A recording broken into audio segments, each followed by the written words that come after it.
Yes. The leaf spring army sends its regards.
Hello, everyone. I'm the Enforcer, and I'm accompanied by Enforcer Matt.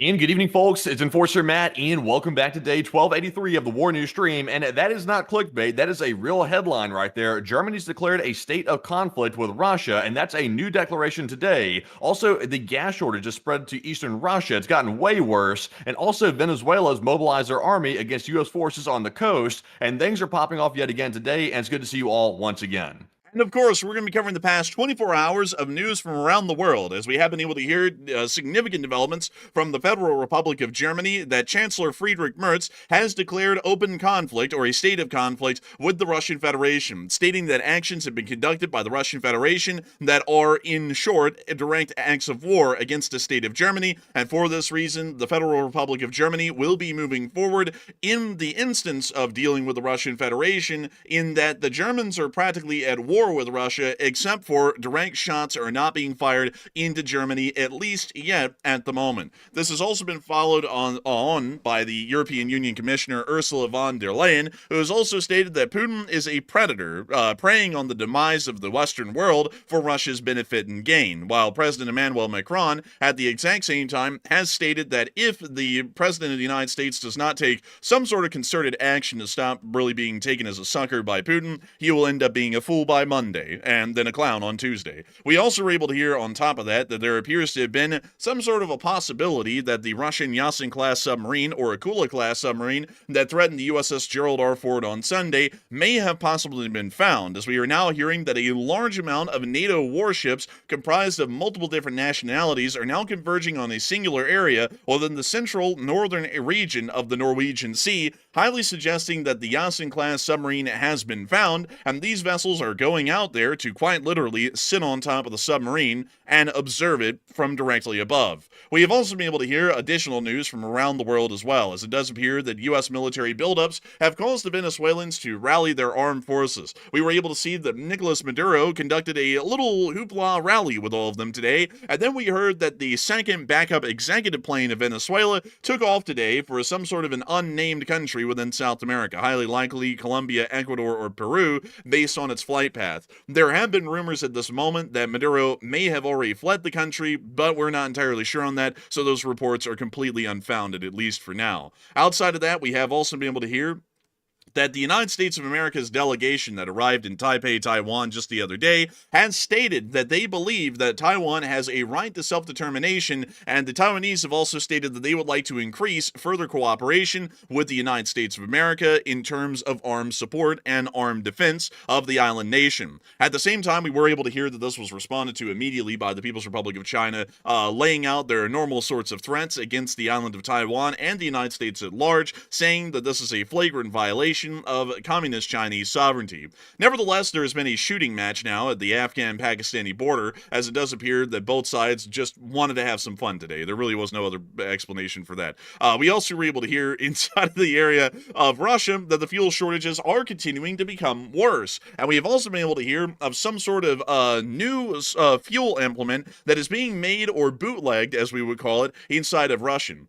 Some people call it ghetto quality petroleum. Here on this channel, we call it gatrolium, as it does appear to be destroying Russian engine blocks at a massive and fervent rate. We have also been able to hear that other Russian refineries were targeted and hit over the course of the night, and a gas station also exploded within Dagestan violently today in the midst of all this. A Russian tanker was also split wide open just out of Novorossiysk, causing another significant oil spill within the Black Sea, hence giving it the actual name, the Black Sea, because about half of it's now filled with crude oil. We also were able to hear that the Ukrainian armed forces have been holding their lines heavily today, and the Ukrainians also hit another fuel logistics center inside of Bryansk, causing even further damage to the already fragile Russian logistical system that exists for transporting fuel and natural gas not only throughout the Russian Federation, but outside of Russia to foreign markets. We also had some smaller developments from inside of Moscow, as we were able to hear that Putin and Xi Jinping have unified in stating that no one's going to bastardize the history of World War II. And once again, we do thank them for recognizing the United States, Britain, and France, as well as Poland, as the ultimate winners of the Second World War, with the Russians and the Chinese playing an incredibly small part. We also were able to hear that the Russian embassy has denied the claims that they scammed the Iranians and provided all of the air defense details of the Iranians to the Israelis, and we also were able to hear that the Russian defense minister today has also continued to state that they will be trying to get even more kontraktniki, which are the contract soldiers of the Russian Federation, into the armed forces to be able to keep the fight running, suggesting that they are publicly admitting that there are now high casualties. Nevertheless, we have a massive amount of news to cover today, and these were just the big hot topics. This is not all of the little details and big pieces of information that we also have coming from other areas from around the world, but we are going to be making sure to get into each and every single piece of detail that we can tonight of all of the major news that has been coming out over the course of the day. And of course, moving us on into the largest and most major story of the day, that will be taking us into the Federal Republic of Germany and to Berlin, as we have been able to hear today that the Chancellor of Germany, Friedrich Merz, has openly stated, and I quote, "Germany is in a state of conflict with Russia. Russia is destabilizing most of Germany and conducting intervention operations through social networks." In short, the German Chancellor today has stated that Germany may as well be in a hybrid form of war with the Russian Federation directly as an official government statement from the highest office inside of the Federal Republic of Germany, outside of that of the Bundestag, which is a German version of a Congress. And it does appear that they are now saying that the Russian Federation is conducting destabilizing operations throughout the entirety of the Federal Republic of Germany, both in person and also conducting social network operations to try and further destabilize the Federal Republic of Germany as an extent. This is following on information that we got just yesterday, where the Federal Republic of Germany's officials and the United States both announced that the Russian Federation was also violating the sovereignty of German airspace and flying long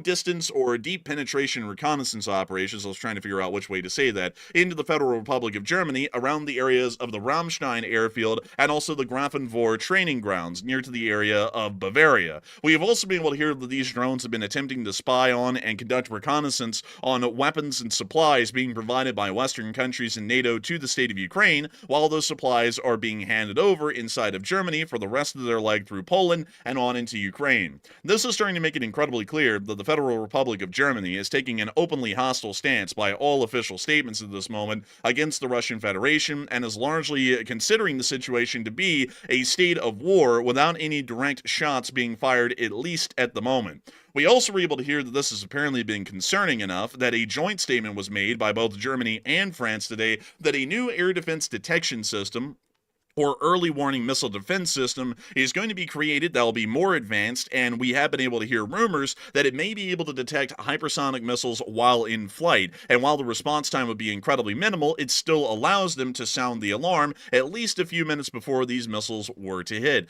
They're going to be calling this early warning missile defense system the Jewel, and it will apparently be deployed throughout the entirety of the NATO alliance, but primarily inside of Germany and France. It will be able, once again, to conduct an early warning alert or give German and French authorities as much leeway as possible in detecting the incoming missiles coming over the horizon, to be able to sound the alarms across the country, and to also get ready for either air defense operations in conjunction with NATO forces inside of Europe, like the U.S. Army of Europe and Africa, or also to be able to prepare for an actual war with the Russian Federation that is not just a non-shooting war like the Germans have largely declared today, but is a direct shooting war between the two sides. We also were able to hear, as an extension of this as well, that many other European voices are coming out today in absolute hostile rhetoric against the Russian Federation and largely mirroring statements very similar to those issued by Friedrich Merz, which I once again want to reiterate that by a direct quote today did state that Germany is in a state of conflict with the Russian Federation.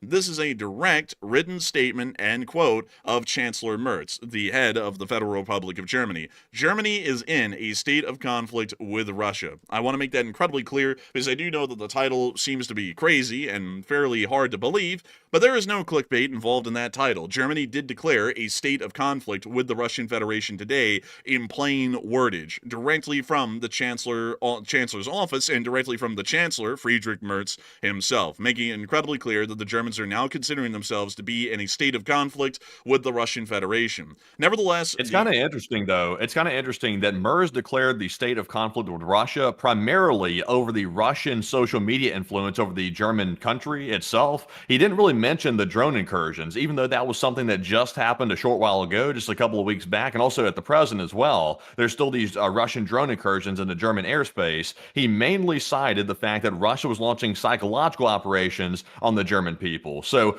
that's not just happening to Germany, by the way. That's happening to the United States. That's happening to the entire EU, and it's happening to any NATO partner. So that's nothing new. So that's quite interesting. He's found that to be so severe that he declared that state of conflict today over that issue.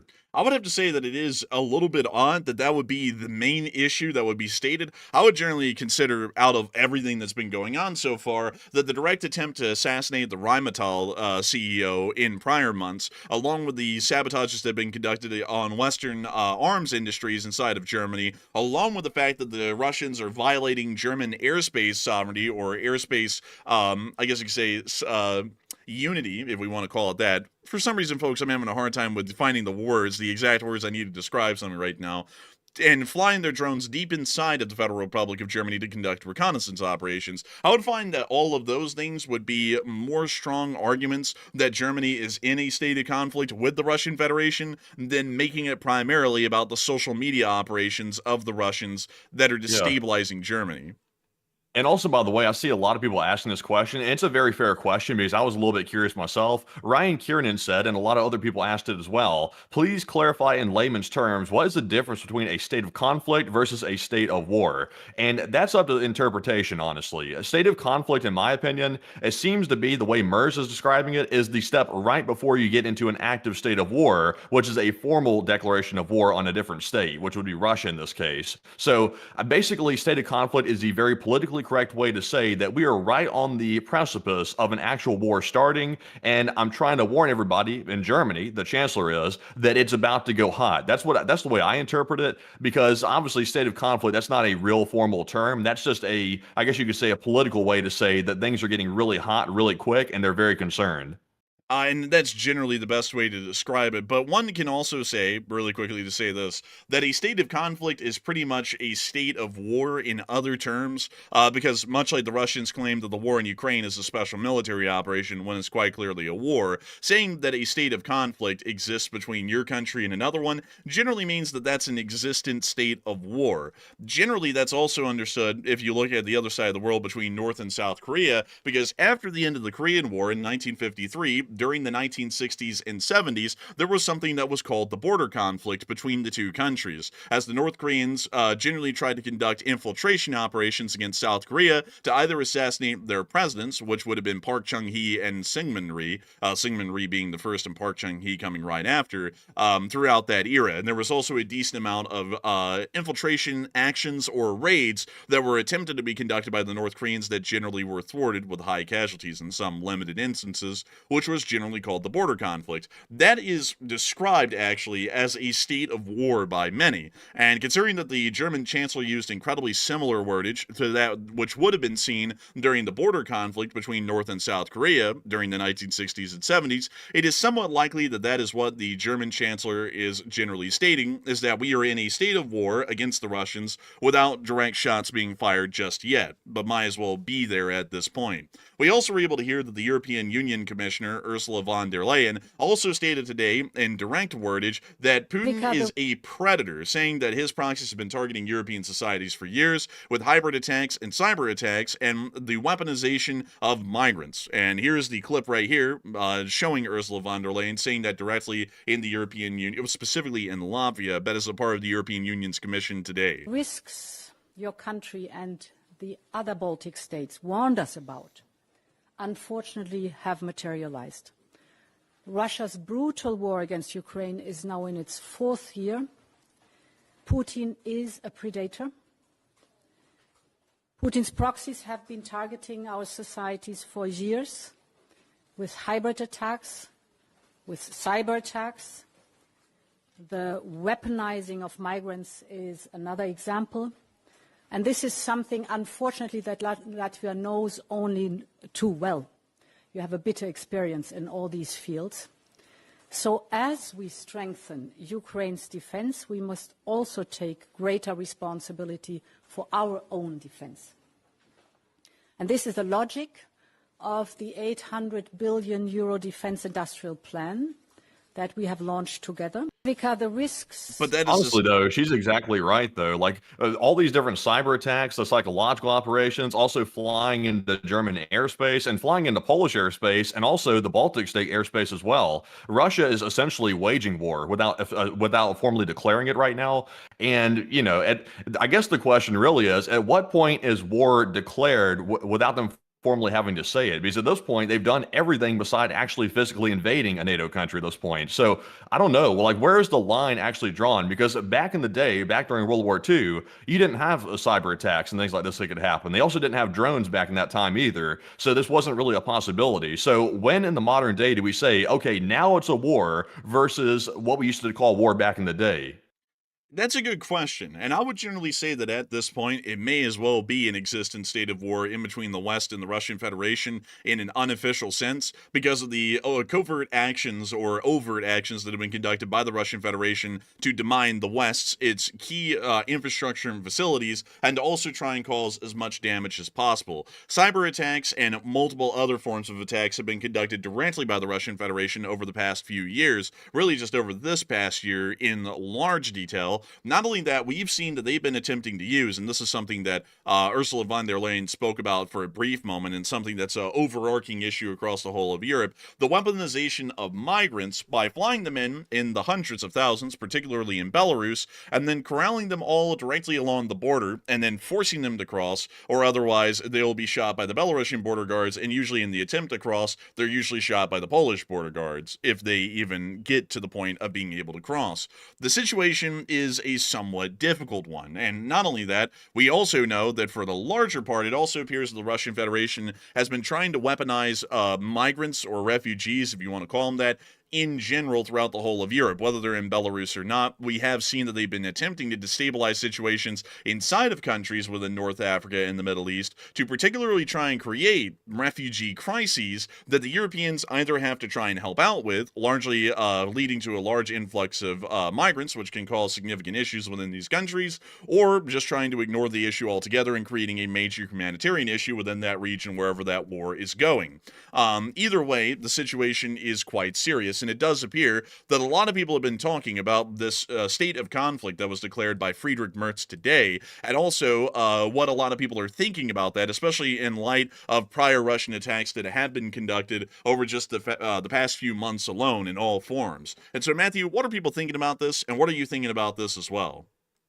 So it looks like 55% of the audience says that Germany has really honestly stated the obvious at this point. They've simply verbalized it. We've known this for a while. While 30% said Germany might actually escalate things on their own accord, and 9% said Germany is overreacting to Russia.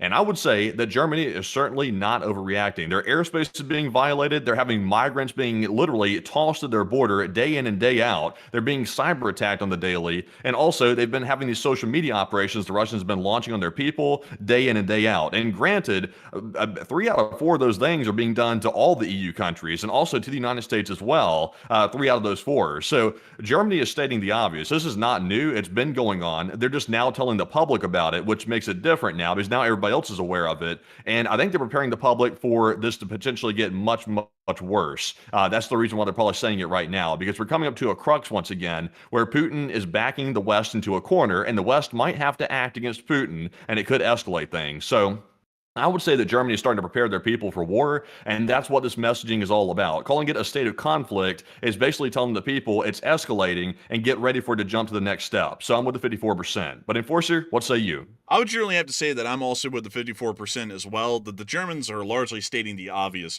The Russian Federation is clearly in largely a state of war, if we want to call it in a more direct term, with the West, with their indirect covert attacks that have been conducted against key infrastructure here within the West, and also their direct overt actions with the flying of drones into the territories of Poland, Lithuania, Latvia, as well as Romania in particular, that has been conducted so far in the past, with one drone, particularly inside of Poland, and several in Romania, actually being armed with warheads, and when coming into contact with the ground, detonating and exploding on the sovereign territory of either the Republic of Romania or the Republic of Poland. It's incredibly clear that at this point, there really is no other way to describe the situation rather than we're pretty much at war with the Russians. The only difference is that we're not directly shooting at them yet, and they're not directly shooting at us, but we are largely in a state of war with them for all intents and purposes. I also see a lot of people talking about what is generally going on with the Germans, or whether the Germans actually would be able to get involved in a war, which really isn't the question. More so the question is, would NATO be able to get into a war with the Russians and stop them?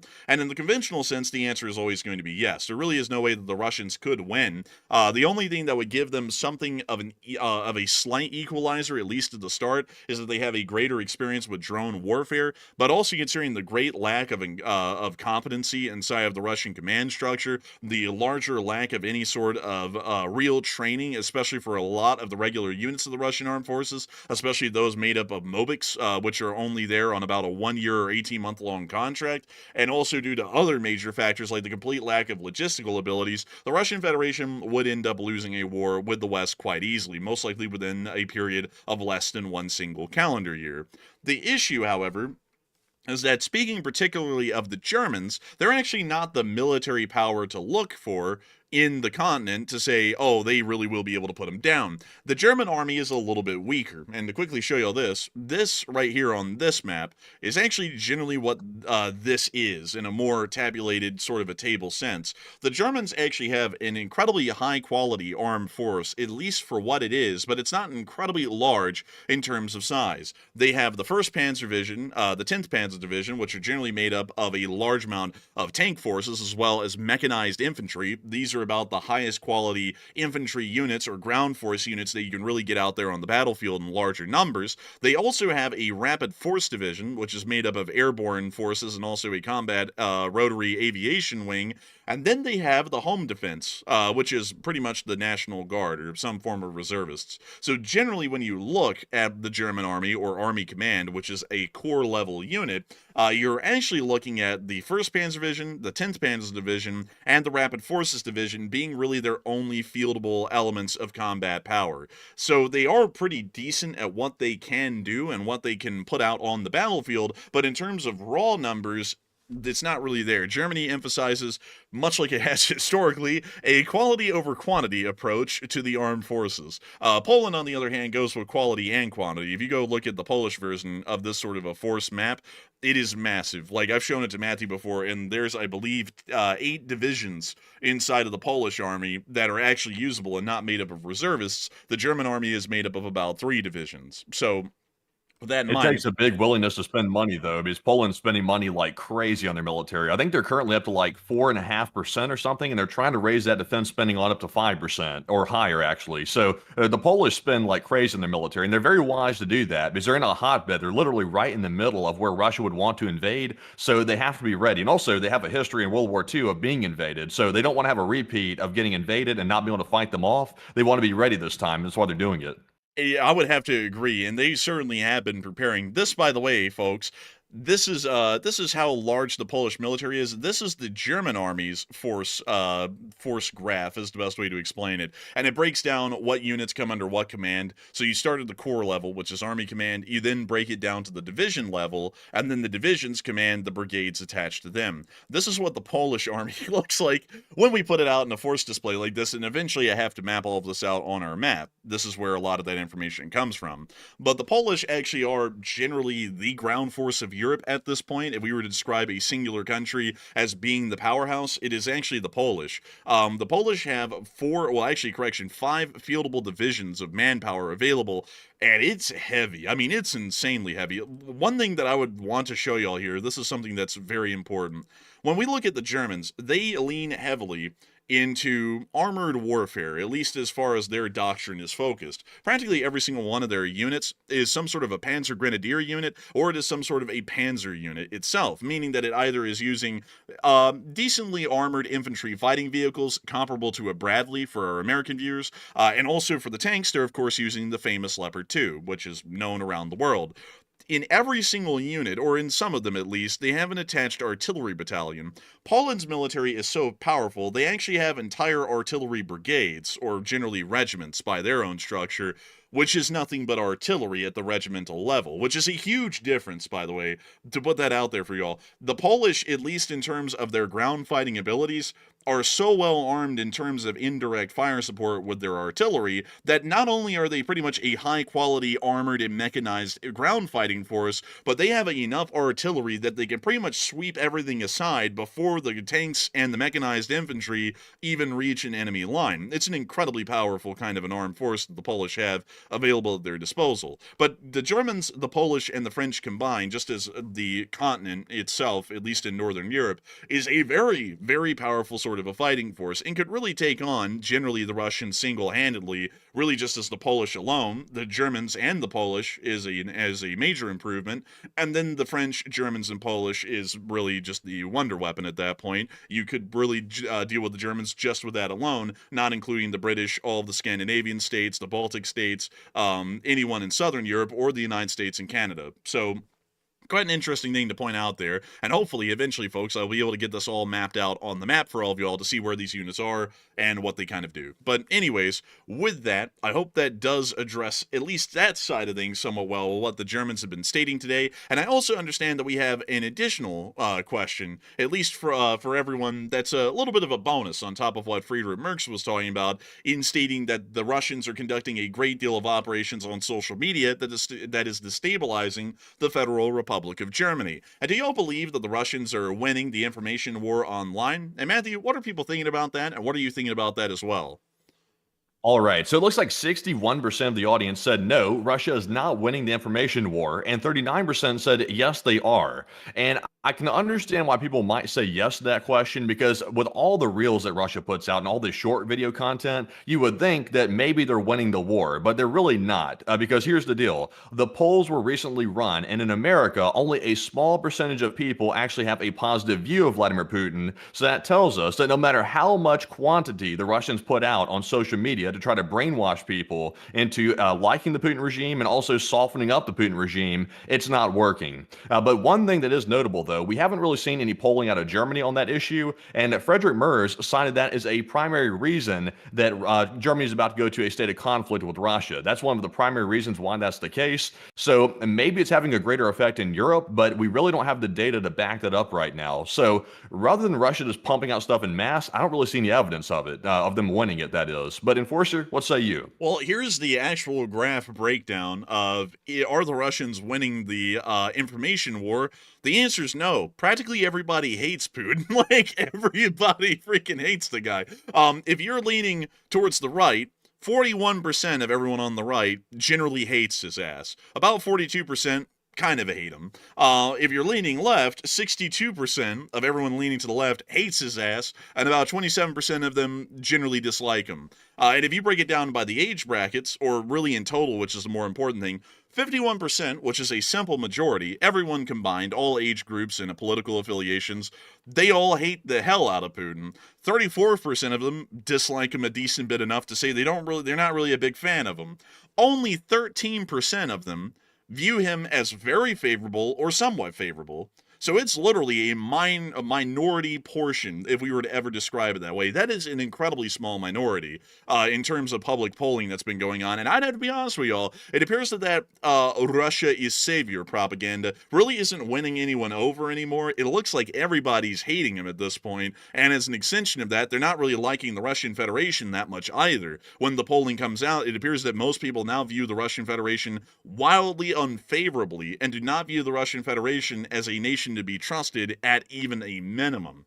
So now there is a secondary angle to that, though, because there's of course multiple different forms of information wars. There's direct ones and then there's indirect ones. The direct information war is Putin is trying to make himself look like he's a real human that's not an evil demon. Basically, he's trying to make himself look more human by making himself soften in the eyes of the people. That's the direct information war. But the secondary information war is trying to sow division in democracies around the world. Like, for example, making political parties hate each other. Like, for example, in America, they know, like the old saying goes, a house divided will not stand. So if they can make one political party hate the other and vice versa, they can try to disintegrate the society from within. And on that front, they've done a much better job than the direct propaganda side of things. They've not done a good job of making Putin look like a real human. He still looks like a demon, in my opinion. But they have done a very good job of dividing people politically. And we see that today. The country is more polarized than it ever has been. So I would say that is primarily the result of foreign influence, and it's been exacerbated by our own politicians sort of taking advantage of it themselves. I would have to agree. They certainly have been winning on that side of things. Really, the Chinese and the Russians have been winning a great deal on that side of things with the psyops, or psychological operations, that have been conducted on the public. And that actually was laid out, to really quickly describe that before some people say that's not true. That was actually laid out by the U.S. Army and the Army Techniques Procedures about Chinese Tactics, published in 2020, that actually stated that the Chinese appear to be using, to wild success in particular, not just speaking about the Russians, but particularly the Chinese, social media platforms, especially those like TikTok, to be able to try and conduct soft power influence on the American public, not necessarily to make them like China, but to make them hate the other political party. And really quickly to lay out how the Chinese kind of work it, they try, like I'll actually just explain it to y'all, because this is how the psychological operation side of things actually is working with the Chinese. The Chinese Communist Party finds that they are able to sway the propaganda on more left-leaning groups a lot more than they can right-leaning groups, because generally, if you look at the two countries, Russia and China, Russia is, of course, far more right-leaning, and China is a great deal left. I mean, China's communist. That's as left-leaning as it gets, and Russia's fascist, so that's as far right-leaning as it gets. So the Chinese like to aim their propaganda towards more left-leaning groups in America, and what they do is that they radicalize these groups and also heavily polarize them, and simultaneously, the Russians, while not having a direct social media platform to work off of, generally create large amounts of of bot accounts that project soft power and influence on American or Chinese social media apps, and they are trying to heavily indoctrinate or polarize right-leaning people into their belief system and further cause a greater deal of public discourse that may be able to tear down the country. That's why you'll see, if you ever look at that in any sort of a greater detail, if you look at anyone out there who seems to be incredibly radical, either right or left-leaning, if they're left-leaning, you can trace them back generally to some sort of a Chinese Communist Party propaganda rhetoric. If they're far right-leaning, you can trace them back to some sort of a fascist Russian political leaning of some sort. Somewhere down the line, you will find that in every single case. And it's an incredibly concerning thing, because on that metric, people don't realize that because it's a lot more impervious and less direct than Putin is a cool guy, but a lot of people aren't realizing that a lot of these foreign powers are taking advantage of people's heavily politicized natures in the United States of America and pretty much radicalizing people on both ends, one or the other, to further degrade the quality of the United States of America's cohesion and unity, to allow for them to have a better chance of seeing a U.S. destabilization or possibly an internal conflict within the United States of America as an extension of their direct soft power and propaganda psychological operations that have been conducted against the U.S. public. So with that, I hope that does address that somewhat well. Some people may have never heard it described like that before, but that is actually exactly what's going on. And I will be honest with y'all, that would actually be one that would be worthwhile of making a documentary on, because we can actually show y'all, because we've actually seen it over the years, that not too far away from radical right-leaning or left-leaning people is some sort of a Chinese Communist Party handler if they're left-leaning, or someone that's affiliated with the Russian Federation if they're far right-leaning. It's almost there every single time. We actually saw that once in person, and oddly enough, nobody was pointing out that this guy was directly affiliated with the Chinese Communist Party. You know what I'm talking about, Matthew. We were actually there to see that one time. There's so many different psychological operations in front of Americans' faces every single day that it's almost impossible for even the experts to spot them now, because they're so subtle. They're not in your face, like, they're not yelling in your face and saying, believe the CCP is right. They're not saying that. They're saying very indirect, very subtle statements that sort of lean you a certain way. And then once they have you leaning that way, then they start throwing the hard propaganda on you. And at that point, you're softened up and you're much more receptive to it. So it is so easy these days, and it's frighteningly easy to radicalize people in a very bad way against the United States. And people are being radicalized every single day through the internet, through social media, and they don't realize it until they're too far down the rabbit hole. And then at that point, it's extremely hard to break them of that belief, because once those beliefs are crystallized in their head, to talk them out of it, you're fighting an uphill battle at that point. That's why it's so important to protect the minds of Americans from that propaganda, because they get too far down the rabbit hole and you can't pull them out.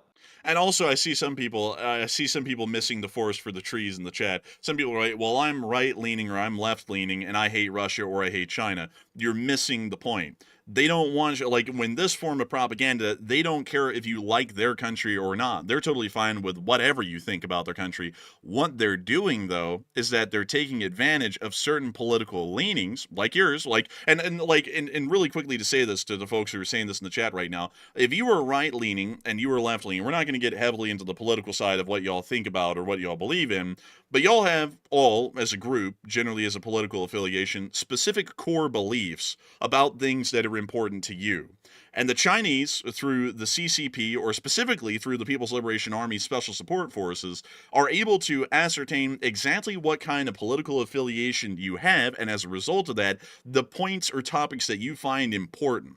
And then they take that and they run with it. And they don't want you to like China. That's not the point of those propaganda operations. The point of the propaganda operations they're conducting is to radicalize you within your political beliefs. Like, for example, whenever anyone goes on TV, on CNN or Fox, and they declare that the Republican or the Democrat Party is a terrorist force, they are feeding directly into either a Russian propaganda rhetoric or a Chinese propaganda rhetoric, whether they know it or not. They have now been spurned as a direct result of those psychological operation campaigns to start causing further dissent in America, because instead of viewing Americans as well-intentioned people across the board that disagree on things but still are looking out for the best interest of the country and their own opinions, they want you to think that your fellow American that disagrees with you on a political topic democratic is your mortal sworn enemy. And if you were to direct any sort of attention or action, especially violent action towards anyone in the world, it's not to direct it at the Chinese or the Russians, it's to direct it, if you're a Democrat, at a Republican, and if you're a Republican, at a Democrat.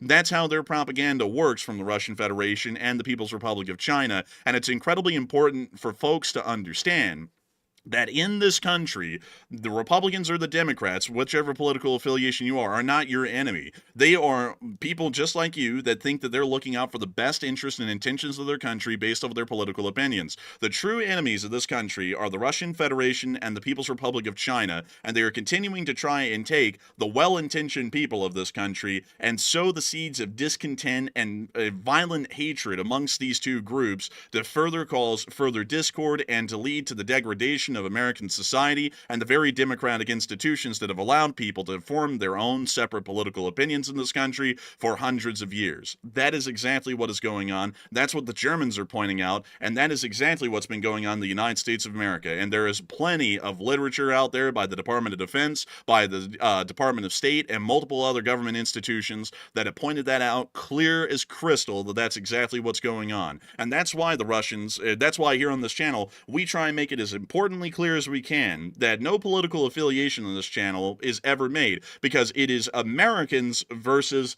them. It's not one political leaning of Americans versus another political leaning of Americans. It is all Americans together, whether you're from the city, whether you're from the country, whether you listen to country or whether you listen to pop, rock, or any other sort of music, whether you sit there and you have dyed hair or not, whether you believe one thing or another. We are all Americans in this together. Whether we sink or swim, it's on all of us, not one political party or the other. It's all Americans against our mortal enemies, the People's Republic of China and the Russian Federation. That is exactly how it works in this country. But with that, it is time for us to move on into some other major news that we have been able to hear about from other areas of the world, as we have also been able to hear that it appears that Venezuela is becoming incredibly concerned about what is going on inside of the Caribbean Sea, as we have been able to hear that the current task force is quite sizable within this area, as the President of the United States has deployed 7 warships, including 4,500 personnel, to waters off of Venezuela, including destroyers, a guided missile cruiser, which has now been attached to the task force,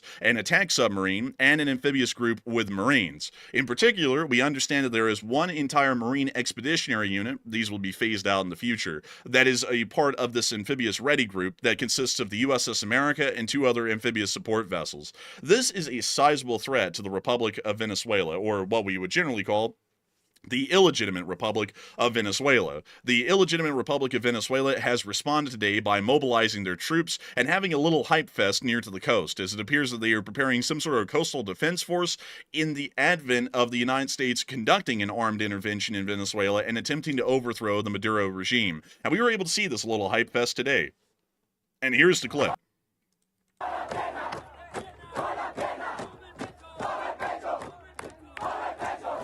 He's wearing that shitty looking camo. I don't know what that is. That looks like an old couch from the 90s.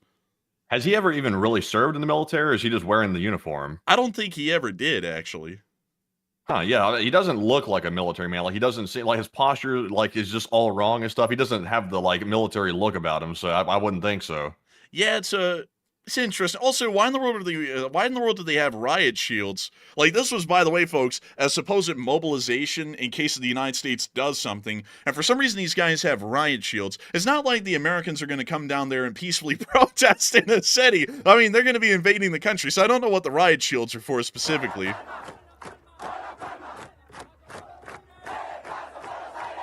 Also, there's a lot of dust in the air. I don't know where that's coming from. They're real dusty. That's how bad their military is. When they get up and start clapping, the dust comes flying off of them. They've been on the shelf too long. Also, Blood's holding up the stick. He's holding up the stick. Isn't that what they killed those vampires with back in the day? That thing right there? Yeah, I think a wooden stake. He's like, we're going to kill the vampires. It's like, bro, he's that disconnected. The only vampires they're going to be seeing is those weapons, those missiles. Man, honestly. Also, there's some people running outside like a high school color guard with some flags.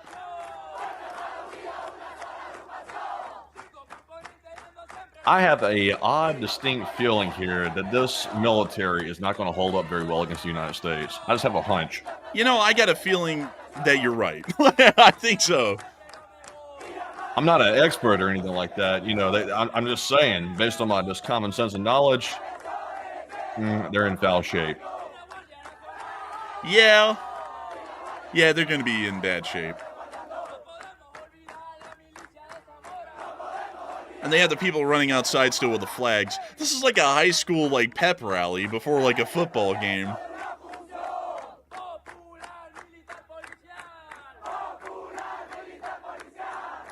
They really don't seem very confident either, other than like, look at the facial expressions. They're kind of like, we're not really sure what we're doing here, but we're going to pretend like we're gung-ho anyway.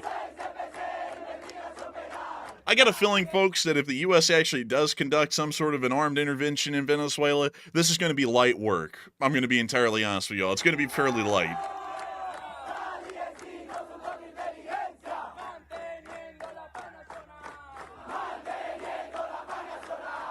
But anyways, that was a little powwow that they had today. We were able to hear that right after this, I'm not even kidding, I wish I had put this down on the map, that a secondary executive plane, this is pretty much the backup plane for Nicolas Maduro's government, apparently took off from the area around Caracas and started to fly somewhere towards Colombia, Ecuador, or Peru. And some people have actually started to spread rumors, although they're uncorroborated at this moment, that Maduro may have actually been on that plane and he's left the country. We're not entirely sure if that's going to end up being true or not. The chances of that being true, at least at the moment, are highly unlikely, as usually leaders abdicate from their countries when they're attacked, not before they're attacked. That would be incredibly rare. So we are doubting that has any validity or truth to it. Nevertheless, a lot of people are wondering what's going to be happening next after the Venezuelans conducted this little pep rally, this little pep talk, hype talk. Nicolas Maduro went out there and he said, "Once I was a bus driver, now I'm driving the country into a ditch." And so now they're going to be finding out what's going to be going on. But nevertheless, Matthew, what are people thinking about it, and what are you thinking about it as well? All right, so what you just saw in that video is Venezuela's version of mobilizing the army, as they say. So apparently they're getting very worried with U.S. forces being right off their coast, warships, etc. Literally, a very large contingent of U.S. military assets are right on their coast. So what is going to happen with this? And it looks like 50% said Venezuela is simply posturing right now. They're not really serious about defending their country. And 36% said Venezuela knows invasion is coming, and this is the response. And 10% said I'm 50-50 on this one. And like I mentioned, Venezuela does not look like they're in very good shape. If that is their military right there, which obviously it is, that is their military. They brought their best guys for the pep rally. I think they might be getting bussed down here very soon, as the old bus driver Maduro used to do when he was driving through the streets of Caracas. So I don't think Maduro is in good shape. I think Maduro is actually very scared. That's why he's bringing out these troops like this. He's trying to do something to basically flex his muscles, whatever really lightweight muscles those are at this point, because he's getting very worried that he might be overthrown by the U.S. government very shortly, which is very possible he might, because there is a $50 million bounty out on him right now that the U.S. put on his head. So I think something's coming. I'm not really sure what we're going to do here, but it looks like some type of action militarily is about to happen on Venezuela. But Enforcer, what say you? Oh my God, they've got T-72s. How long have they been leaning towards the Russian side? This was back in 2014. Let me hold up, folks. I gotta look at this now before I even answer. They have Su-30s. How long have they been leaning towards the Russians? This goes deep. This goes deep, actually. Hold up. Let me go look at this really quickly. Because just to tell y'all, the Venezuelan military is nothing that I've ever focused on greatly. So let me go look at the Venezuelan Army and Air Force, because they apparently have an active Air Force. And let's see here. What does their force structure look like if we can get that? So mission, Army Major. Okay, so here is their force structure, the best way that can be put out. So here are their logistics commands. So they do have some actual, they don't have any specific units, so they're just commands. So we don't even know how big they really are, whether they're battalion or brigade level. Let's see. They have one Special Forces unit, the 99th Army Special Operations Brigade, which I wish we could pull up and show y'all, because they actually did a video once. Yeah, the 99th. They did a video once to show off how good they were, and it was a huge joke. So they have, Jesus Christ, wow, they actually have a lot of divisions. They have, let's see here, 1, 2, 3, 4, 5, 6, 7 divisions. That's a lot, honestly. Also, by the way, I want to mention this while I was still on top of my mind real quick. It popped in my head just now, the connection. I saw Phil Kitchen saying the live chat. He said the U.S. is invading countries now. What the hell is going on? That is an interesting concept. You bring that up right there, because usually the U.S. does not invade countries like that. We have on occasion, but we don't make it a habit. But do notice this: the messaging coming out of the White House. I just recalled this. They're wanting to change the Department of Defense to the Department of War. And the president said yesterday something to the effect of sometimes to have a good defense, you have to go on the offense. And sometimes it's good to go in strong first and go take others out before they get you first. He said something to that effect. And now we're seeing this very large deployment down to Venezuela. So connecting those two together, it's possible that maybe invasion is on the table, or at least a strong consideration that we're sending so much down there based on that messaging. Think that might actually be the case. Folks, we're going to fold these people like an omelet. Like, I don't really think there's going to be a lot of a contest, because I'm looking at Is it smart though? Like, is it smart though at the time? Because like I get the fact Venezuela is an enemy state. Like, there's no question about that. But should we be getting tied up in Venezuela after we're possibly about to be going to war in Europe? Like, I mean, Europe would obviously take priority and precedence over South America because that's a lot more important for the NATO alliance. So I don't know. Like, is it wise to get tied up down here? Because also China and Taiwan is still a thing. And we just sent like some delegates over there that literally just left Taiwan after making some strong statements. So China could decide to act on them too at the same time.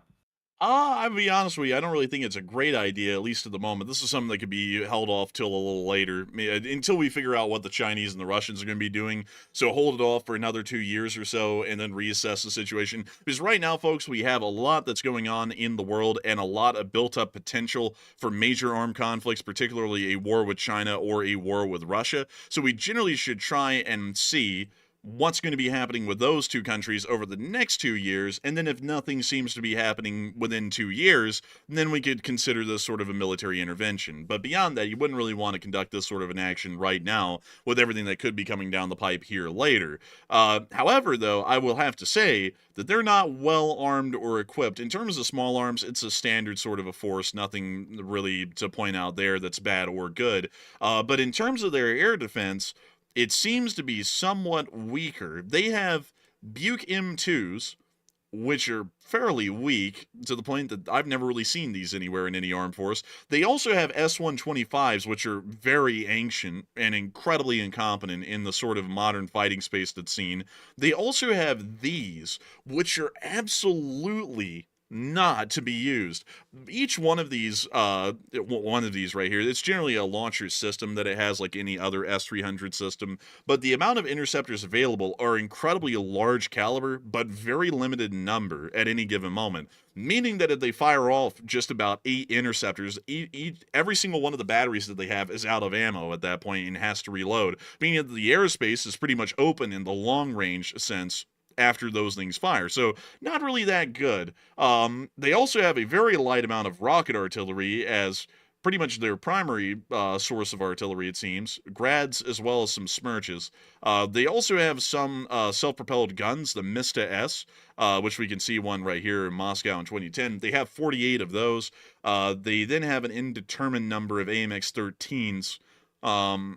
I don't really think you could count on those that much. And then they also have some tanks. They have about 160 main battle tanks. AMX-30s are easy work. And T-72s are also easy work as well, so nothing really to concern ourselves with there. The light tanks are some of the worst, at least in the modern day. The AMX-13 was good for the 50s, not necessarily good anymore. The Scorpion is obsolete by most standards around the world at this point, so fairly weak ground force. They also have 123 BMP-3s. Do I even have to explain how bad those are? I mean, we've watched like 90 of those get blown up in Ukraine, so that's the entirety of the force. They also have some BTR-80s, once again, pretty light work, and then some APCs, but a very low number of them. Also, their Air Force, which would be another important thing to point out here, just to see what they would have for their Air Force, has 21 Su-30s and 3 F-16s. As their actual combat air force. So not really a lot. at all, really, for them to work with. So I think that we actually could deal with them. It wouldn't be at least in terms of the air war that would start first. That would take some time. That wouldn't be something that could be done in literally like a few days. That would probably take a few weeks. But after that, I have a feeling that the ground forces would generally start to melt away under airstrikes. And if any U.S. ground force actions were conducted, I have a feeling that the morale and cohesion of their armed forces would be so heavily disturbed by that point, they most likely break up without that much resistance. The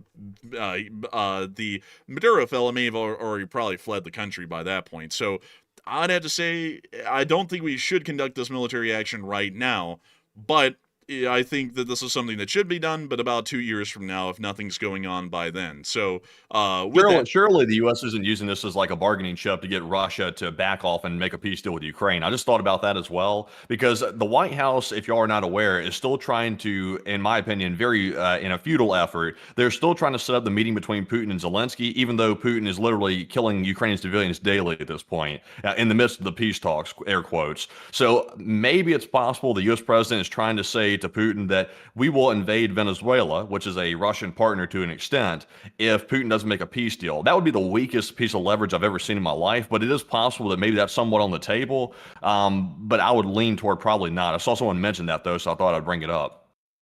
Yeah, that's something that is a little bit important to know, and it might be a negotiating chip, but I also would doubt it a little bit because it seems to be connected to the whole cartel thing, which seems to be a really big push by the current administration to deal with. But anyways, with that, it is time for us to start moving on into the second segment of this stream, or the second segment of the news, as a matter of fact. But before we get on into all the rest of the news that we have for the night, which is still a lot of it, mind you all, we do want to get a couple of questions from the chat before we move on into the rest of that news. So, Matthew, what do we got?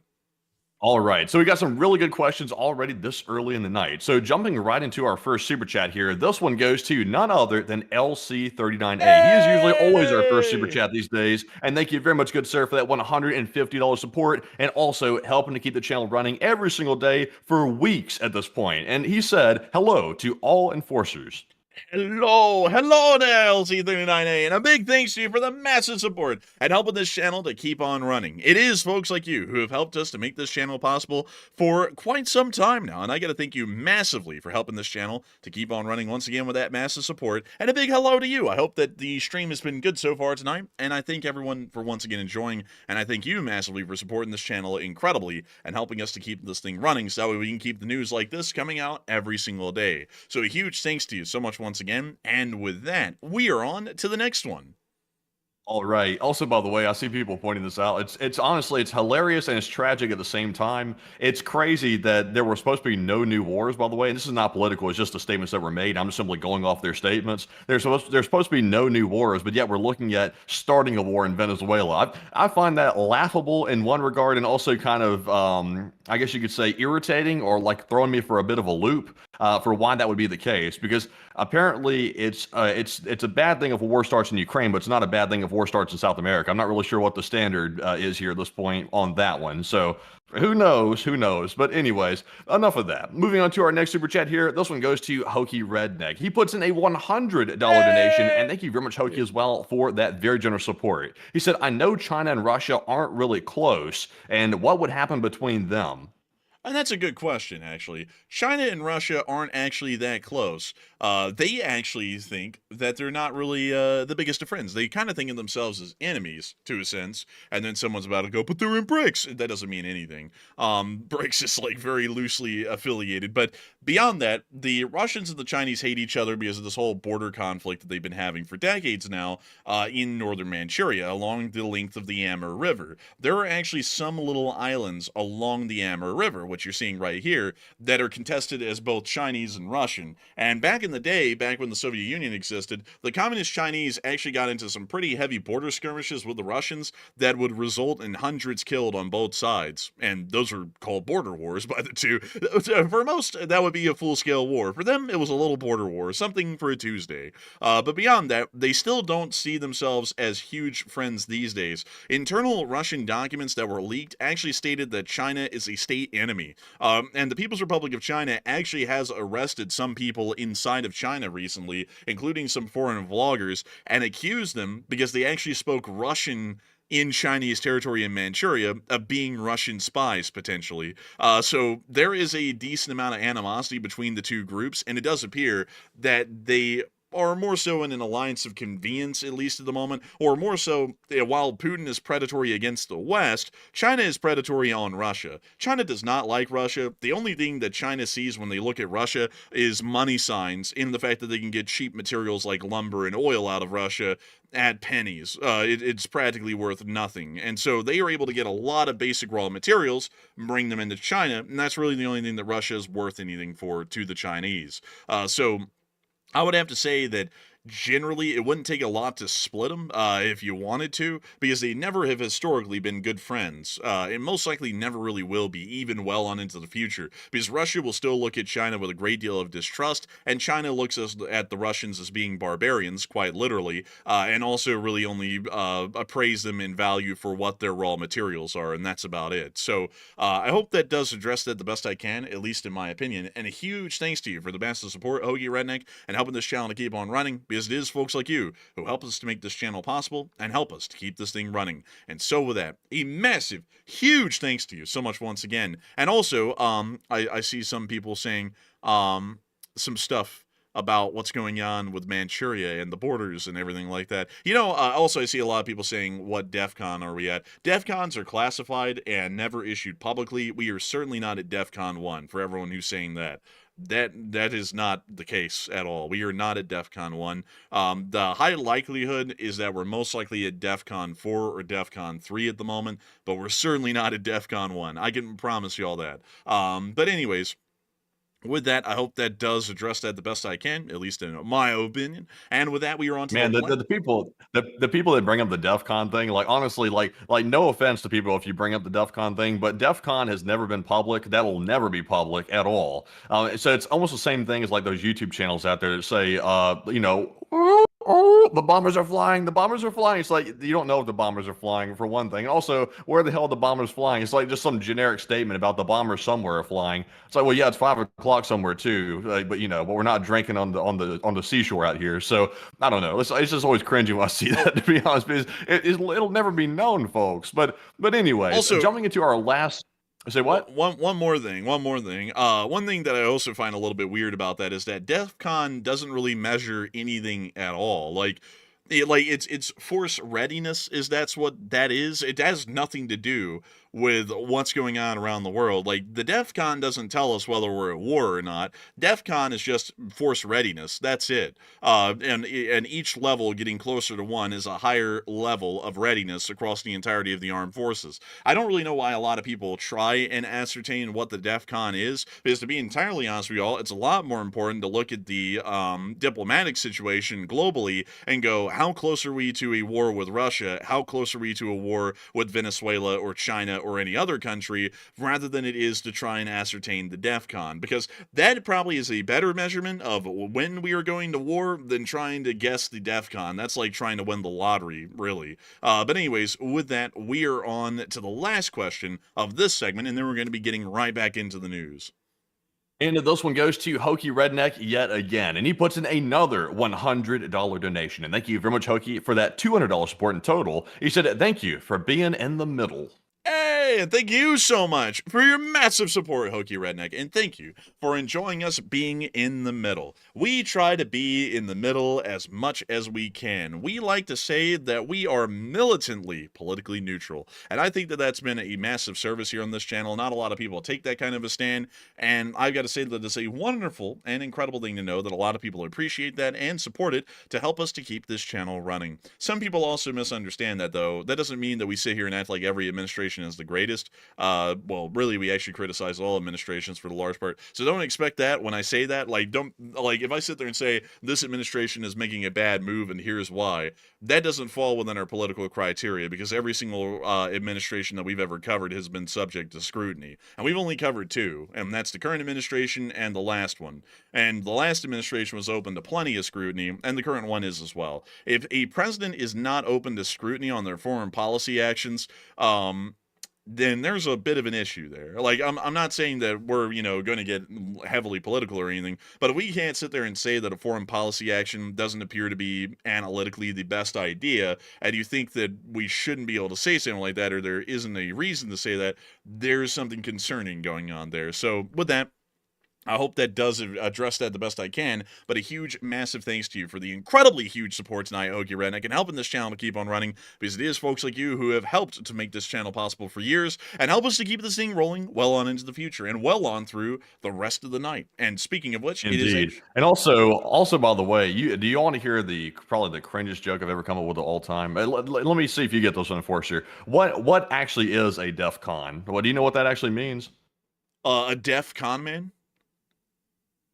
A DEF CON is what you call a scammer who can't hear good anymore. Man, pull out that Honestly. soundboard. Oh, God, pull it out. Honestly, pull it out. let me pull out the soundboard. Come on, man. I got to get Whip it. it out. That sucks so bad. Let's get it, little. Oh, my God. Oh, we had 2 and 1. Terrible dad joke. I tell you what, we had to hit it, though. It had to bring us into the next news segment. I tell you. Man, I got to tell you. Whew, man, we had to have one. We had to have one, folks. We had to do it. That was actually pretty good, though, I'll admit. But anyways, moving on from that, it is time for us to get on into the rest of the news. We were able to hear that the current U.S. administration is still trying to work on another Putin meeting. Anyways, moving on from that and into New York, we also got to see that Witkoff met the Ukrainian negotiator inside of New York. This picture is one for the ages. I don't know why Witkoff looks like he was just caught doing something like illegal, possibly. But also the Ukrainian negotiator looks like he's probably going to pick up a drinking habit after this. So I don't know what they were talking about. Yeah, Witkoff just got caught trying to strong arm the Ukrainians again. Honestly, at this point, and when I say strong arm, folks, I mean that he's trying to force them into a peace deal that they really don't want. That's what I mean by that. But also, the Ukrainian guy looks absolutely fed up. Like, he looks like he is tired. Like, I don't blame him. I'd be tired too. I'll need a long rest after that. Man, I don't know what Witkoff said, but he probably said, "Can you believe that the Russians said y'all are genociding people?" Like, or something like that. He's just like, "Oh my God.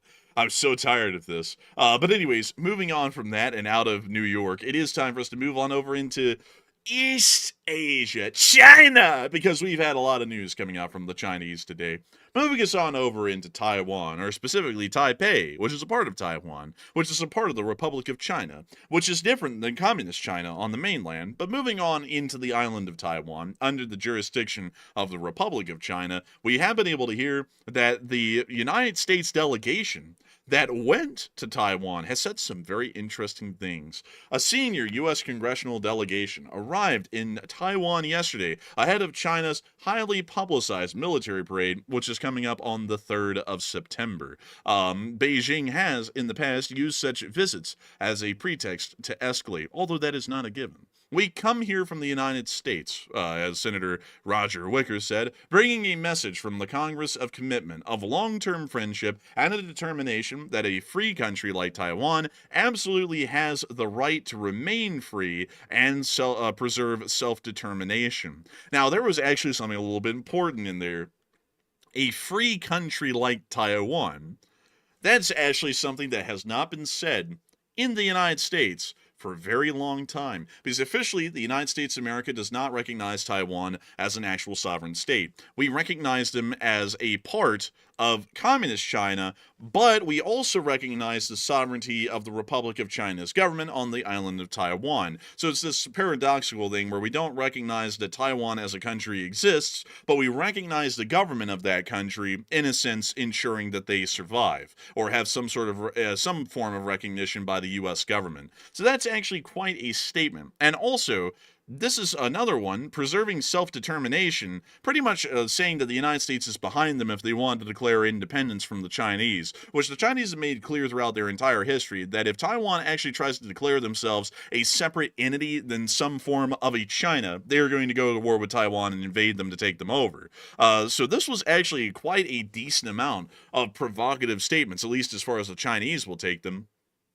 that was made by Senator Roger Wicker, who's the chairman of the Senate Armed Service Committee and was really the head of this delegation that went to Taiwan. We also were able to hear that this was followed on by the Taiwanese, that they were hoping to increase their security cooperation with the United States, meaning that they want more guns, more bombs, more rockets, more U.S. forces, such things along those lines to protect themselves from the communist Chinese. It does appear that right now the Chinese are reserving retaliation, but still, they haven't made any official overt actions that are incredibly aggressive, at least for now. We also got to see that an RC-135W rivet joint was also in the area just south of Kaohsiung City, which is on the southern side of the island, conducting some sort of an orbit within the area for undetermined reasons. But before we move on from this and on into what we were able to see unveiled within the mainland of China today, Matthew, what are people thinking about this whole developing incident with the Taiwanese, and what are you thinking about it as well? All right. So I think this visit right here might have blindsided the Chinese government just a little bit because they really didn't respond in their usual manner by going off the deep end. They simply firmly opposed it in a statement and they reserved retaliation for later. And what are your thoughts about that sort of odd reaction from China? A very light reaction, actually. So 44% said China will respond harsher soon, while 37% said China is scared of the U.S. admin, and 8% said this is very unexpected to me. And it's unexpected to me. I will say that. I'm with the 8%. I was expecting a much stronger reaction, and I can only assume that maybe a stronger one is coming very, very soon in the future, because this would be very, very light. Like, China has done way worse in retaliation for a U.S. visit to Taiwan in the past, and it was even less serious than this visit. This visit right here, the U.S. officials made direct statements, which were designed to provoke China, in my opinion, and that China's taking a much lighter approach this time. So I think maybe they're blindsided. That's maybe the reason why they've taken that sort of odd approach right there. But Enforcer, what say you? I got to say, I think they were blindsided. These were probably the most overt, direct statements that had been seen. The last delegation that actually went to Taiwan, I believe, was in 2023 or late 2022. It was actually led by the, I believe she was still the Speaker of the House at the time, Nancy Pelosi. Yes. So she was actually the last one to lead the prior delegation, which also, by the way, I want to point out here that the current delegation is headed by a Republican senator with a Republican president as the president of the United States. The prior delegation that went to Taiwan was led by a Democrat, largely leading the delegation, while a Democrat president was in charge. So it does appear that there at least is some sort of continuity, that the heads of these delegations are generally a part of the majority party in the government during that time, generally showing that at least there is some sort of a consolidated effort by both the prior administration and the current administration to show that there is, by political party affiliation, a general blessing being given by the majority of the government to these sorts of arrivals. So it does seem that, at least at the moment, that is generally something to add into the equation as well. But I also have to say that the last time the delegation went under Pelosi, there wasn't really any comments made. Like, there were some very, like, I would have to say the most neutrally of worded comments that were made, but it was nothing to incense the Chinese. And this time, this fella, he went there and he said, "I smell the Chinese and I smell blood." It's like, okay, it's like, I didn't know we were going for that route. Probably not the best approach to make, like, I have to say, like, as far as putting our enemies into a corner, I'm all for it. But considering that the Russians are pretty much an imminent threat around the corner right now, and we really don't know what's going on with that, the whole military intervention in Venezuela, and also telling the Chinese, "We want blood," it's probably not the best moment to do that. Like, I'm for that later, but not right now. We kind of want to put our ducks in a row, and right now we're getting the ducks all front and center in one big group where we might not be able to deal with each duck at a time, and that's kind of a bit of a concern. Why don't we take that same energy that the U.S. officials just brought to Taiwan and bring that to Ukraine? It's like Ukraine's they're in an actual war right now. Like, they're actually fighting Russia right now. And in my opinion, Russia is a lot easier to take on as a country than taking China on. Like, Russia is a much easier fight to take on. So why is it that Russia is getting the free pass every single time? Like, whenever we send U.S. officials over to Ukraine, it's usually to convince Zelenskyy to enter a peace deal that he doesn't want, to basically capitulate, or they go over there and they meet up with Vladimir Putin or something, and they try to coddle him some more. But yeah, we're not trying to do that with China and Taiwan. It's like, what's the deal? China is literally the country you don't want to pick a fight with, but yeah, we're going to try to pick a fight with them over Putin. It's like, what's the logic? Yeah, it's kind of crazy because China's bigger than Russia in every way. They have 1.4 billion people. Russia has 110. China has a GDP of nearly $18 trillion. Russia has a GDP of about $2 trillion. China also has the largest largest ground army in the world by numbers of service members, and also the second largest military budget in the world. The Russians have, I think, like the 7th largest military budget in the world, and they also have like the 5th largest armed forces, not the biggest ones, and so on and so forth. And then also, by the way, the Chinese are nuclear armed and do have nuclear weapons, practically all of them, that can be fired at the United States and pretty much wipe out the United States. They have enough nuclear weaponry to be able to do that. So I don't know why in the world we're always more than gung-ho to go, hey, let's go hit the Chinese and see what they'll do. And then we don't apply that same logic with the Russians. I find that a little weird. Yeah, you remember it. And also, you remember back in the day, like when I say back in the day, I mean like a month or two ago. Like that's what's back in the day these days, with how crazy the world's gotten. But the U.S. Defense Department was making wild statements about how they would literally take out China in a heartbeat. Like they would take down every Chinese soldier if they wanted to take on the U.S. and said all these like wildly provocative statements toward China. And I think it was the defense secretary was even saying it himself. Like he was going berserk on China. We won't say that about Russia, like to save our life. Wait a minute, hang on. Let me make sure to quote the Secretary of Defense properly. He would go on to Fox, because for some reason that's the only avenue they'll go on. He would go on to Fox, he'd go, we'll kill every Chinaman. It's like, how the hell, like we would just threaten war with them every day on air, on TV for like a month. And then we just, we act like that's not a big serious concern. But it's like China really is, out of the two of these countries, the most serious of concern. Like that's not one to be honestly, the Russians are to be trifled with. Not really that big of a deal. And really all of our adversaries can be trifled with. They're jokes. But China is the one country that actually is big enough that we need to kind of game plan out what we're doing and what we're saying. Because you can't really just do that stuff normally. That doesn't really follow on, it's going to be a small little border skirmish. No, they're the largest military and economy in the world behind the United States. Not really a light thing to take on for a weekend activity. So with that, I hope that does address that the best I can. But still quite an interesting thing. But I don't really know how the Chinese will respond to this, because this was so direct. I don't really know what they'll do, and I think it honestly kind of took them off kilter, and right now their foreign ministry is having to work on what the hell they're even going to do, and they're also trying to game plan with the Xi to figure that out as well. But moving on from that, we also were able to hear inside of mainland China that a new Chinese Corvette has been unveiled. Oh, damn, that's no C8, that's for sure. It is the Type 56, likely intended for export. It was spotted at the Dalian Liaoning South shipyard, and it appears to be destined for the Algerian Navy. So not only are the Chinese building their own warships, they're building them for export. But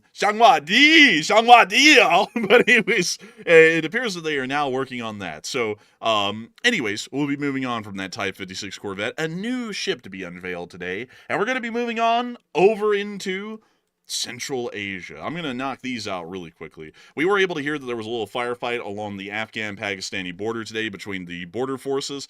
Basic explanation, they got a little bored, so they started a firefight. There's no big explanation as to why that even happened. Inside of Israel, the Israelis are continuing airstrikes on the Gaza Strip and are continuing their offensive within the area.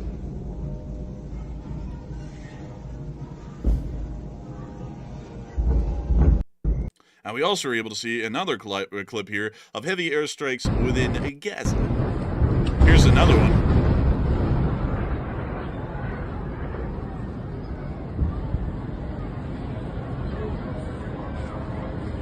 And here's another one.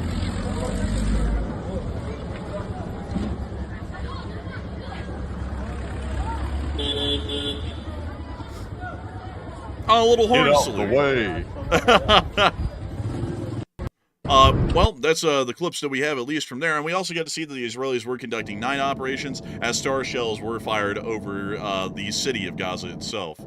with that, we're now going to be moving on out from the Gaza Strip and the Middle East in general and the updates from there. And we're going to be moving into Western Russia because this starts a whole new saga of the story. This starts the fuel shortage crisis, which is still going on, and it's getting worse. We were able to see that over the course of the day, there's still no gas in Primorsky Krai, and the shortage is continuing to extend deeper into the Russian Federation. It's starting to consume eastern Russia, and it's slowly working its way from around the Vladivostok area, around Manchuria, and on towards Lake Baikal at the moment. We also got to see the long queues of people waiting for gas once again, and then we were able to hear that apparently the bootleggers are out in mass, and they are making fake gasoline to sell to people, because y'all all know wherever there's a camshaft without gas, or as they say in Russia, wherever there's a cam, there's a scam. And there appears to be a really big one going on in Russia right now. The Russians have started to sell bootleg petroleum, bootolium, or as we call it, hoodolium, here on this channel. And it appears that it's having some unintended side effects for the lifespan and longevity of the car engines. И ту попробуй тоже. Oh. Заправились. Try it He again. put that boil in the engine. На Русоле 3 тачки заправились. И Some всё. Russian boil. Удалось It's not ни good for одна. your engine, it turns out. Doesn't sound like it was healthy. But it does appear that hoodolium is really starting to catch on in eastern Russia. But do not worry, the authorities have insisted that everything is okay. This was a statement today in the Jewish Autonomous Region, which, by the way, I have to explain really quickly, is around right here. It's around Bijan.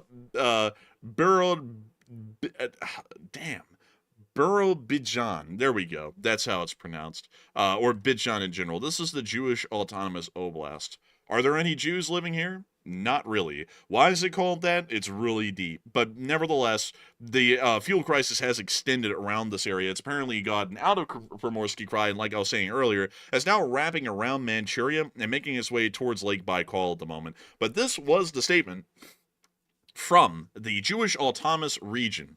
Gasoline sales to the population in the Leninsky district of the Jewish Autonomous Region will be resumed next week. Due to interruptions in fuel supplies, gasoline sales in the municipality are temporarily limited. Priority is given to specialized equipment, emergency vehicles, and school buses. As acting deputy chairman of the government of the Jewish Autonomous Region, Valery Samkov noted, the failure occurred due to a disruption in the rhythm of deliveries, and agreements between suppliers and customers were violated. The government of the Jewish Autonomous Region has joined in solving the problem, and monitoring of the movement of rail tank cars with fuel is underway. According to information from specialists of the Far Eastern Railway, the first tank cars with fuel and lubricants should arrive in the Jewish Autonomous Region in 3 days. As soon as the fuel arrives in the region, its sales in the normal mode will be resumed. They could have said Jewish Autonomous Region at least 5 more times, because I don't think they said it enough through the course of this post. But it does appear that lubricants will be making their way into the Jewish Autonomous Region along with petroleum here soon. Diddy is pleased. What's up with all these lubricants going around all these places? Like the Russians, like every fuel load has like a load of lubricants that comes along with it. Is that like a freebie or something? Generally, it's kind of a freebie, but a lot of Russian automobiles and cars are not that advanced, so they actually have to kind of give out the motor oil, I guess you could say, with the gas. So that's part of the reason why. But still, quite interesting, nevertheless. But moving on from that and out of the Jewish Autonomous Region, it does appear that a lot of people are talking about that ongoing fuel shortage that is, once again, starting to expand deeper into eastern Russia. And Matthew, what are people thinking about that currently, and what are you thinking about it as well? All right. So for the Russians to make a statement about it, I think that's very telling. The authorities are claiming it's totally temporary and they'll have this fixed very soon, which is a rare statement coming from the Russians. They usually don't like to acknowledge things like that, but it's now spreading. It's spreading to easternly Russian regions at this point. So what are your thoughts about the situation with the gas shortage? But it looks like 45% said it will cause collapse, while 37% said Putin is panicking about it, and 12% said it'll be fixed soon. And I really don't think it's going to be fixed soon, and Putin is definitely panicking about it. But whether or not it causes collapse, that's going to have to be seen in the future or not, because it's going to take a long time for it to cause a collapse if it really does. So Putin is certainly panicking based on the statement that was released, because typically the Russians, like I mentioned, do not release statements about crisis like this. They like to pretend like it's not happening. So they know it's serious, and I'm with the 36%. And Enforcer, what say you? I would have to say that I would be with the 37%. I believe that Russia is panicking about this. A collapse is most likely going to be coming within months. It's not going to be anything that's going to cause an immediate collapse at the moment with the current situation. This is going to have to spread a lot farther to the Ural Mountains to start causing a significant collapse. That's what I would believe. So right now, this is a serious situation, and it is one for extreme panic, but it's nothing that's going to lead to the collapse of Russia overnight. But I would have to say that the Russians appear to be getting a lot of lube these days. They're a little interested in that whole sort of a thing. Oh, you know why they're probably bringing in all that lubricants? They're probably bringing in all the lubricants because the Russian gas officials have to go out there and inspect the issue, and they have to go into the gasoline office, like at the gas station, to be able to check the books to make sure everything's, accounted for and stuff. And they have to be able to get through the doorway. So that's why they have the lubricants there. They have to get Mr. Lunchtime through that doorway, and sometimes you don't have enough butter on hand, so you got to bring in the train car of lubricants to get them through. Man, honestly, I was kind of thinking that they were getting the lube nationwide, so that way everyone could get prepared to get screwed. That's what I was kind of thinking. But I think that's an even good answer as well. But they're getting ready for the arrival of for Diddy in the joint. Ain't nothing like a Diddy party. Ain't nothing like a Diddy party. No. But anyways, moving on from that and on into the western region of Russia. While the western region isn't undergoing a gas shortage, they are undergoing gas explosions. Take a look at this one. This was a gas station in Dagestan. Oh. Whoa. That's what. Oh. Spend 1 year in Dagestan and forget. That's Here what it is happens again. right there. If you don't use lubricants to get Mr. Lunchtime through the door, the whole place goes up. And that shitty Carl. Man, look at it again. Whoa. Dagestan is a land of mystery and magic. Watch as this gas station disappears. Damn. Anyways, moving on from that, we also were able to hear that a refinery was hit within Krasnodar, which also was a bit of an issue. It's cooking. It's burning. It burns.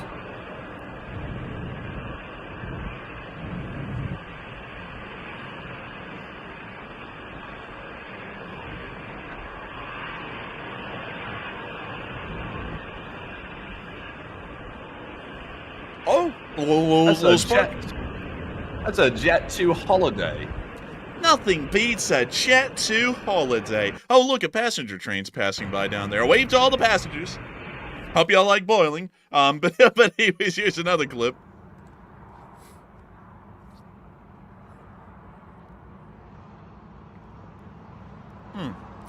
I gotta tell you, folks, these refineries have a way of combusting.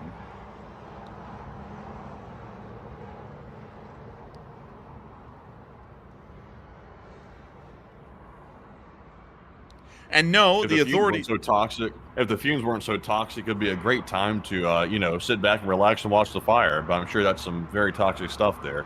Probably very toxic. Insanely toxic, I assume. Oh, hey, by the way, speaking of toxic, there's now a giant oil spill that's happened right outside of Novorossiysk. Here's a satellite picture of it. And apparently a vessel just split wide open right outside of the port and is leaking all of its contents into the Black Sea. So that's great to know. And it's actually this one right here. It's a Turkish crude oil tanker, the Semahat. And apparently that thing ain't be simmering or hot. It's just cracked wide open and all the oil spilling out into the area. So... oh, another oil spill, I guess, What can you do? Moving on from that and on into the area of the Volga River and to the area of Novokubishevsk, we were able to see the refinery's still out. Look at that. Wow. Oh, wow. That's the one that was suspended earlier this week. Actually, correction here. I gotta clarify this because this is something I actually got confused earlier. This is the Novokubishevsk refinery. This is the Novokubishevsky refinery.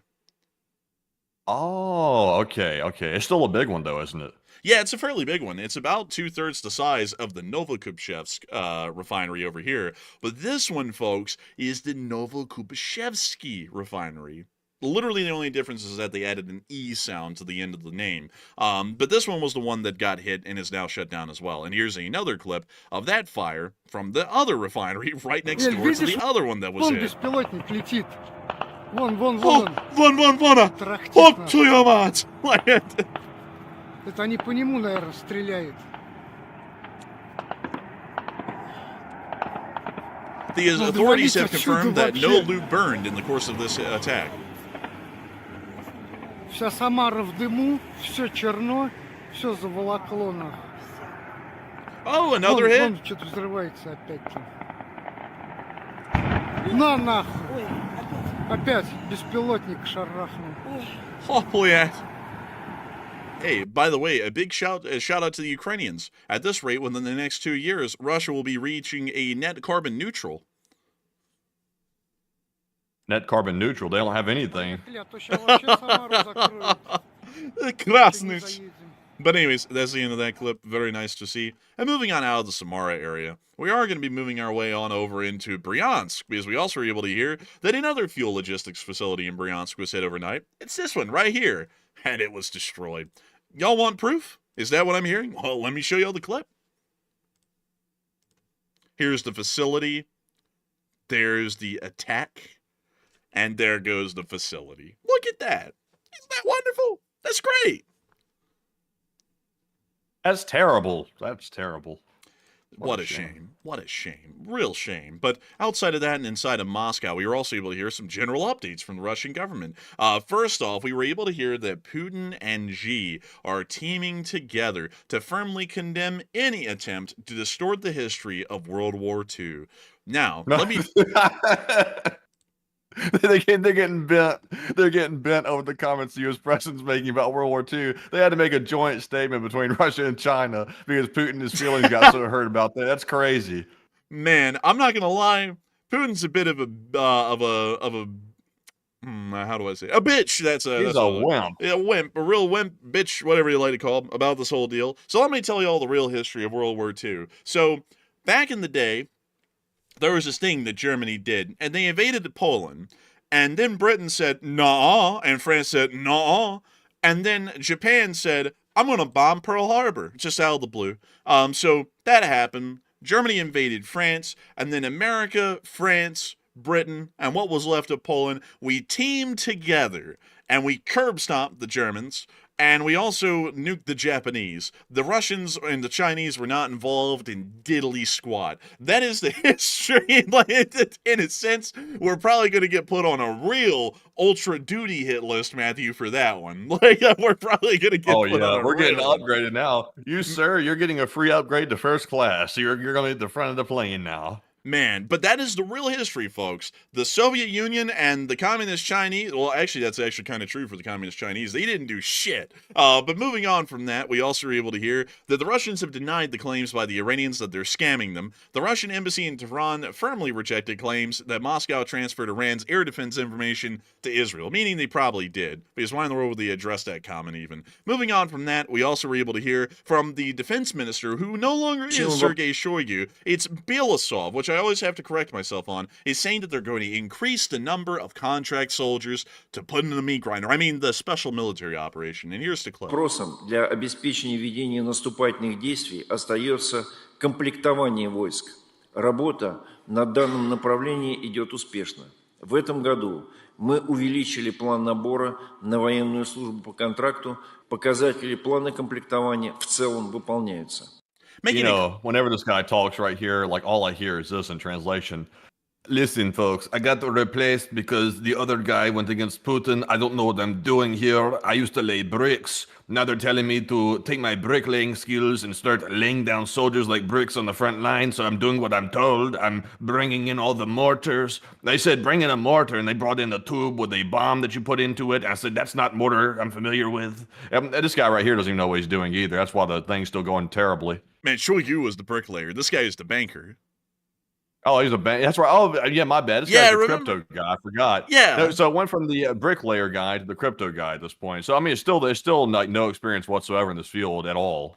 Dude, this guy, like, Shoigu was like, I'm laying down bricks. The soldiers, they drop like a sack of bricks when they get shot. This guy, Belousov, he's like, I heard on the blockchain that I'm cashing out on the Russian soldiers' lives. Like it's a great investment because it keeps me in my job getting paid, and I like it. We're gonna get more of them. But beyond that, they're both idiots. Like they have no real competency in this position at all. This guy, I think, is even worse than Shoigu. But anyways, Where's Shoigu at now? Is he just made a statement the other day? What position does he officially hold now? Is I can't even keep it straight. I don't even know. Let me go pull up his goofy position. Clown jester. Yeah, it's something like that. Secretary of the Security Council of the Russian Federation, so a made-up position at this point. Oh, clown jester at this point. He kind of looks like a clown jester in that picture right there. I don't know what's up with that. Constitutional that supports the president's decision-making on national security affairs and matters of strategic interest. So quite literally a meaningless position. So, yeah, that's where he's at now. Well... Look at that look at this shit. They're 70 feet away. Look at how they... Dude, Putin's like, any suggestions? All the way in from the back of the room. Yeah, let's keep fighting. Like, or something like that. It's like, how the hell does he even hear him? This is the setting right here. Remember, this was when he called up the spy master at this exact meeting right here back in February, and he dressed him down in front of everybody and threatened him and made him like start stuttering over his words and stuff. You remember this was that meeting? Oh yeah, at that podium right there. Yeah, this was it. Yeah, this was it. This was it. It's that famous meeting. Oh, man. That spy master's got nothing on Putin because Putin just have him shot. But anyways, moving on from that and on out of that news, it is time for us to get on out of Moscow and on into the French news for a brief moment because we were able to hear Macron's comments on the ongoing matter. Putin will have played the president of the United States if he doesn't meet with Zelenskyy. And that was a direct statement from the president of France. Now, really quickly, Matthew, what are people thinking about that? What are you thinking about that as well?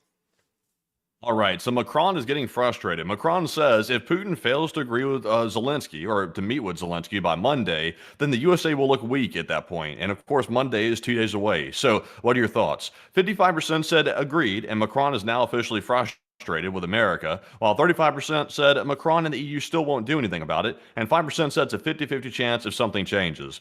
And honestly, like, I really don't have a lot of faith. Like, Macron, he makes some really bold statements, and on some of them, I'm like, okay, good for him. He made the statement that needed to be said. But at the same time, though, I've really never seen any real follow-through with any of it. It's mainly just been statements, and Macron will say things that sound good, and then he doesn't follow through. So I'm kind of leaning toward the idea they probably won't do anything, but Macron is definitely frustrated. We know that for a fact now.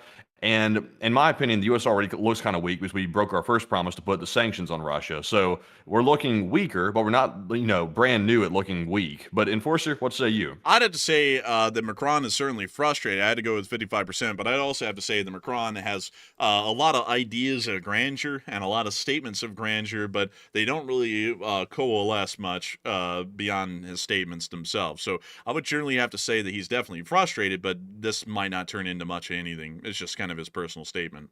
So with that, I hope that does address that the best I can. And also, by the way, folks, we are hearing that apparently there are more Greyhounds on patrol within the area of the Norwegian Sea.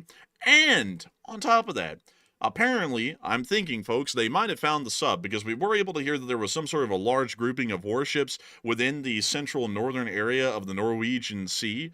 And that suggests that they might be sitting on top of the sub, and then they finally found it. And they're just literally hanging out above it, so that way if it does anything stupid, they depth charge it and pretty much get everyone. So that seems to be the case. Once again, that's a very big assumption. We haven't gotten an official statement that they have tracked down the sub, so it might still be at large at the moment. But the fact that they have a decent amount of warships within a specific centralized area of the Norwegian Sea is starting to heavily suggest that they may have found the sub, and they're hovering on top of it.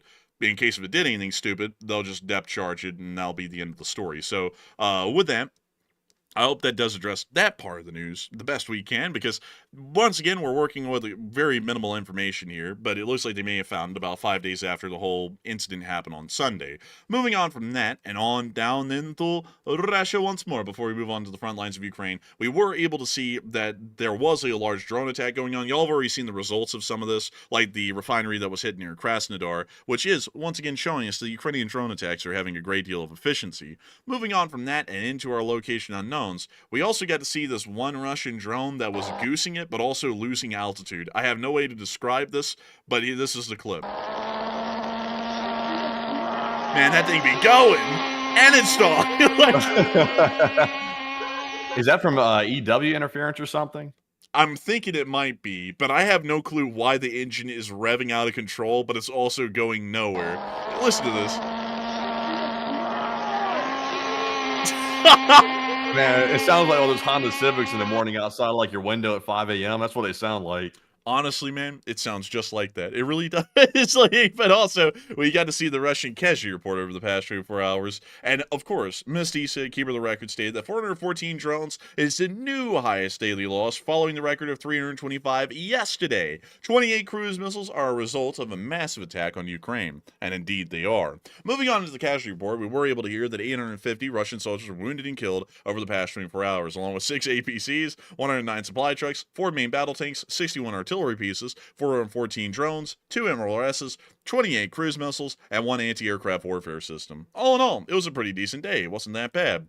And moving us on into the front lines, we also were able to see that the Ukrainians destroyed a grenade launcher near Svetove as a part of the 3rd Heavy Mechanized Brigade. There it is. It's an AGS-17.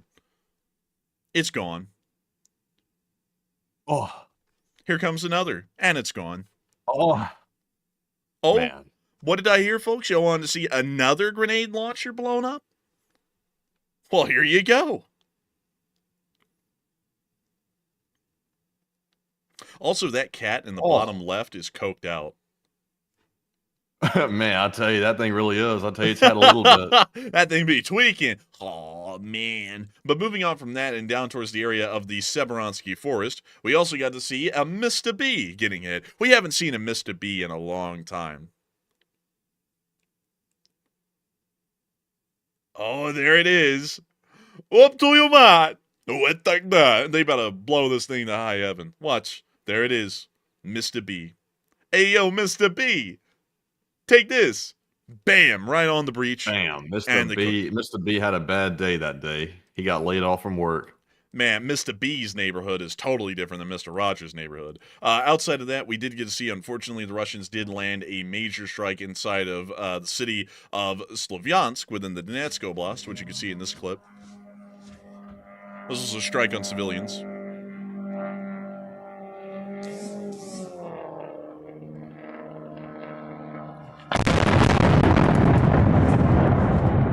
Охуеть, блядь. Просто охуеть.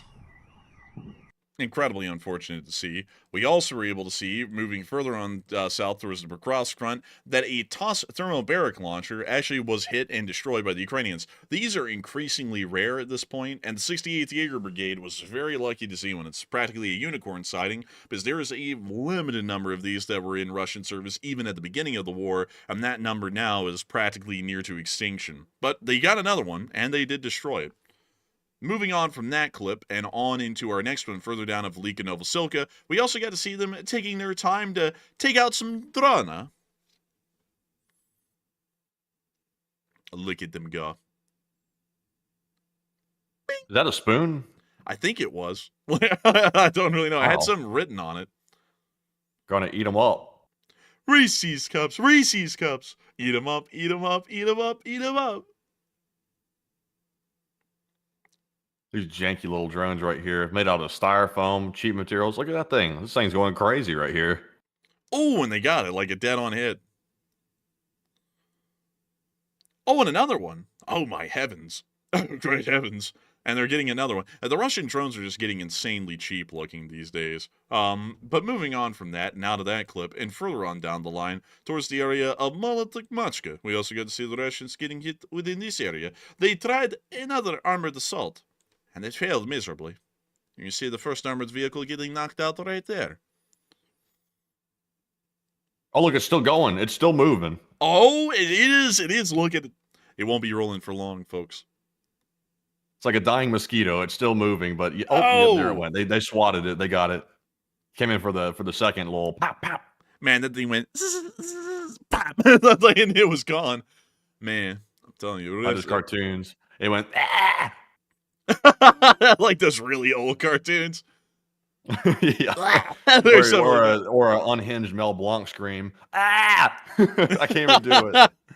Honestly, bro, it was the thought that counted on that one. It was just the spirit of Mel Blanc. Bzz, bzz, bzz, bzz, bzz. turn off that light! You see the Russian assault column continuing to try and make its way towards Mala Tomachka. They're not going to make it. In the words of Viktor Orban, the Russians cannot make it. Or however the hell he talks. He talks like Gru from Despicable Me. But he never quite grew out of the phase, though. He said, we have to protect the girls. Or something like that, like Gru says in Despicable Me. But we can also see them continuing to slam this armored column.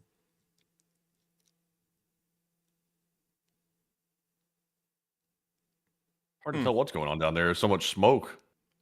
Man, they're giving them the smoke. Nothing but it. Oh, there goes a couple of Russians that are running for the trees, literally. And those Russian columns, they're smoking, bled. Oh, they're going to get it. Hit it, Vadim. Bam! And they get it. Also, Snotrangle said, any new updates on the Pokrovsk encirclement? It's still an effective encirclement at this moment. It's not a complete encirclement, and it appears that they have generally lost their opportunity or time window to be able to create a complete encirclement and pretty much trap those brigades. So that seems to be the current situation. Bless me, damn. Oh, damn. Damn, son. I've been trying to fight that so hard all night long, folks. I've been trying so hard, and I accidentally did it on there. Anyways, moving on from that, it's time for us to move on up into Kyiv to cover the speech from the president of Ukraine, Volodymyr Zelenskyy. Or more so, not really his speech. It's more so kind of like a press conference thing that went on today. So I'm going to only show a little bit of it because this thing is 34 minutes long. So we're going to show about 6 minutes of it, possibly, or 7 minutes, and then we're going to round it out and get on into the second segment of the stream where we get to talk to all of y'all. So without further ado, here is the speech. Peach! Найсерйозніше сьогодні накопичення, концентрація ворога там є. До 100 тисяч те, що є на ранок. Ну, вони готують у будь-якому випадку наступальні дії. Важливо, що ми це знаємо і контролюємо. Далі Харківщина, можна сказати, і Харківська, і Донецька, в принципі, область, в двох областях ми проводимо активні дії. І там ворогу сьогодні непросто. Що стосується Куп'янськ, достатньо успішні пошукові дії відбуваються на сьогодні. Знищено було 30 ворога ДРГ, вони знайшли за останні 2 доби. Продовжують. Сумський напрямок нормально, ну там ми потихеньку витісняємо ворога. Запоріжжя, ну, змін немає. В принципі, там, я думаю, що там небезпечно через те, що вони накопичують свої десантні сили. І це угруповання у них достатньо велике. Дніпро, нормальна ситуація контрольована.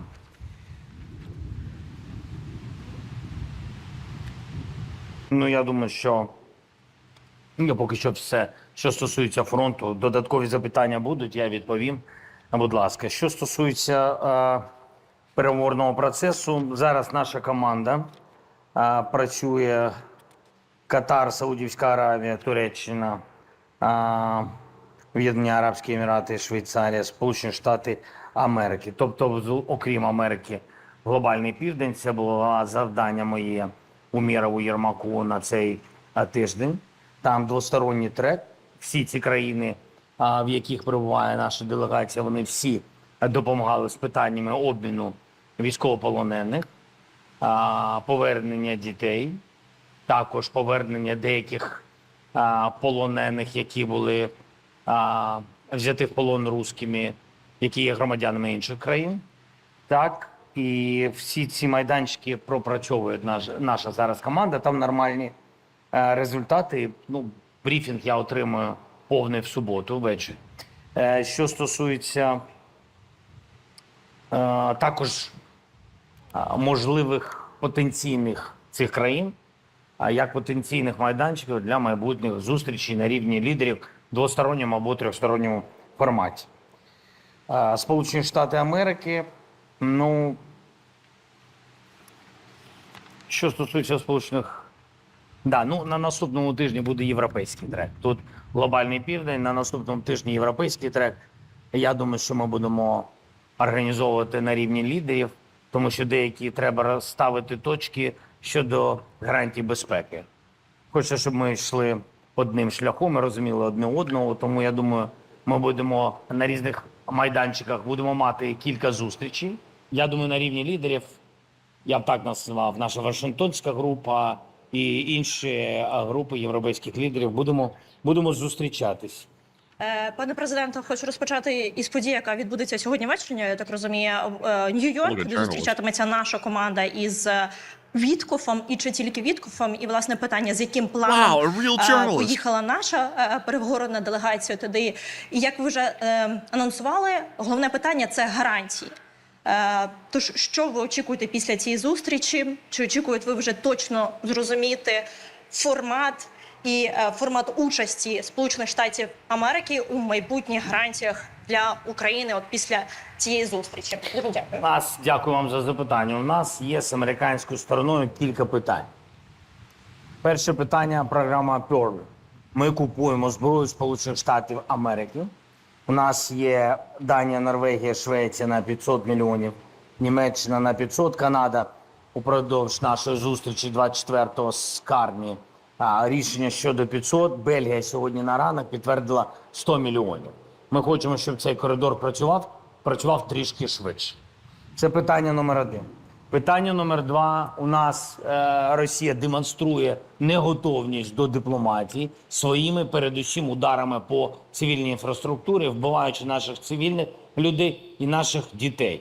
Ми терміново спробували зібрати Радбез ООН.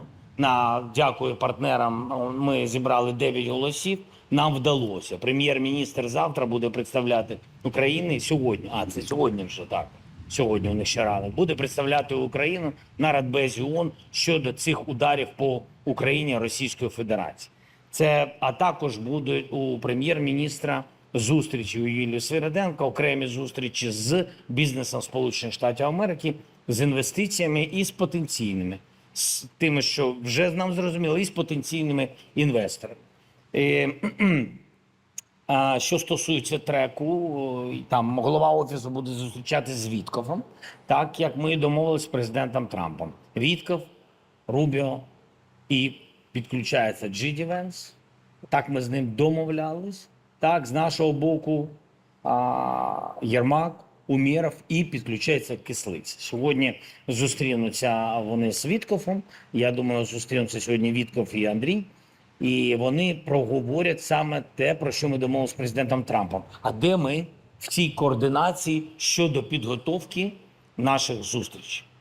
Щодо координації з іншими країнами, Умєров зараз окремо спілкується з турецькою стороною. Ми працюємо в кількох напрямках. А також щодо гарантій безпеки.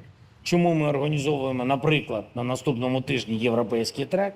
Тому що нам треба все, щоб архітектура вже взагалі була зрозуміла всім. Потім ми хочемо так само підключитись до президента Трампа упродовж однієї зустрічі наступного тижня і сказати, як ми це бачимо. Пане президенте, We're going to end it right there because this is about 7 minutes. So, what? What? I don't know, like the way this guy like came up and like put the mic in his mouth. I was like, was he about to eat the mic? This guy ran up and like aggressively grabbed that thing like he was going to ask that question like crazy. Bro, blowing like on that microphone. Let's watch that again. До президента Трампа упродовж однієї зустрічі наступного тижня і сказати, як ми це бачимо. пане президенте, Bro, he was like charging the mic. He was at like he wasn't going to get his turn or something. He wasn't going to give it up. Bro, honestly, bro, dude, he like grabbed that microphone where if anyone tried to walk up to him, I would expect he'd be like, excuse me, I have the talking stick. I have the talking stick. Like, and then he'd keep asking his question. But that was crazy. But on that note, we got to round this thing out. So, Herom Slava. And with that is the end of the speech that we're going to be showing from Zelenskyy today. It was actually a full-blown press conference that he was having with the Ukrainian press, of course, filmed and shown by the President's Office of Ukraine. But if you're more interested in hearing the rest of the questions that were asked and the statements by Zelenskyy, you can click on the link from that post on our map. The description for that's below to be able to watch the remainder of that speech and to be able to hear the rest of what Zelensky's answers were to all of those major questions that were being asked. But nevertheless, that is the end of the news on this channel. as far as it goes for today. What a lot of news it was, folks. What a lot of news. There was loads of it. It's getting huge each and every day, and it's just kind of crazy how that works, you know? Because I remember back in the day when we were just covering the war in Ukraine, and now there's so much other stuff going on, like, you know, what happened in Europe today, and the Norwegian Sea, and Venezuela, and then the United States, and the Middle East, and East Asia, and the fuel shortages in Eastern Russia. There's a lot to think about. It's a lot to cover. But I hope that y'all enjoy all of the effort, time, and commitment that we put into making this happen every single day and covering this kind of news, because we are incredibly proud to know that a lot of y'all enjoy this channel and find it to be your primary source of news. And I hope that the news that we've covered today and the kind of quality in which it was presented was up to Enforcer standard as usual, as many of y'all have become accustomed to. I'd also like to say that it is truly profound and incredible that this channel continues to hover up in the top 100, somewhere around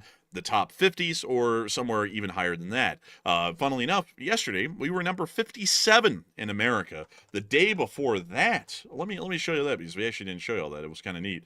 The day before that, we were actually, let me wait for this to load and scroll down to show y'all here. We were at any second it'll load. We were at number 34. Number 34 Oh, wow, look at in that. America. Oh, we actually beat out that that other broadcasting network there that is actually pretty big. Yeah, we did. And we beat out some others. Let me see if I can show y'all the others here. If Playboard will load any minute now. We beat out an entire horse racing association in New York. We beat out the Chronic Gamblers. That's kind of crazy. We beat out, let's see here, the White House for viewership. Oh, Isn't that crazy? wow. We beat out, who else? Who else? Fox News. Again, that's kind of like a normal thing these days. We beat out Fox 11 LA. We beat out CBS Sports. We even beat out an entire sports network. PBS NewsHour. Let's see here. Who else? PBD podcast. Well, you know, we even beat out the Dallas Cowboys. Oh, we even beat out Destiny, whatever that is. Who the hell's Destiny? like, I don't mean to throw any shade. I don't know who that is. Man, that sounds like shade throwing. I tell you what. Man, honestly, bro, no shade intended. That, like, knowing how sensitive YouTube is, that could be enough to start a whole YouTube war right there, and there was no beef intended by that. But we did get beat by NASA Wallops. I don't know what they're walloping, but we did get beat by them. And we also got beat by Dream. I can't believe that Dream's still around, actually. I thought that he kind of, like, stopped, like, everything. But anyways. The official Pokemon YouTube channel. Huh. We also got beat by them, so Pokemon did beat us. We're still not as culturally relevant as Pokemon, or Dream, or iShowSpeed, or whoever the hell this is, who got 1.5. What did they even say? All of... Don't repeat it. I don't know what that says. Don't repeat it, though. It looks sus. Bruh, does that... What's up, Olive? Like, bro, it's like, I don't even know, but they got 1.5 million live viewers. So yeah, they got a lot of viewers, way more than we did. But beyond that, I got to thank you all so much for enjoying our channel, and so many of y'all enjoying it that we're usually always in the top 100. And so, with that, folks, it is actually time for us to move on to the second segment, because it's time for us to get to talk to all of those folks that put us in the top 100, which is all of y'all. Hey! And we're going to be talking about all kinds of stuff tonight. I've seen some requests tonight that we have to throw in a train. Like 7 people have said that, so I'll try and throw in some train talk somewhere. It won't be incredibly long. And I also know that a lot of people want to talk about all kinds of interesting things, like what the Germans said, and what kind of cool places there are to visit, and if they like the show or not, and all kinds of cool stuff like that. There is a load coming around the corner, but make sure to stick around, folks. You're required to stick around. It's by law. You cannot leave this channel once you start watching it, because if you do, nothing happens, but it makes us sad. So please don't leave. We'd like y'all to stay. But nevertheless, we are going to be moving on into the second segment of this stream, where we get to do anything and everything, except for talking about politics, religion, climate change, or, let's see, is the A10 relevant, or do attack submarines attack other submarines? Because that actually ended up being contentious enough, I'll have y'all know, that I had like 5 people go out of their way to reach out to me on Discord, which is incredibly rare, to tell me why they believe the attack submarine can attack other submarines or why it can. And it was like 3 people who said that they can attack submarines, another 2 who said they couldn't, and then we got loads of Twitter DMs about it as well. So oddly enough, Man, you got 3 people on me in the emails too. Like I didn't even mention it because I was like, we say things on the stream sometimes. It's like, also you corrected it yesterday as well. You corrected something about the submarines, and we still got the emails anyway. I was like, oh my god, man. Also, it's like in the midst of all the other emails I get normally. So I'm like, I don't have time to like dissect like a 500 million word dissertation on submarines. And like I also saw that we got some of the Twitter DMs as well, and it's like split. Like half of everyone is in the camp that an attack submarine really doesn't attack other submarines, and then others are like they can and they would, although they never have in history. So except for this like one time in 1945, which was really like just an absolute stroke of luck that it even happened. But outside of that, though, we also will not be talking about that because, oddly enough, that is a very divisive topic. I don't know why the hell that always happens that way. Like, you know what's crazy, folks, tonight is that I broke down exactly how the Russians and the Chinese work on the internet space to turn Americans against each other, and the whole chat was like united with my statements and Matthew's statements on that, and how that's against America's interest and why we should all be united as Americans regardless of political affiliation. But God forbid if I say an attack submarine really doesn't attack enemy submarines. Oh, God forbid. Like, that becomes a whole war in itself. So we will not be talking about that one. That's now the 5th one included. But nevertheless, it is time for us to move on into everything else for the night. So, Matthew, please take it away. I don't know why I'm having such a hard time talking these days, man. I feel like I'm truly turning into King George VI with the stammer. Like, I was actually trying to, like, smoothly talk right there, and my jaw just, like, locked up, and I couldn't even get it out. You got Please. that locked jaw. Man, got that jaw that's locking up, I tell you what. Also, by the way, the only subs we're going to talk about, folks, we'll talk about that Subway footlong, but that's about it. I mean, that's all. That's the only subs we're talking about here. And honestly, I'll tell you this, like, no shade at Subway, but Subway needs to up their game a bit because I think their stuff's a little bit not great, to be honest with you. No shade or nothing like that, but they need to up the game. But anyways, jumping into all of our super chat questions, our live chat questions, and our Morse code decoders of the night, we're jumping into our first super chat here, which goes to Dustin Mayo, and Dustin put in a very, very generous $100 donation, and thank you very much, Dustin, for that very generous support. And he said, "What's your take on the Russian spy planes and the ADIZ?" Which that would be the Coot, by the way, and they caught the 5th one in a week in Alaska. I think that is incredibly concerning. It doesn't mean they're going to be bombing us, but they're trying to gather a lot of information on something.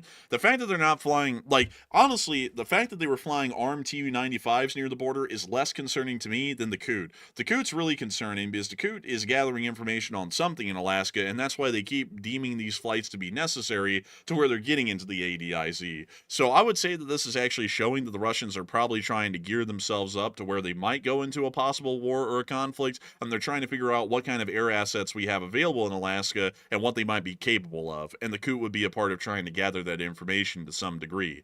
So with that, I hope that does address that well, Dustin Mayo, and a huge thanks to you for that massive support and helping this channel to keep on running.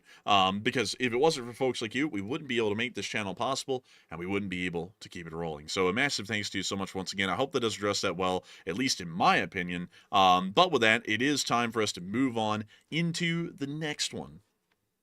All right, so moving into our next super chat here. This one goes to Hokey Redneck yet again. He throws in another super chat this time, and this time it is a $50 support. And thank you very much, Hokey, for that support once again. And he said earlier that Enforcer Matt probably drives that F-250, and he probably rolls coal on a daily basis.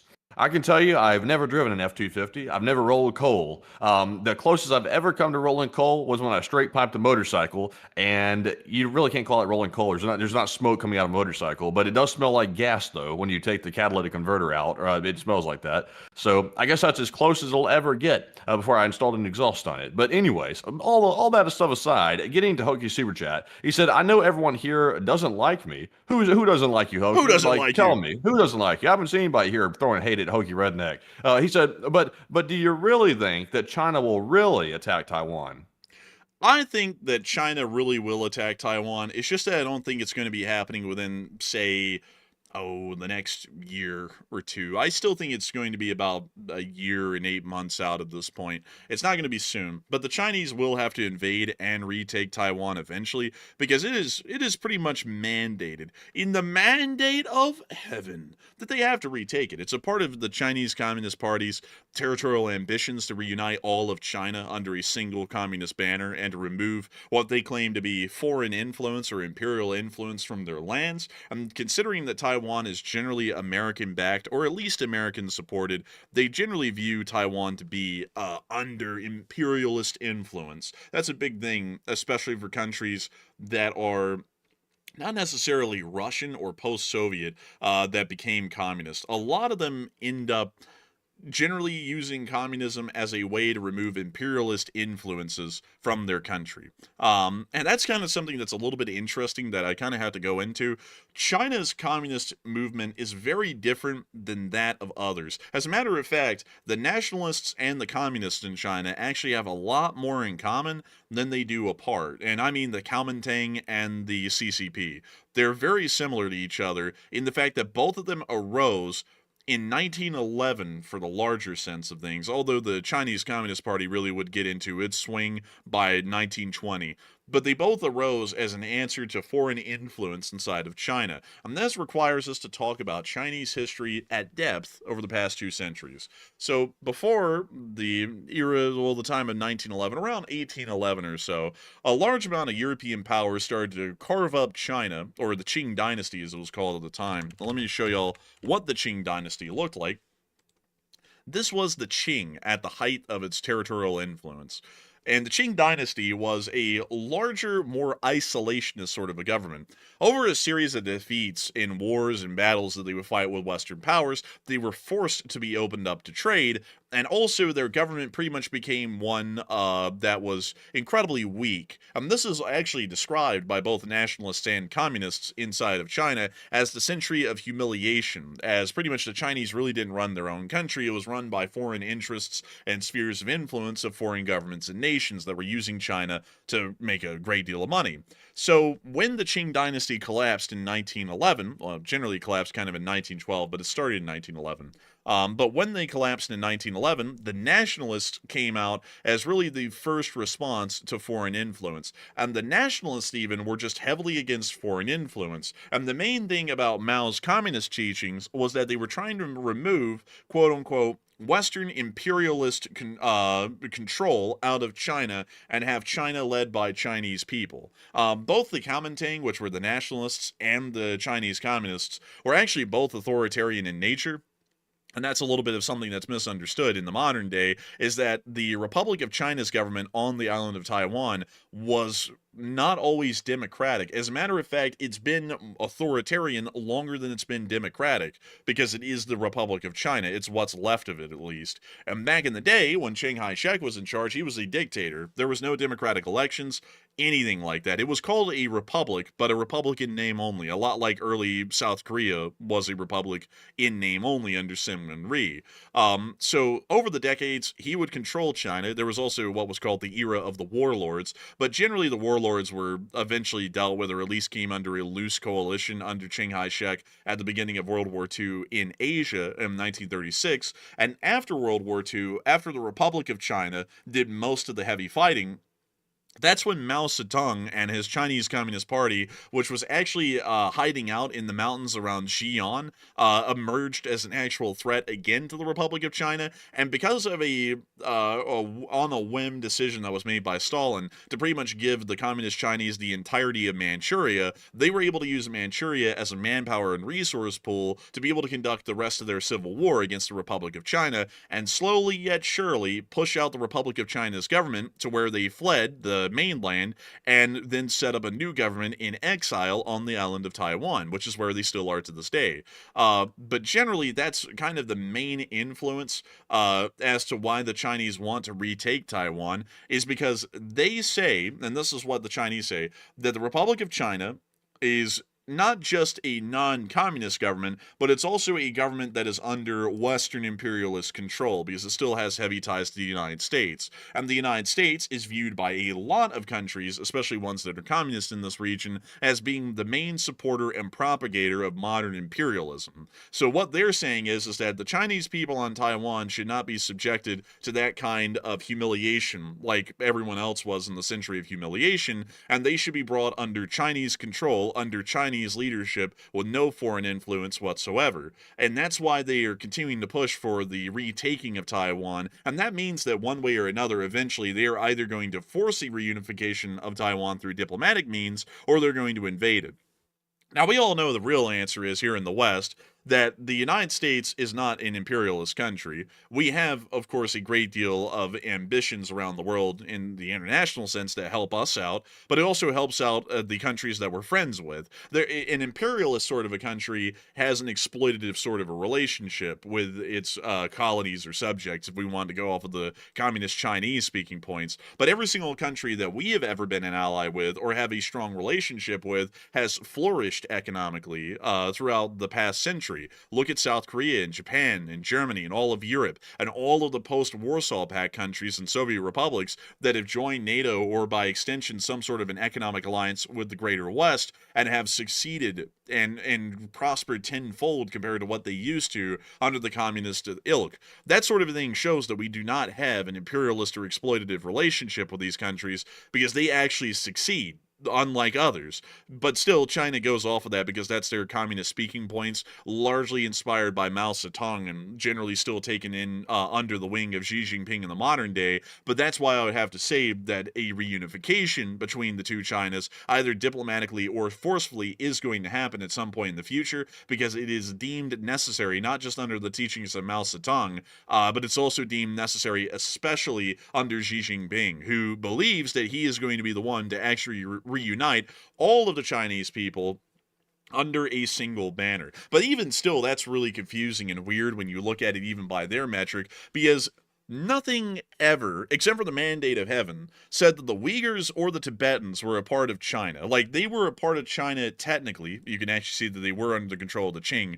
But the problem with that is that the Mandate of Heaven pretty much just said everyone and their different customs and laws are respected, but all of them have to recognize that the Emperor of China is mandated by heaven, by the heavens, by the gods, to lead all of these people, but in a benevolent leadership. So there really isn't anything to say, like, and this doesn't really make any sense when you look at communist Chinese ideology, that they have a right to rule the Uyghurs or the Tibetans or any of the other smaller minorities, like, for example, the Taiwanese would be these days, inside of a communist Chinese government led by the Han Chinese, because the Han Chinese are the Chinese people. The Uyghurs, the Tibetans, and the Taiwanese are not Chinese people. They're distinct and separate peoples. And it's like, unless if they're trying to say that they're a successor to the Mandate of Heaven, there really isn't even a historical context or even an attempt and a legitimate claim to say that they deserve leadership over these peoples or these regions, which I just, like, think... Like people ought to question that in China. Well, if they did, they would go to prison or a camp or something. I was say they're not questioning nothing, man. They want to keep their freedom. But it's like folks in the West ought to question that, because it's like, in reality, neither the Uyghurs or the Tibetans ought to be under communist Chinese leadership. And I just don't know why in the world they are, and why in the world everyone acts like that's just the status of things in the world, because there's not even a historic attempt at legitimizing that leadership claim. It's just, this was once a part of the Qing, so it's ours as well. Although these people aren't even really Chinese, they're their own distinct cultural groups with their own distinct customs and laws and traditions that aren't even close to being similar to the main populations of the Han, which are on the eastern coast. But anyways, that's a whole in-depth sort of a thing about talking about the communist Chinese and everything. But to come around full circle, Hoki, I do believe that they will invade the Taiwanese for all of those reasons, generally because of the strategic ambitions and also for their ideological aspirations. But still, let us know who's not liking you on this channel, Hoki Rennie, because you've been around forever. You're an old guard and an integral part of the community. Let us know, and we will correct them. But anyways, big thanks to you so much once again. I hope that has addressed that incredibly well. And with that, we are on to the next one. All right. And also, I asked a question here. I said, what is your personal outlook on life in 2025 onward? We're getting therapeutic up in here tonight. 37% said frustrated, worried, and uncertain, while 31% said positive, confident, hopeful. 16% said neutral and content. And 16% also said angry, restless, and discontent. Now, this question right here may look like a pretty simple question on its face, but this is basically polling what the outlook of people are on life in general. Because typically, I would say objectively speaking, right now the world's a very uncertain place. It's very hostile and it's very tough to follow and try to keep your sanity about you. So, objectively speaking, it should cause people to be frustrated and a bit worried because the world's uncertain right now. So, if people are saying they're positive, confident, and hopeful, I would assume those people generally see the cup half full instead of half empty, basically. So, I'm glad to see that there is a large percentage of people that feel that way. Me personally, I would fall into the 16% that's a bit neutral right now. If things start getting more serious around the world and World War III looks more likely, then I'm probably going to fall in the 38% camp, frustrated and uncertain. But Enforcer, what say you? I would have to say that I would be with the 30%. I'm actually positive, confident, and hopeful. Times are tough right now, folks, but times are always going to be tough here and there. We just have to band together, and together we can pull through and make it to better times. We just have to be smart and keep our wit about ourselves and work towards our common interests, and anything is possible and achievable. I always like to think that it's the case because times are not really the greatest right now, sure, but if we all work hard and we all make sure to look out for each other, we can get to better times eventually in the future. So I would have to be one of those people who We'll sees see. the glass as half full. We'll see. We'll see. Got a lot of hurdles to get over to get there. I'm not one of these people that's like a doomer, by the way. Like I tend to be a cynic. Typically, I see things as real as it gets, even if it's negative, and that's grating to some people. And I try to tone that down a bit here on the channel, but I see things exactly how they are. I don't sugarcoat it. I'd rather deal with the reality of it than try to make it seem better than it is. And I would say right now it is as bad as it looks. For one of the few times in history, it actually is as bad as it looks. And when people say, "Oh, we're creeping up on World War III," a lot of people will try to ignore it and say, "Oh, well, you're just overreacting," things like that. I get why people do that. They're trying to cope with the reality of the situation. Some people simply just can't handle the reality of it. But if you look at it for what it is and just simply accept it, honestly, I find a lot more peace that way. If you just look at it for what it is and say, okay, look, we can't control it as individual people. If the madmen that are in charge of the world right now want to go to war with one another, we're not really going to be able to stop them if they want to start that. So we just sort of got to sit back, take the ride, sort of take it one day at a time. And that's the way I look at it personally. Man, that sounded depressing. that sounded depressing. Well, that's not depressing. I mean, it keeps me sane approaching it that way personally. Some people it doesn't work, but for me it works.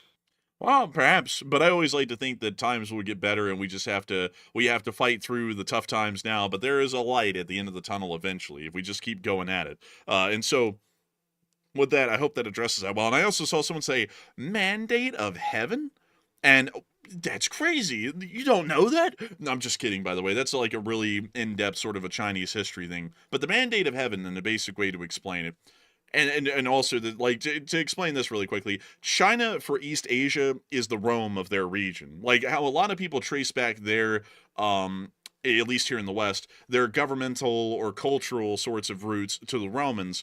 That's a very similar thing for folks in East Asia to do with the Chinese for the larger part, although the Indians kind of have their own thing going on with that. But beyond that, in China was actually is a very interesting country historically, even still, even in the modern day, with everything that's going on there right now. But back then, because they had rice crops, which, by the way, calorically, rice provides more calories than really any other kind of grain out there, even corn per stalk, which is an incredibly interesting sort of a thing, or per acre for the large part. And this meant that China could have a massive population even before the Industrial Revolution or the agricultural revolutions that occurred later on in history.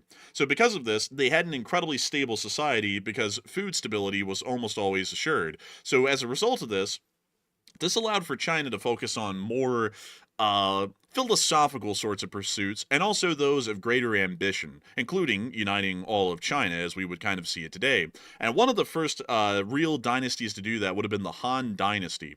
And way back then, the Han Dynasty came up with this thing that was called the Mandate of Heaven. And it was a sort of a philosophical way to ensure that the Emperor of China would be able to keep general full control of what we would consider to be modern China as well as Mongolia, but also ensure that all of the different peoples with their different languages, cultures, laws, and customs would be able to get by in this sort of a country without feeling like they're being oppressed and then rise up in some sort of revolt. So basically what the Mandate of Heaven says is that the emperor is chosen by the gods of all of these different peoples, by heaven for the larger part, to lead the Chinese as a collective of peoples. And through benevolent leadership, it's never supposed to be direct crushing anyone's rights, laws, or customs or anything, but through the benevolent leadership of the emperor of China, all of these people will have a great prosperity and their gods will be happy and so on and so forth. And so that is how the Chinese actually ruled all of China for millennia. Actually, it was an incredibly long period of time, about 2,000 years just about. Hell, even longer than that. It was about actually roughly 3,000 years they ruled through the Mandate of Heaven. But then was the emperor trying to get to heaven like some leaders are? Well, actually, it was said through the Mandate of Heaven that the emperor was practically godlike, nearly. He wasn't a god, but he was next to godliness, and was chosen by the gods to lead in his lineage. And he was the chosen one. I'm the chosen one, but beyond that, kind of in chosen one, trying to get to heaven, sort of same beat. Yeah, kind of in a sense that was how it worked for him.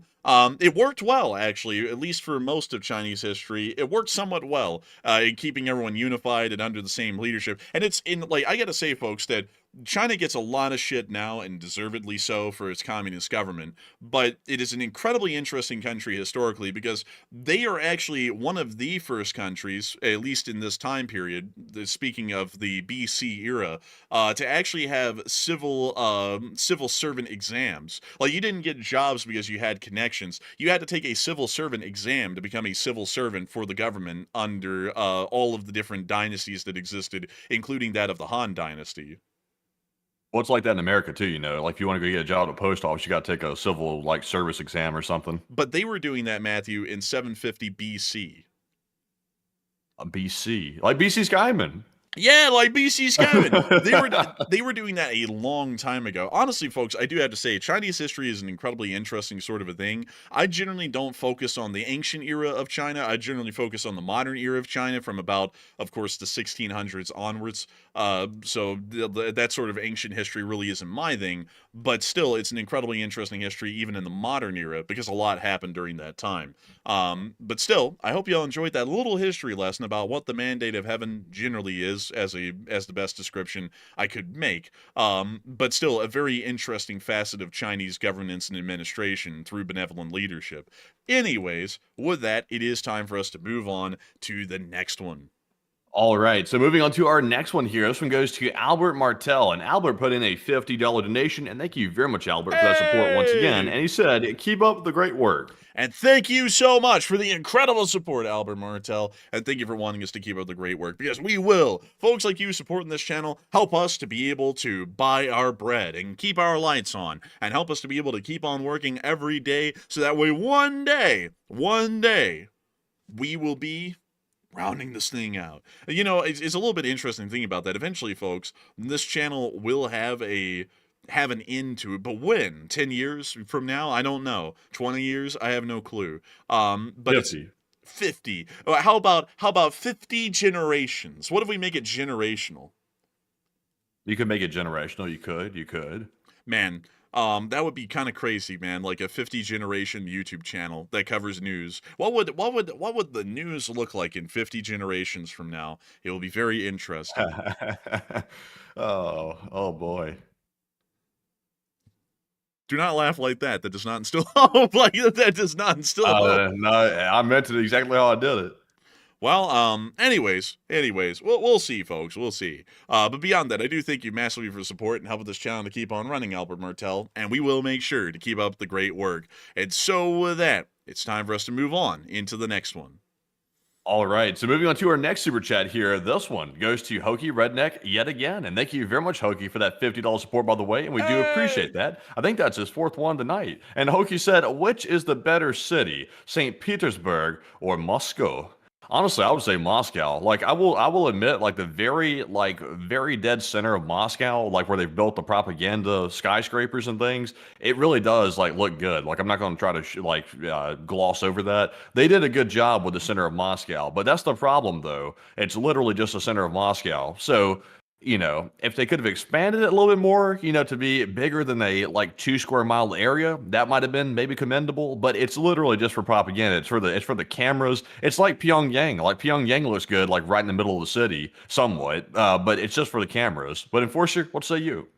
I would have to say that out of the two, I'd generally go with St. Petersburg, actually, because St. Petersburg is older. Well, not necessarily older. Moscow is technically older, but as far as being the capital of Russia, St. Petersburg is older, and therefore it was built up to be far more opulent and grand than Moscow was, because Moscow only became the seat of power in very modern times as the head of the Soviet Republic, and then later on the Russian Federation. During the time of the Russian Empire, the capital was actually St. Petersburg, and it had been since about the 1730s. So a lot of the downtown area of St. Petersburg, like if I show it here to y'all, it is incredibly old, and for that reason, it doesn't look too bad, at least compared to what most of Moscow will look like with the Khrushchevskas, and the Brezhnevkas, and all of those such things that are incredibly hideous and ugly. And they also have a whole bunch of other stuff as well, like the Kazan Cathedral. Look at that. Wow. So nice, so opulent. This was built during the time of the Empire.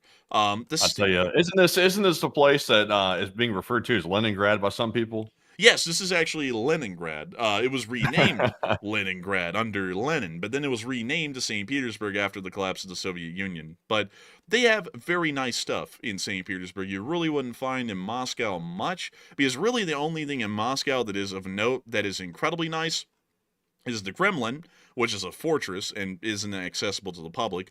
Gum, which is this big department store right here. Let me see if I can drop that. Oh, give me my man. Oh, there we go. Let's drop down to the Gum to show you all this. This is the Gum, which is like their big.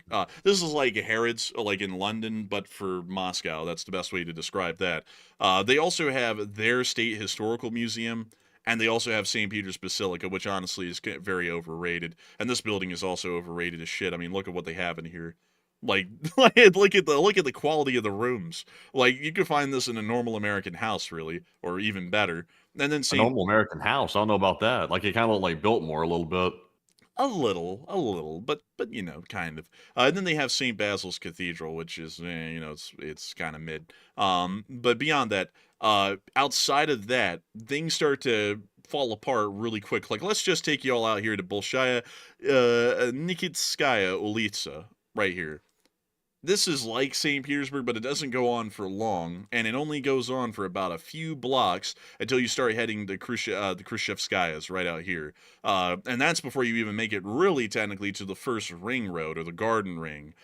So I would generally say that St. Petersburg would be better just for the amount of nicer buildings or well-built buildings that they have that are not commie era, because Moscow was pretty much built out during the communist era, while St. Petersburg was built out during the Russian imperial era. Is it just me, or does the Kremlin look like a clown house or something? Like to me, it's always looked like a clown show. Like when you look at the Kremlin, like all the colors on the roof and the spires and stuff like that, it doesn't look regal to me. Like there it is right there. It looks stupid. Like I've always looked at it and thought people really find this to be like nice or something. I mean, rather than having historical value to it, I mean, it looks like a gingerbread house from Christmas. Like this? No, like the Kremlin itself, like the actual building. Well, the Kremlin's a fortress. Well, yeah, I'm talking about the building in the center. The Sinetsky Dormets? No, the one you just looked at the top, the one with all the colorful spires and stuff on it. Oh, that's not the Kremlin. That's a cathedral. or whatever that is. I always think it looks stupid. They always show that when they show pictures of the Kremlin. Man, I don't like it either because it looks like decoratively wrapped Hershey's Kisses on the top of that thing. Like, it doesn't really look impressive to me, to be honest with y'all. No, it doesn't. Like, honestly, it's like if you wanted to find something more impressive in Russia that could be used as a symbol of Russia, it's like you could come up here and find all kinds of nice ones. Like, let me see here really quickly if I can find y'all one. Like, St. Isaac's Cathedral. Like, I'd just say that that's more impressive even. And that's not really even that good looking, but it's more impressive than St. Basil's Basilica or Cathedral. Like, I think this is better. But it's, I don't know. Like, I don't really like Moscow too much. Moscow seems like a shithole to me. And it really is. But then they have that little skyscraper block out here. And that's the only thing that's saving grace, is that they have some skyscrapers. But honestly, if you wanted to see some skyscrapers, you could just go to London or Paris. I mean, they have, like, the city of London inside of London. Well, the city of London... Wait, what? I have to describe. The city of London, the corporation of London, that is within the London metropolitan area, that is not actually London, as people call it, but it's the city of London, has plenty of skyscrapers. I'm not even going to go into the historical explanation of why there's a difference between London and the city of London. That's literally a 1,000-year-old explanation. It's insanely complicated. But beyond that, let me see, like the gherkin, like this one. I like the gherkin. I think the gherkin is cool. That one. I'll admit that's pretty cool. You know, and there's other ones, like not that smiling Jolly guy. fellow there. He was happy about the gherkin. He's like, "You're going to do the gherkin today." Have you had this cake? Have you tried this cake? But let's see. Like, look at this. Look at this. There's London skyscraper district. I mean, that's bigger than Moscow's, and it's nicer in my opinion. Look at what's at the top of the Sky Garden. Oh yes, Western money. Well, Western money being tossed around like it's just free money. Yeah, and you have the Shard, you have all kinds of nice buildings. And then if you go down to Paris, you've got the same thing for the larger part. Let me see here. I gotta get my bearings here because their skyscraper district is within a specific area of the city as well. And where is it? It's not technically in Paris like the arrondissements and all. It's outside of there. And I always forget where in the hell it is, but it is in view of the Eiffel Tower. And so we will eventually find it. It's just always so hard to find these buildings. Dang, where in the world are they? I won't be able to find them in Paris. There's technically not a lot of skyscrapers or any really inside of the real city of Paris right here. Because this generally has always been considered to be a historical area, and for that reason, they don't really want to tear down buildings here and build skyscrapers amongst them. So they're outside of there. I can't find them though. But still, beyond that, didn't Macron say at one point, "We do not want a world war"? However, man, he did say that. He was like, "We do not want a world war," and then Napoleon in his ear said, "Do it, man, no balls." However, like he was like, he said, "But anyway." Also, by the way, folks, huge shout out to Paris. The Seine is now swimmable.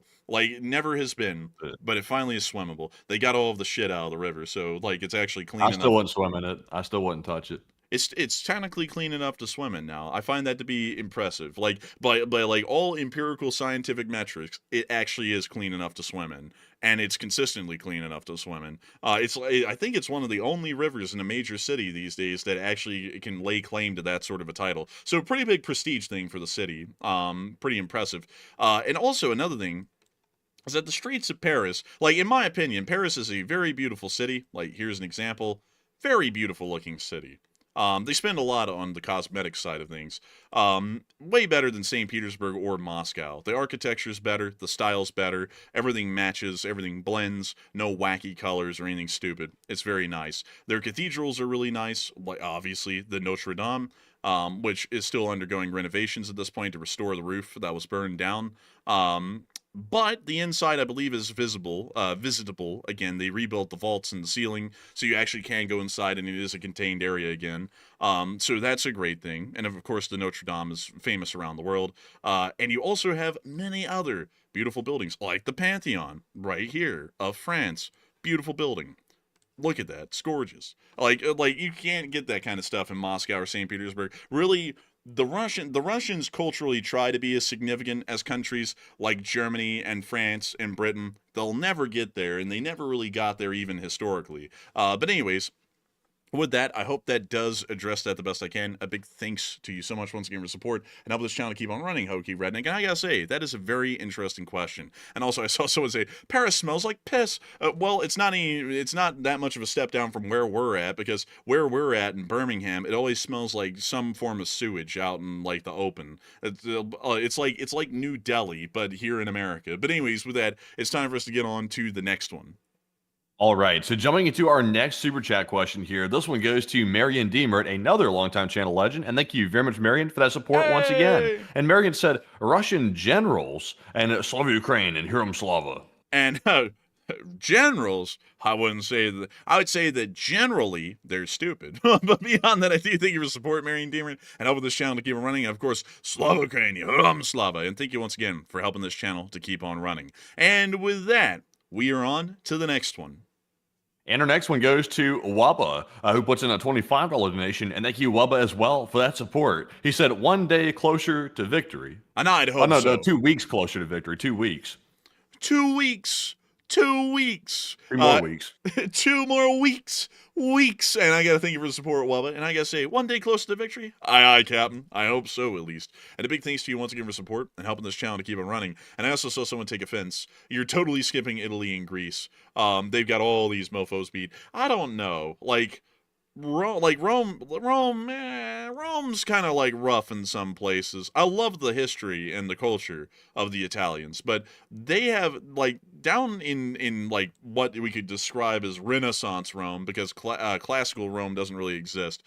It isn't really that grand. Like, this is what it looks like, and it's good. Like, don't get me wrong, it's great, but I don't really think it's up on the level of Paris great or London great, or really all of the major cities of Germany, like Stuttgart or any other city like that. It's not really up to that level of great, because Rome has plenty of classical history with the Colosseum and the Foro Romano, so on and so forth, but all of those buildings have been buried under what is the modern city of Rome from the sediments of the Tiber River, and that city was built on top of it. So it really, like, most of Rome is about as old, really, like the usual buildings, as London or Paris, even newer than that for the most part, because most of modern Rome was built around the latter part of the 1600s, because after the fall of Western Rome, the city of Rome usually had a floating population somewhere around 30,000 people, and that's not a lot. Like the Rome at its height in imperial times had a population of 1 million people. It then dropped down to 30,000. Now, Rome has finally gotten back to having a population of about 1 million people. So it's about the size of what it was in the ancient Roman times. So a lot of Rome is fairly new, and I also think that it doesn't really show the kind of grandeur or opulence in the modern age that ancient Rome would have. And also, Greece is very similar in that. A lot of it was kind of rebuilt more so in a modern era, like Athens, for example. Athens is a beautiful city, and there are definitely some great shining examples of modern Hellenistic architecture, but it isn't really up to, in my opinion, the kind of opulence or grandeur of the more founded Western European cities like Paris or London or any other places like that. So with that, I hope that addresses that well, in my opinion. I would say that they definitely have a lot historically going for them, but at least in terms of the architecture or the grandeur of what their modern city looks like, I still feel like the Western European capitals have them beat to some extent. But anyways, with that, we are on to the next one. And our next one goes to Made in Canada 182, who puts in a $20 donation. And thank you very much, Made in Canada, for the support all the way from Canada. And they said, because Germany and Russia don't share a border, does that mean they could send troops to Ukraine officially? Or would it be like Israel and Iran, which is mostly a bomb-tossing contest? And best news as always, an LLT, LSA. Technically, it would kind of be a bomb-tossing contest, because while they can go to Ukraine, they'd have to request permission by the Poles to transit through their nation to get to Ukraine, which that permission could be denied. So with that in mind, they're going to be generally lobbing bombs at each other. That's the best way to do it. Kind of like Iran and Israel were.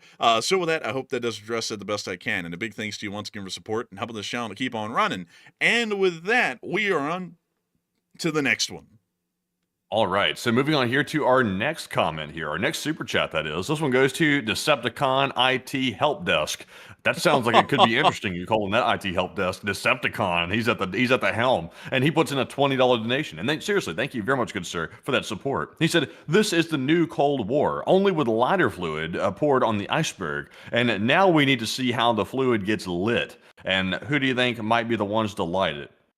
There are so many candidates for who could light it. It could be the Russians, it could be the Iranians, it could be the Indians and the Pakistanis, it could be the Chinese, it could be the North Koreans. There are so many that could, there's so many things that could pop off right now that could become major issues, that it could be anyone, anywhere right now. It's kind of crazy because if you had asked me that question back in 2022 or 2023, or even through most of 2024, the answer would have been clear. It would have just been Iran or Russia that would light that fuse, to a sense. Now in the modern day, it could be literally anyone. Like, it could be any one of those countries. So the list is limitless at this point, Decepticon IT Help Desk. And I got to thank you massively for the support, Decepticon IT Help Desk, for helping this channel to keep on running. And I hope that answered your question incredibly well. And with that, we are on to the next one. All right, and this one goes to Old Warrior, who puts in a $20 donation. And thank you very much, Old Warrior, as well, for being a channel legend and also supporting the channel yet again. He said, "Will today's ruling by the Federal Appeals Court that tariffs by decree are unconstitutional affect secondary sanctions?" And it actually will not. Sanctions are different than tariffs. The court ruling today, also, by the way, just if anybody's curious about that, it's not a final ruling. That was a federal appeals court that ruled today that most of the tariffs that are being placed by the U.S. administration are apparently not legal according to their ruling, but it has to go to the Supreme Court now. So it's not final, but it will be something that'll be interesting to watch as it gets to the Supreme Court. So no, to answer the question, I believe that secondary sanctions would not be affected by that court ruling. But Enforcer, what say you? Secondary sanctions would not be affected by that court ruling, but all of the tariffs that have been applied, including the ones against India recently, as a form of sanction, will be removed if that is upheld. So with that, I hope that does address that the best I can, at least in my opinion. And with that, we are on to the next one. And our next one here goes to Luke UK, and Luke put in a $20 support. And thank you, Luke, as well, for supporting the channel. He said, "Hello, Enforcers, and hello, LSA. And my question is, with Germany saying they are in conflict with Russia, does this mean World War III is about to kick off sooner than we thought?" And LSA. It could possibly mean that. We're not entirely sure, because that is a very strong statement to make, that you're in a state of conflict with another country on an official level. So we do not know if that means that it's getting incredibly close to World War. And once again, this is right in front of the Zapata exercises, so that also could be added in as well. So it's possible. I can't say definitively on it, but it is possible. And so with that, I thank you for the support. I hope that does address that the best I can. And with that, we are on into the next one. Also, I see some people talking about the whole tariffs thing. Really quickly, let me go pull up the U.S. Constitution, because I know that a lot of people love to yap about what things are constitutional and what are not.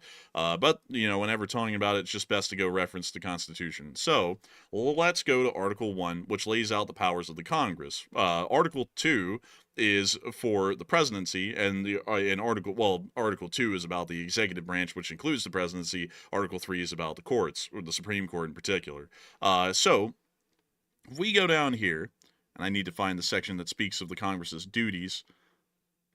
Here we are. Section 8 lays out the Congress's duties, a power to lay and collect taxes, duties, imposts, and excises, to pay the debts and to provide for common defense and general welfare of the United States, generally raising and funding the armed forces. But all duties and excises shall be uniform throughout the United States. And then it goes through and lists them, to borrow money, to regulate commerce with foreign nations, and that's the important one right there. Tariffs are a part of regulating commerce with foreign nations. Generally, as tariffs are used in their actual mechanical sense to try and protect domestic markets from predatory foreign practices. That's what they're technically used for. Very rarely do tariffs ever get used as a form of punishment, although in history they can be, and there's many examples that they can be. Generally, they're not used entirely as a punishment on a foreign country. They're generally used because a new trading partner has opened up trade with us, and then their cheaper goods within a specific category are flooding our market, and they're starting to threaten our own domestic economic interests, and then that's when we would apply a tariff. But this is the important one because this is a specifically ordained operation of the Congress, a duty of the Congress. And it's not a duty of the president to regulate commerce with foreign nations. In short, to unilaterally, by executive order, implement tariffs against a foreign country. That is nothing to do with politics. That's just constitutionally how it works. So generally, the court's opinion on this, the appeals court at least, is legally correct that the president's unilateral or non-congressional implementation of tariffs is unconstitutional, as laid out in Section 8 of Article 1 of the U.S. Constitution. So I hope that does address that well before people start getting into an argument in the chat. If you get into an argument that the president has a constitutional authority to impose tariffs by executive order, that is quite truly not even accurate. That's the Constitution would truly disprove in its own text exactly what you say as being constitutional. It's a matter of fact unconstitutional. So with that, I hope we address that well. Not political, just saying that's what it is. But with that, we are on to the next one. Also, by the way, let's see. Ms. Deesa said he deems it an emergency. Well, there's no such thing as emergency economic powers. I know what you were just making a point there, by the way. I'm not aiming that at you. But just in generally speaking, there's no such thing as an economic emergency power of the president. There's emergency civil powers of the president, but you can't just like make up like fake emergencies like and say, oh, it's an economic emergency. That's not warranting, subverting the entire Constitution, at least in my opinion. But anyways, jumping into our next super chat here, this one goes to Python Knight, and Python puts in a $20 donation, and thank you very much, Mr. Python, for that good support. He said, hypothetically, do you think we could let European countries handle Russia without major U.S. aid, and that would allow us to focus on China, and if we did get into a situation of another world war, and keep up the amazing news for us? And I thank you so much for the kind words, Python Knight. And also, we could technically let the Europeans handle the situation in Europe without any U.S. aid, but it would be better for the United States to help out because if we're all in it together, then we're able to make this a lot easier for everyone involved. If we put it all on the Europeans, that might put some strain on them. And if we ever needed them and their naval power for something going on in East Asia, we wouldn't be able to call on them because they're going to be tied up entirely on Europe, and they're also going to tell us, you pretty much left us out to dry with this whole thing, so we're going to leave you out to dry with China. So it's probably a better idea to support them. And dang, why in the world is that going? Dang. Thank you. I don't know why that's going on so much now. I couldn't even try and pause for that when it literally came on instantly, but beyond that, I would have to say that generally it's best not to leave them out to dry. We technically could do that, and they would be fine, but it's for diplomacy's sake, it's not a good idea to do that. So with that, I hope that does address that the best I can, at least in my opinion. And with that, we are on to the next. Also, I saw some people, really quickly, let's see. I see some people talking about, like the president's trying to do this and that. But here's the thing, folks. There's a process to be followed. If the president wants to use tariffs in negotiations, this is how it's actually supposed to be done. He gets some sort of a special envoy to talk about them about the trade relationship. If there is no progress to be made, he then appeals to the Congress to impose tariffs against that country as punishment for them not trying to meet the United States on a middle ground in a trade negotiation. And that's how it's technically supposed to be done. Going and pretty much conducting everything unilaterally like there is no legislative body whose duties are that very excise of a tariff is unconstitutional by the letter of the Constitution. There's really no argument in that. It literally lays out that that is the authority of the Congress, and the president does not have an intersecting authority to also be able to impose tariffs unilaterally if he sees fit. That is a specific written duty of the Congress. So with that, we are on to the next one. All right, and our next one here goes to Jenna, last name Tolles, who puts in a $20 donation. And thank you very much, Jenna, for that $20 support. They said, take one from the chat, and we shall grab one from the chat in honor of Jenna, last name Tolles. And the question is going to go to none other than Christopher. He said, if you haven't forgotten, Putin said they would send missiles of the nuclear variety. And what do you think about that?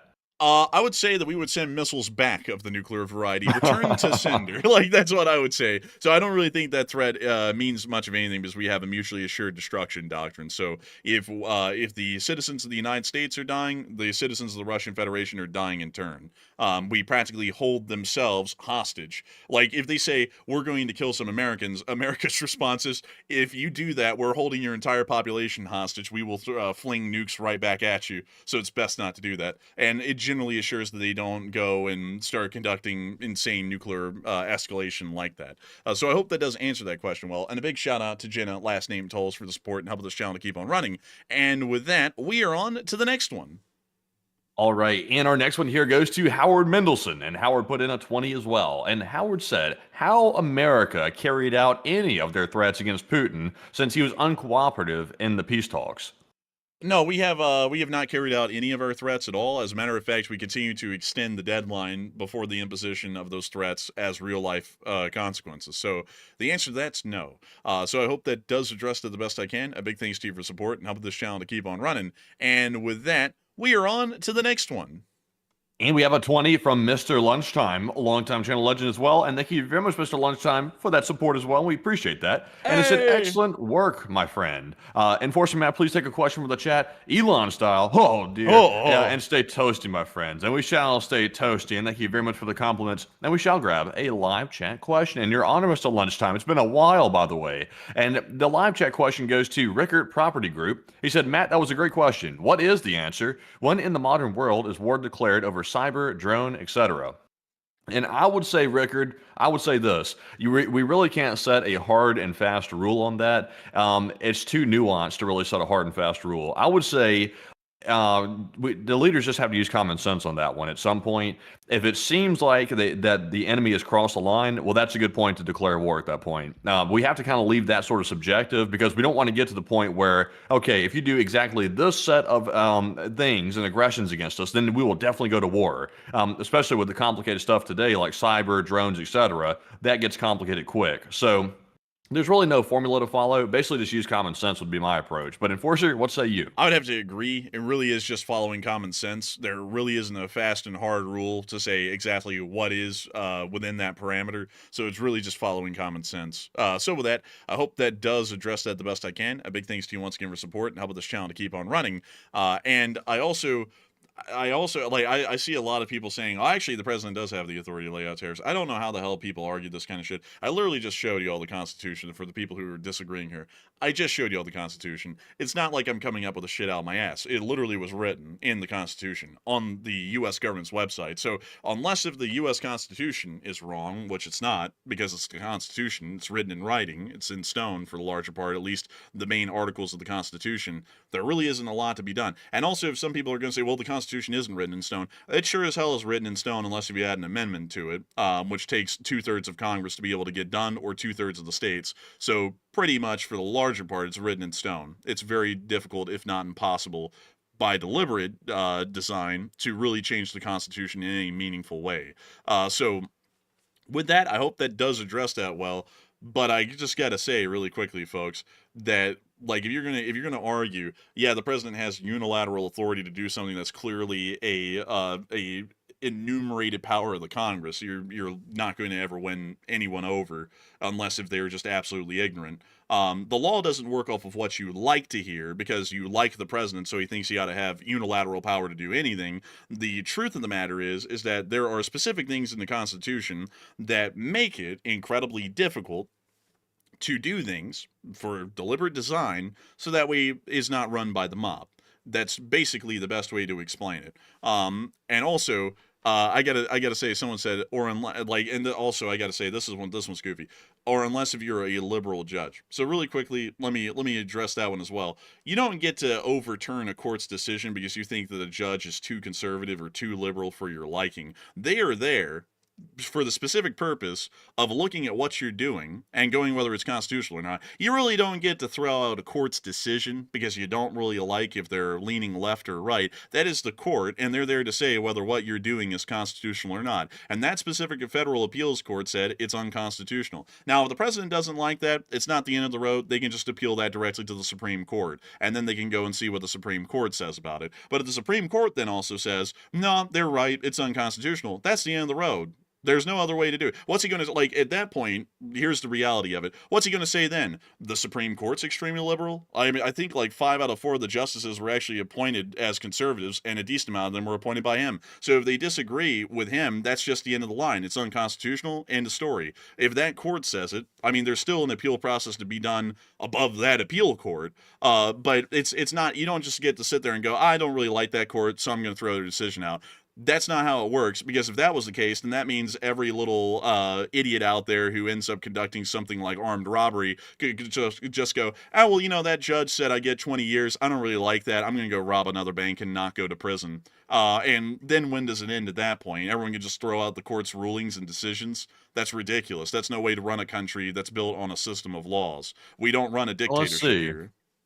Well, you know what's interesting here is I saw one proponent in the chat that the president does have the authority to levy tariffs. But now I will say, like what the enforcer pulled up is true. The president, generally speaking, let me rephrase it actually. Generally speaking, the Congress is in charge of that. That's the congressional privilege necessarily to basically levy the tariffs against other countries. But it looks like the current president was the first ever president to invoke the International Emergency Economic Powers Act of 1977, which allows under emergency circumstances only that there can be control by the executive branch to regulate or prohibit imports. And I guess they interpret that to mean tariffs because that was invoked in February of 2025 this year when Canada, China, and Mexico were tariffed. So that was the first time that was ever invoked, was by the current president. Also, there is the Trade Expansion Act of 1962, which was used by the current president for the first time ever. That's the thing, folks. Like these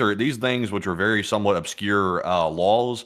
They're being all invoked for the first time ever here in 2025, and also back during the last time that the president was in office. So it's very odd to use it, sort of a bit weird to use it, I'll be honest with you, because these are very obscure things. It's like looking through the Rolodex to find something that fits your narrative and then using it to try to push forward what you want to do. So it looks like technically he does have the power to put tariffs on things, but it looks like all these acts are based around emergency situations. It has to be an emergency in order for the president to do this. And I guess that's the point of contention that the courts are trying to figure out.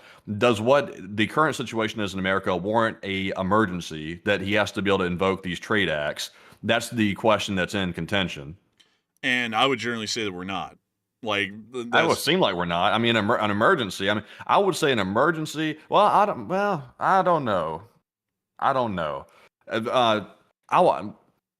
That's a tough one. That's a tough one to address right there. The economy in America is having trouble, but I'm not sure if we can blame all the economic woes on foreign trade. I'm not sure if we can blame it all on that. So I don't know. That seems like that could be a tough one. It's a little bit more squiggly than I thought it was going to be.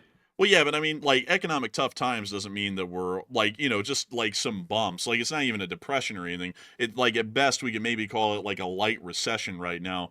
It's not, that is not an emergency. That's happened so many times in the country's history. It happens like every 10 years that we would technically always be in a state of emergency at that point. A state of emergency is something akin to almost a near complete stock market crash or the advent of war. That's the only kind of times that I could say that there ever would be a justifiable state of emergency in that sort of a sense. But to sit here in the middle of nothing, you know, with generally the economy not doing great, but it's also not literally crashing and burning, that's not a state of emergency. Because that quite literally means that if someone, you know, that someone armed robs a gas station, I guess the whole state of Alabama now is technically in a state of emergency because crime is running rampant. You know, it's like every little thing is not a state of emergency. Like there can be problems and issues that are just problems and issues. And I generally describe the economic hiccups we're having at the moment to be some minor issues rather than something that is a true state of emergency. Yeah, me personally, let's see, someone said in the live chat, let's see, Ms. Disa said again in the live chat, it's an emergency that the economy is having trouble due to the tariffs. I don't know. I'm like, I think here the terrorists might be doing more harm than they're doing good. And once again, folks, I'm not trying to say, you know, like across the board that every action that's being taken is stupid. I'm not saying that. I'm not trying to get political with it. I'm simply saying solely on the tariff thing, I'm not sure if it's helping because I'm not really seeing any improvement. I think the argument is that maybe over time we'll see improvement, but we haven't really seen that yet. So I'm not sure. It's honestly, I just don't know about the whole policy, to be honest with you. It's a little bit odd. But the one thing that I can say though, I will cave a little bit to the people in the chat that were arguing about this. It does look like there is some gray area about this, whether or not the president can levy tariffs. It's a little bit less straightforward than I thought it was personally, because I was sort of along the lines of thinking like the enforcer. I thought it was pretty straightforward, but it looks like it is a little bit more complicated than I thought. So I will bend on that one a bit, but I don't know if it's an emergency. I'd be a little bit shaky on that. I'd have to say that I would generally agree with the appeals court that this is an unconstitutional levy of tariffs. Even with that in mind, because it doesn't really seem like the president should, like, at this point, folks, the president has practically taken on the powers of the Congress as his own on multiple different occasions, and that's not something that should ever be permissible or generally seen as status quo. Is that the elected representatives in the Congress have practically no say in how anything's run, and the president can just pass a gazillion executive orders to just do everything himself. That's not really a good precedent to lay out, because then at that point, every election cycle, we pretty much are electing a dictator. Like, whether you want to say that or not, we pretty much are, because there's nothing to stop him from doing anything, and there's no long and drawn out process to ensure that every person in the country is represented by their representatives and senators in the Congress that deliberate this and put into consideration, in theory, the best wishes of their constituents, which could be different district to district, and then try and come up with something that works. Instead, you're literally just selecting some guy who can do whatever he wants. And also, this has nothing to do with this guy in particular, because if this keeps going under this guy, and then he leaves and a new guy's elected, whether he's Republican or Democrat, this guy has now laid out the precedent that the president can literally do whatever he wants and not even really be checked by the courts or the Congress. That pretty much is electing a dictator every 4 years, and that's fairly concerning. Yeah, I would say that following the law, I'm not usually a fan of this, and hopefully this isn't getting political, but I'm not a fan of people pushing the envelope when it comes to like trying to drag out like outdated or old, like obscure laws to try to push their agenda. I'm not usually a fan of that because there's all kinds of laws in the books, but we don't always drag out obscure laws just to drag them out unless it truly is an emergency. Because you want to keep the separation of powers the way it is, because it's worked well for hundreds of years. Why mess with a system that's worked for hundreds of years? We don't want to try to test the boundaries and see if we can push this into an authoritarian state. That's not the objective here. So if you can try to address the issue with as minimal shaking the boat as possible, that's the way you'd want to do it. But my current issue is it seems like we're shaking the boat as the first option instead of trying to take it the more peaceful approach. And that's not a good way to operate. Like, we don't want to push the envelope on every single issue that's coming up in the government. Yeah, I would have to agree. And folks, like, you've gotta understand, the government has been designed and was designed by our founding fathers to be a very slow and laborious process to do anything, because it was generally considered that it was better to do that than to have a British parliamentary system where you just voted in your members of parliament, you got a prime minister, and then they practically ran the country like a mob, and nothing meant anything. I mean, look how that's going in Britain right now. I'm sure a lot of people here in the live chat right now can attest that that doesn't really seem to be working out all too well in the long run, with how you pretty much elect a mob to run the country through the parliament, and there really is no regulation on them at all or any laborious process to pass any law. They can just pass whatever they want. And sometimes that might not even really be the best thing. They kind of start to run things a little bit authoritarian-like. And that's the thing that we have to consider in America, is that that's never been the case, and a lot of people's civil rights and liberties are protected because it's literally impossible to do anything hardly at all. Usually on the federal level. On the state level, it's easier. But on the federal level, it's incredibly difficult to do because they made it such a long and laborious process to do anything at all. And I'm really more for that process than anything. If I was the president, I might have great ideas. You might like my ideas, but I'd still like to at least make sure that there's a democratic process being followed and that we're making sure to take in concern of the interest of the citizenry and have their elected representatives speak it out in the Congress, than acting like I just know everything and having everything passed by executive order with no checks or balances or anything involved. All the politicians just need to remember that they work for us. Like, I know some people cringe at that these days because people have forgotten how the country is supposed to work. But the politicians work for us. Like the Congress people, the senators, the president, the bureaucrats, they all work for the American people. So if any politician has the gall to come out and get on a microphone and then start dictating how things are going to be to American people without asking what people think first, because their job is to represent people. It's not to tell people what to do, unless it's like something that's a law. Then obviously, then there's law enforcement for that. But it's not supposed to be a dictatorship. That's the problem. And when a politician comes out and says, this is the way it's going to be, and if somebody says this, and then to hell with them. It's like, that's not the way it's supposed to operate. Like, obviously they have to take a stand on certain issues, but they're not supposed to conquer and divide their own people. I'm like, that's not the way it's supposed to be. So it's not unique to this one president, by the way. I'm not saying it's just this one president. It's been happening over the course of at least the last 10 years, at least. Oh, FDR actually pushed the envelope a lot. Do you know about that? Like everything that FDR did? Yeah, a little bit. Like when the Supreme Court started to rule against him, he threatened to try and pack the Supreme Court and bump it up to 9 justices instead of 5, so that way he could just appoint 4 of his own buddies onto the Supreme Court. There was all kinds of stuff happening. Like this kind of a thing isn't even new. Technically, this was done right at the founding of the country, because I believe it was the 3rd president of the United States, John Adams.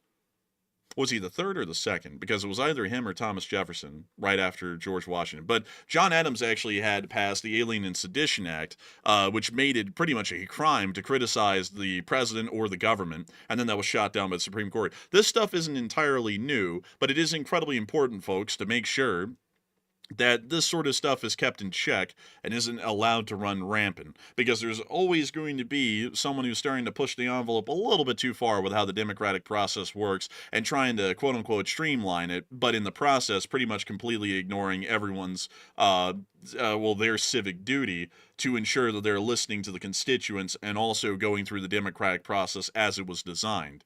That is generally the concern. Also, Adams was the 2nd. Thank you, David. He was the 2nd president. And right after George Washington, he then came in and pretty much started to immediately try and cramp down on freedom of speech with the Alien and Sedition Act. But anyways, with that, it is time for us to move on into the next one. And our next super chat goes to Nathan Ringerwall, and Nathan put in a 20, and thank you very much, good sir, as well for that support. He said, thanks for the great coverage, and take one from the chat. Hey, and thank you so much, Nathan Ringerwall, for enjoying our coverage, and we will take one from the chat. So what do we got, Matthew? And this one goes to Sean Willen from the live chat. He said, in your estimation, are things about to kick off soon? I would say, if we're saying soon is within the next 2 years, it's a guarantee. But beyond that, I wouldn't be able to hammer it down to like a specific day or month at this point. But with that, I do thank you so much for the support and sponsoring that live chat and helping this channel to keep on running, Nathan. And with that, we are on to the next one. And we have a 20 from Khan, who puts in a $20 donation. And thank you very much, good sir, as well, for that support. And he said, it's time for a nah movement. As in, nah, I don't think I need to be way left or way right. That makes me party puppet. I'd much rather be non-affiliated human. Interesting. He said, could LSA help with a shout out for nah?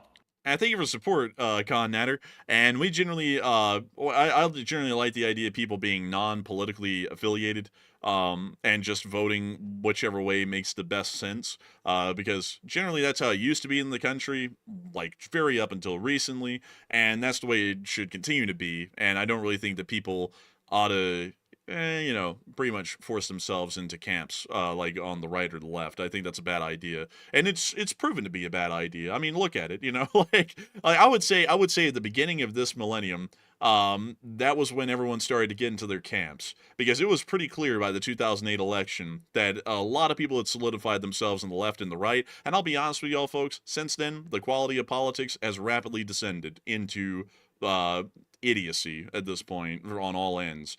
And so with that, I hope that does address that well, at least the best I can. A big thanks to you once again for support and helping this channel to keep on running. And with that, we are on to the next one. And our next super chat here goes to none other than David Locke. And David put in a 20. And thank you very much, David, as well. He said, is it possible that the move toward Venezuela could be an excuse to mobilize to send our forces elsewhere? It's possible, but we really don't have a lot of forces involved so far. There's one Marine Expeditionary Unit in the Amphibious Ready Group, which is about 4,000 Marines or so, and then we have a couple of warships down there. It's not an incredibly large force, but it possibly could be. And so with that, a big thanks to you once again for the support and helping this channel to keep on running. I hope that does address that well. And with that, we are on to the next one. Also, by the way, I'm going to address a live chat question real quick. This is interesting. I told the enforcer this today because I was telling him about the economic situation. Value Radar said, do you feel concerned about holding shares in U.S. stock market with a 10 to 20 year long-term horizon based on your predictions about the inevitability of World War III coming? Now, me personally, I'll just tell you all this. And once again, I'm not giving advice to people. This is solely what I'm doing personally. My investment holdings right now for my retirement account are solely in bonds right now. That's solely what mine is in because across the board in America, you might notice a lot of people are liquidating their positions in companies. And once again, it's totally based on you. Like if you're on a long-term horizon, like, to 20, 30 years or something like that, like investing for retirement, it'll most likely balance back out and go up. Like you'll probably recover even if there was a crash or something. But me personally, though, I'm not feeling too, gung ho about putting my money right now in the stock market because it looks like maybe there's some overvaluation maybe in the stock market, maybe a bit of a AI bubble, as they say, and also the war fears as well is also another bad thing. But it could just be me being fearful about it. Maybe I'm in the wrong, maybe I'm not, but I'm personally in bonds. This was me personally. But Enforcer, what say you? I would have to say that I personally don't really get involved in the stock market too much, but I'd have to say that in my personal opinion, not financial advice, my personal opinion, it's looking a little sketchy right now.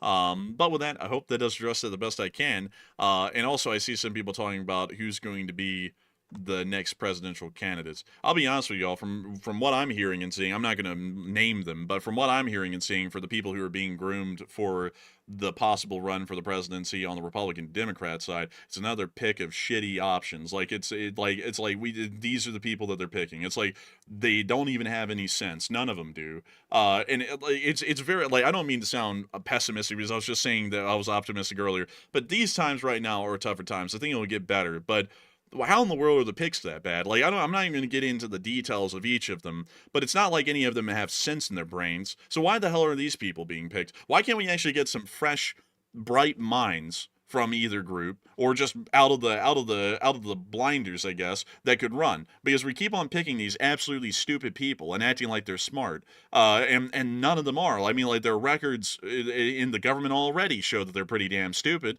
So why in the world are these the people being picked? It makes no sense at all. And it also because the money doesn't flow to them. The money doesn't flow to them because they don't want smart people. The people donating, they don't want a smart person. They want someone who's going to fall in line and listen and do what they're told. That's what they want. Smart is dangerous to donors, so they don't want that. Yeah, y'all already know, like, a lot of y'all who are following the politics stuff, y'all already know who's kind of getting groomed for the next running in the presidency. And I'm like, so, like, I'm not going to say who these people are, but it's like, that's what the Republicans picked and that's what the Democrats picked. It's like, is this like, that's just ridiculous. It's like, these are literally the worst picks out of both of the parties. It's like I don't even know how the hell they do this stuff every time. And you can already tell that they are going to be like their top candidates in the running the next election, because they're starting to put out the memes about them, trying to make them look like they're good and make it look like their opponents are going to be bad. And it's like, how the hell? Like, none of them have done good. All of them have had, like, dead-end careers, or their political projects have ended up failures. All of them. And it's like, we could have had better picks than this. Because I remember back in the day, folks, when it was stacked. Like, you would have people, like, back in the day, like Nixon and Agnew, or Kennedy versus Nixon, or Eisenhower. Like, you had such great picks. They were so smart. They did great things. They had successes under their belt. They had proven records. And now we go up with these people who have nothing but failures in their records. They're absolutely stupid. When you listen to them talk, they're 100% full of shit. And on both sides. Like, it's like there's not even a clear winner. It's like we're betting on two absolutely terrible candidates as their number one picks on both sides right now.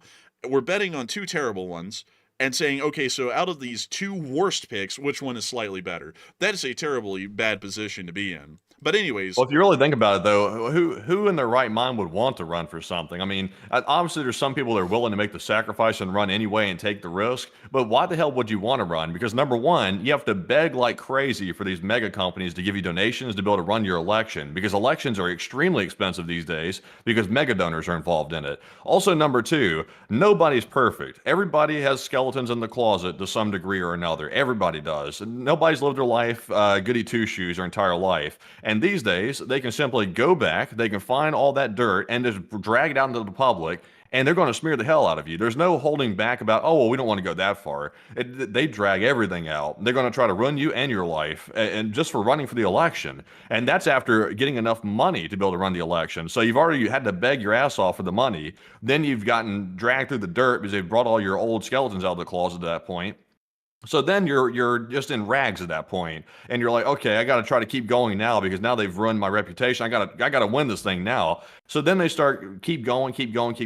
Then the donors come in, if they don't like you, to the other candidate and start giving them all the extra money. So now they're out advertising you, they're beating the hell out of you, and then you lose the election, and guess where you're at? You're now, your reputation's in tatters, but potentially, if you really had those bad skeletons in your closet, and then you're back to square one with nothing at that point. You're ruined. So who the hell would want to do that when you could simply just go into the private sector and do something instead? I mean, that's true, but at the same time, you would think that there would just be some better options out there somewhere. It's ridiculous. I mean, I could tell you, man, that there are people that are in the House, in the Senate right now, that would be far better picks than the people who are going right now. And they're not any of the popular names, by the way, folks. Like, you always hear the popular names of all these stupid people, and they're always the stupidest people who become the most popular. And it also grinds my gears how that works. Like, people, I wish I could name them, but people are going to be very opinionated about who they like and don't like, because I could list one off from both sides simultaneously, but people still won't be happy. But you'll have like these raging idiots that are like maybe I could describe them a little bit. Like a bartender from New York, or someone who was a manager at a McDonald's in like Nebraska or some shit, and they have no education behind them at all. They're very stupid people, and and not just because of the positions they held, but because they are just quite truly stupid. And then they get into these positions, they become wildly popular because they say stupid shit that doesn't make any sense. It's not found in reality or the law or anything. And then you have all these other representatives and senators that have like no popularity at all in the public sphere, that actually come up with good ideas, or they represent their constituents well, they have pretty decent records, and it doesn't mean anything to anyone. Like, they're never picked for anything. They always just sit there. No one ever gives them any attention, and they just kind of do whatever. And it's just so annoying how that works, because it's like there are a lot of people that I could even say right now that actually are in the House and the Senate that aren't the best option, but they're sure as hell better than the ones that are about to be running for the election here in the next few years, and they're never picked, at least nowadays. So with that, also, Chiba said plenty of dumb educated people too. That's true. There are a lot of plenty of dumb educated people, like people who went to Ivy League colleges and stuff, but you can spot those from a mile away. And also, at least at that point, it's like, well, at least they're technically educated a little bit. But hardly at all. Still. But man, I mean, people have got to try and pick some better stuff. Anyways, with that, we are on to the next one. And our next super chat here goes to Marc-Andre Gadralt, and he put in a $100 donation. And thank you very much, Marc-Andre, for that support. And I was trying to see here, he didn't leave a comment with that one, but he did leave a second super chat here. I'll go ahead and address this one right now, and also he threw in one right here as well. That says the same thing as the other one. He said, "Give me attention," and we are, by the way. And thank you very much for that $25 super chat the second time. And Marc-Andre said, "I'm Canadian. I don't want to fight you guys, but what the hell? Stop that. Stop. Get some help." But beyond that, I gotta thank you for the insanely massive support you've thrown in tonight, because if it wasn't for folks like you, we wouldn't be able to keep this channel running and make this thing possible. And I gotta say, Marc-Andre Gadralt, we are massively appreciative for you helping this channel and helping it to keep on running all the way from the wonderful nation of Canada. So a huge thanks to you so much once again. I hope that does address that well. And with that, we are on to the next one.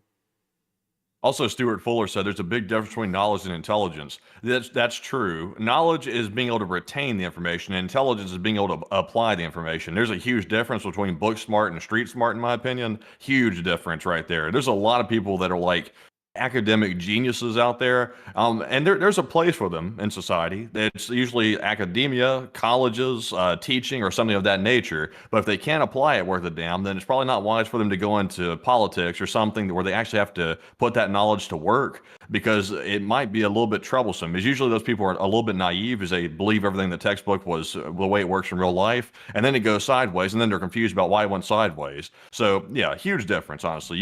I would say I value intelligence a lot lot more than knowledge when it comes to a politician. They need to be able to actually have street smarts, basically. And I think you gain that through having businesses or being a business owner or being a leader in some form or another before you get there. You have to gain the experience somehow. You can't just jump into it and expect to be street smart. It doesn't work like that. But jumping into our next super chat here, this one goes to Estetian, and he puts in 10. And thank you very much, Estetian, as well. He said, "Geschlecht in the Deutschen votes." Geschlecht in the Deutschen vote. I gotta thank you so much for the support, Techian, and helping this channel to keep on running, because it is folks like you who help us to make this thing possible and help us to keep this thing rolling. And so with that, I hope that does address that well. And also, I saw someone say, I don't like you calling folks stupid because that sounds arrogant. Well, here's the thing. If you don't know how in the world the government works, and then you're voted in as a representative, and you still don't know how the government works, and then in every single congressional hearing you ask the stupidest questions known to man, like does a submarine need to come up to breathe?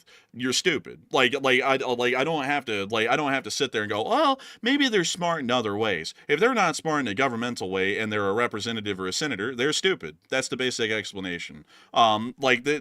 Coddling people nowadays and acting like, oh, well, sure, these people don't really know even what the standing law is or how the Constitution works or anything, and they're being paid like $110,000 a year to take up a seat in the Capitol building and then sit there and say stupid shit and not even know what they're doing. They're stupid. I hate to tell it to you. That's not being arrogant or anything. That's just the honest truth. Maybe they'd be better suited in a different job elsewhere, but not in the Congress or the presidency for that matter if they try and run for it. But anyways, with like some other people in some other positions, like we could go on about that, like some people who get put into executive positions in the executive branch, like people who maybe were only involved in real estate their whole life and now they're a diplomat.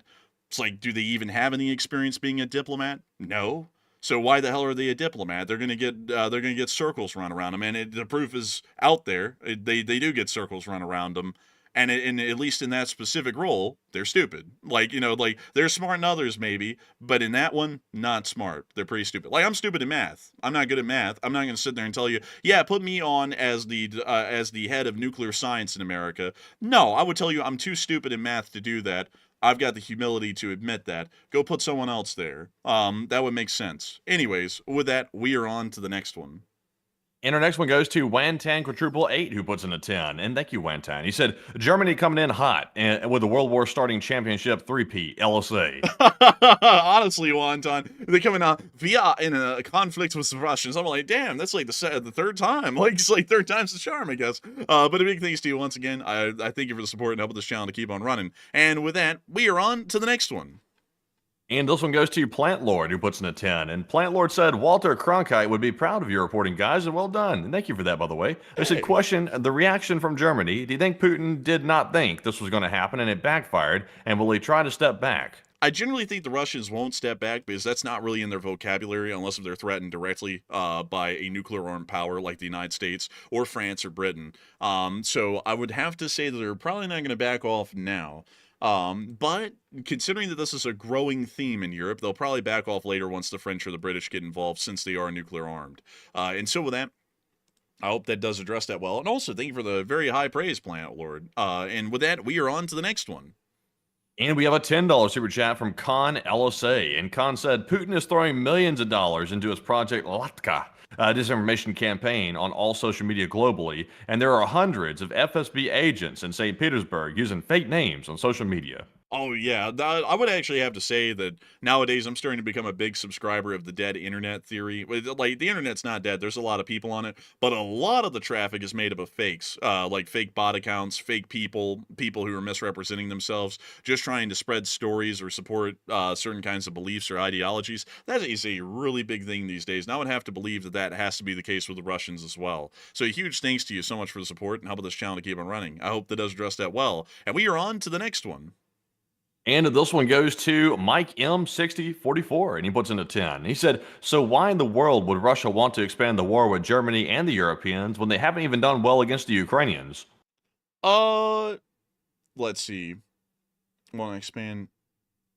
Well, generally the idea, at least in a larger theory, is that if they start a greater war with the West or NATO, by extension, they're most likely going to be trying to look for concessions at that point by threatening a nuclear war. for the larger sense, if there was any sort of a curb stomping that would happen to the Russians, or anything for that matter. So it'd generally be trying to force a do or die sort of a situation where the West has to do concessions with the Russians, or they die. That would generally be the kind of result that they were looking for at that point. And so with that, I hope that does address that well. And with that, also, Matthew, really quickly, someone said something to counter my argument, and they said, you sound like an idiot.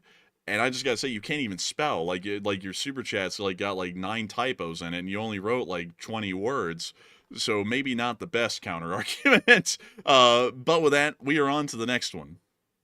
All right, and our next one here goes to PRC, and PRC put in a 10, by the way, and said, Russia seemingly on the verge of collapse. Does the sudden Russian aggression against NATO nations seem like a desperate attempt to get attacked, to draw China in to aid them and slow Ukraine? I would say that the Chinese most likely would not support the Russians, even if they started a greater war. They'd most likely stay out. The fact that the Russians are trying to start a greater war isn't necessarily for Chinese support, but is once again to create a do-or-die situation with the West, to where we either have to give them concessions, or we might end up all getting killed in nuclear hellfire. And so with that, I hope that does address that the best I can. A big thanks to you once again for support and helping this channel to keep on running. And also, are you good? Man, I said, I made a joke in the chat. I said, internet, sponsored by Palantir and Coinbase. And everybody else was talking about Palantir and Coinbase. What the hell? And it's crazy, because I think they actually sponsored the military parade that we had in Washington, D.C. a while ago. I think they actually had that. Yeah, they did. Like they did. But with that, we are on to the next one.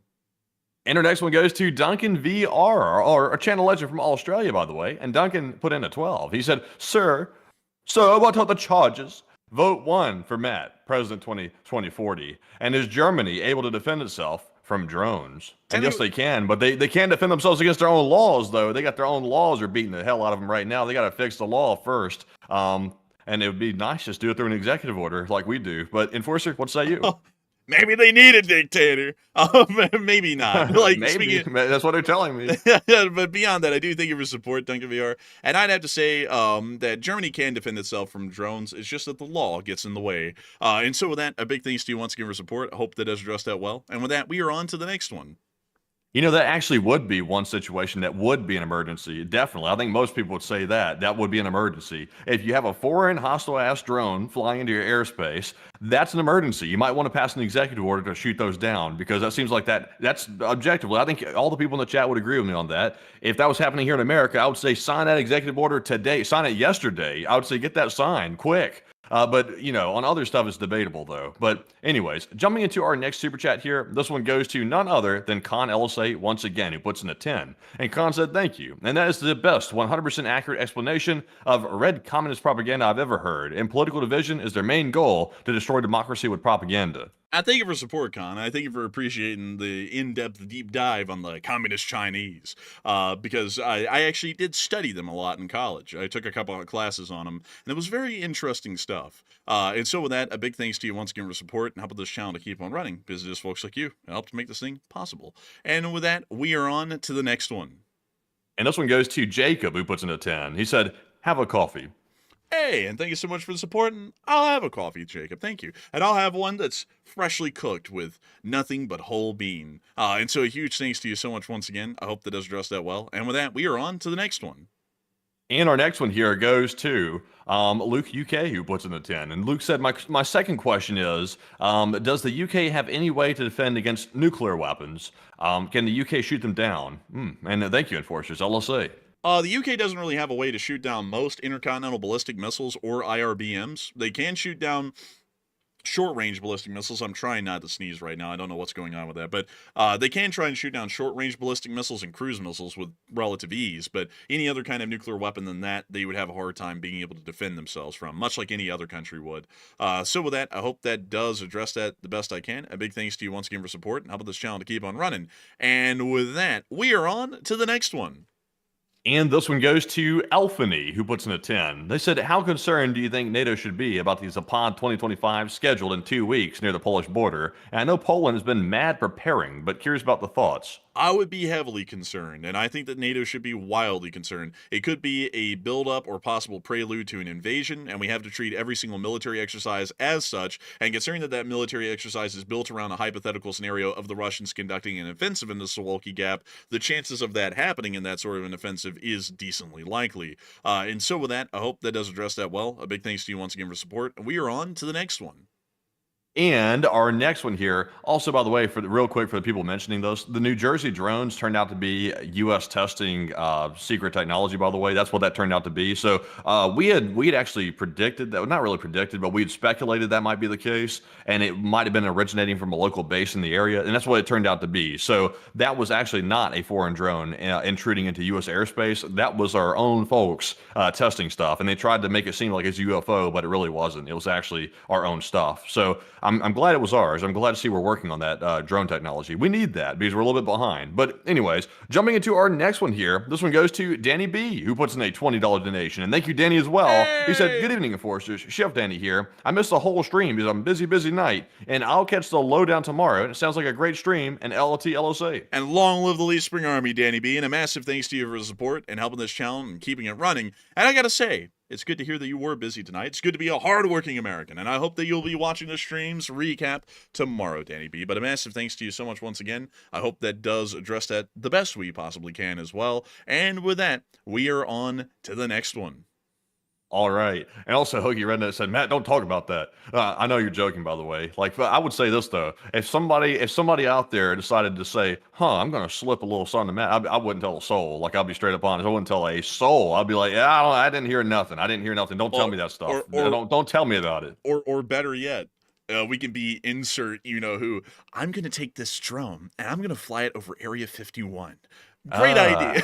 Great idea. Not over it, by the way. Not over it, but just near the perimeter. Also, by the way, folks, I'll tell you all this. Just the thing. I'm not going to say who it is, by the way, because I don't want to, create any beef or anything like that. But if you see someone have the brilliant idea of flying a drone near what is known as Area 51 to everybody, that's not a good idea. Do not do that because you're probably going to get in some severe trouble if you do that. You're probably going to get raided later by the FBI and the Air Force Special Investigations Office. You're probably going to get raided. So I'm watching one situation very closely that somebody out there might have made that error, and I'm watching to see if that actually ends up happening because I think it has a high likelihood of possibly happening, which would be a little bit odd to see that actually carry out. But anyways, nonetheless, enough babbling from me. Moving on to our next super chat. This one goes to LC39A once again. He puts in a 150 Canadian, and thank you very much, good sir, for that support.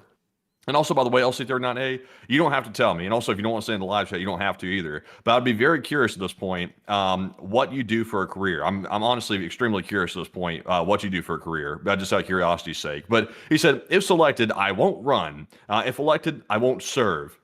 That's probably the best kind of a mindset to have in a leader for the country, to be entirely honest, because that means they're only going to do the bare minimum. They're not going to be trying to overexert their authority or anything. Honestly, I think that was pretty much the very mindset that George Washington, the first president of the United States, had when he was selected to be the first president of the United States. He didn't want it. He didn't even hardly want to be the commander of the Continental Army. But then he certainly didn't want to be the president, and then he really didn't want to do much as president. He just wanted to make sure that some little administrative things were done here and there, and then he left. Very uneventful presidency for most, rather than the Whiskey Rebellion. And I mean, a lot of people consider it to be tops. Like, he pretty much set the precedent for what a lot of presidents should be. So a huge thanks to you so much for the support and helping this channel to keep on running, because if it wasn't for folks like you, we wouldn't be able to make this channel possible, and we wouldn't be able to keep this thing running. But I see a lot of people saying, is that a quote from George Washington? I don't know. But that pretty much could be attributed to how George Washington pretty much responded to being offered the presidency. And then they kind of gave it to him anyways. And then he was there for 2 terms. And he was like, that's enough. And he left. And that's why for the longest time, there wasn't a specific term limit on the presidents. It was just understood. He did 2 terms, so everyone does 2 terms and nothing more. Until FDR, and then his ass did 4. And then he died in the 4th one. And then everyone was like, we need to we need to patch that so that we no one can do that again. But anyways, with that, we are on to the next one. All right, and our next one here goes to Bradley Barrows, who puts in a 10. And Bradley said, sometimes a light at the tunnel is a train. Wink, wink. And speaking of trains, we have so many. I actually sent Matthew a Discord showing the pictures of the trains. We've seen a couple of them, and I wanted to show them to you because I know a lot of people wanted to hear about the trains. There have been a couple of interesting ones that have been around here lately. There was Canadian Pacific 7015, which is a heritage unit for Canadian Pacific. Very rare in this part of the Southeast. Really cool. Then there was just, Are you showing them on the screen right now? Yeah, I'm showing them on the screen right now. Yeah, Andrew's train buddies thought they were going to get a good laugh out of me today because we actually went down to this train yard today. That's where we got the picture from. The train horns are extremely loud. Like, I think everybody knows how loud a train horn is. We're standing like right next to this train track here on like a little like stand or something next to it. So I cover my ears because the train horn's like literally like 10 feet in front of us. So I'm like, I don't want to have my ears blown out. So I cover my ears. So the guy comes across the railroad crossing. You're supposed to stop honking the train at that point. So I'm thinking, oh, I'm safe. Like, I'm going to unplug my ears now. So the train conductor thought it'd be a funny thing to have me jump out of my skin. And after I'd unplugged my ears and blow the horn as loud as he could, like right next to me. So of course, like it blew my ears out and made me jump out of my skin. I was like, what the hell? I was like, so I can only imagine that train conductor is probably laughing his ass off in that cab over there. Like after he made me jump out of my skin like that. I guess that's the way they get their kicks every day, I guess. It was actually this one right here, 4938, that did it, because they did their normal honk, like the horn signal for crossing, and then right after they crossed, they were a whole full 2 train links away from the crossing, and then they went "Honk," right when Matthew took his fingers out of his ear, and he jumped. I'm getting bullied down the train yard, folks. I'm telling you, it's a tough life. I'm generally deafer than Matthew, so it doesn't bother me. I don't even cover my ears, but we've seen some pretty cool ones. There was Canadian Pacific 7015. I love this one. This was really pretty.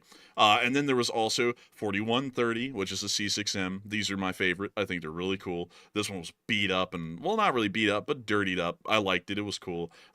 Then we also got to see a Union Pacific. I wouldn't know which GEVO this is, but it was pretty neat looking. Worn out, of course, like all Union Pacifics. Yellow, wears out really quickly, it bleaches a good bit. And then we also got to see my favorite one of the day, 4938, which is brand spanking new. I don't know which facility this one came out of because all of the C6Ms are being rebuilt into, well, all the Dash 9 CWs, I believe, are being rebuilt in the C6Ms, either in Erie, Pennsylvania, or in Fort Worth, Texas, at the Wabtec facilities, which is Westinghouse Air Brake Technologies. But they're the ones who own General Electric's railroad division, I believe, these days, and they're the ones who've been rebuilding these. This thing was brand new, so it has no grime on it or anything. Clean and shines like a coin. It's a very beautiful one. I was like, wow, that is so cool. And honestly, this picture right here was my favorite one of the day. I was like, that was a very pretty looking engine. Loved it.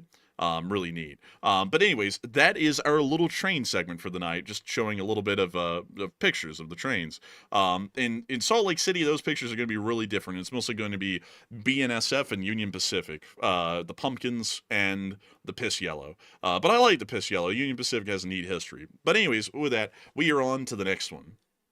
And our next one here goes to Con LSA, who puts in a 10. And thank you very much, Con, as well, for that second or third support, actually. He said, tariffs are what caused the Boston Tea Party in 1773, which started the American Revolutionary War. And the wealthiest pay no taxes, as the poor pay for everything by paying tariffs. It's a disaster.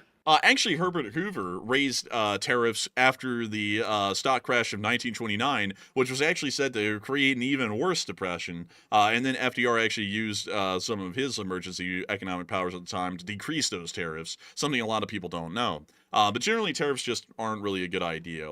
Tariffs are a lose-lose situation for everyone involved. The country that's importing to us, and also the consumer, pretty much the nation itself. And so with that, I hope that does address that well. I'd agree with you, Con LSA, and I thank you once again for support and helping this channel keep on running. And with that, we are on to the next one. And our next one goes to Flash1, who puts in a $10 donation. And thank you very much, Flash, as well, for that support. He said, hello, Enforcers, and what's for tea tonight? Or is it too late there? And love the show, and LSA. Hey, thank you so much for the support. And the tea, there was a lot of tea tonight. And as a matter of fact, so much tea, this is probably going to be an overtime stream of 4 hours long tonight at a minimum. And also, by the way, folks, I'm going to be speeding up a little bit because we have about 25 super chats left, and I want to make sure that we can get to all of them and also some live chats. So I'll be speeding up from here. And so with that, big thanks to you once again for support and how about the channel keep running. I hope that does address that incredibly well. And with that, we're on to the next one.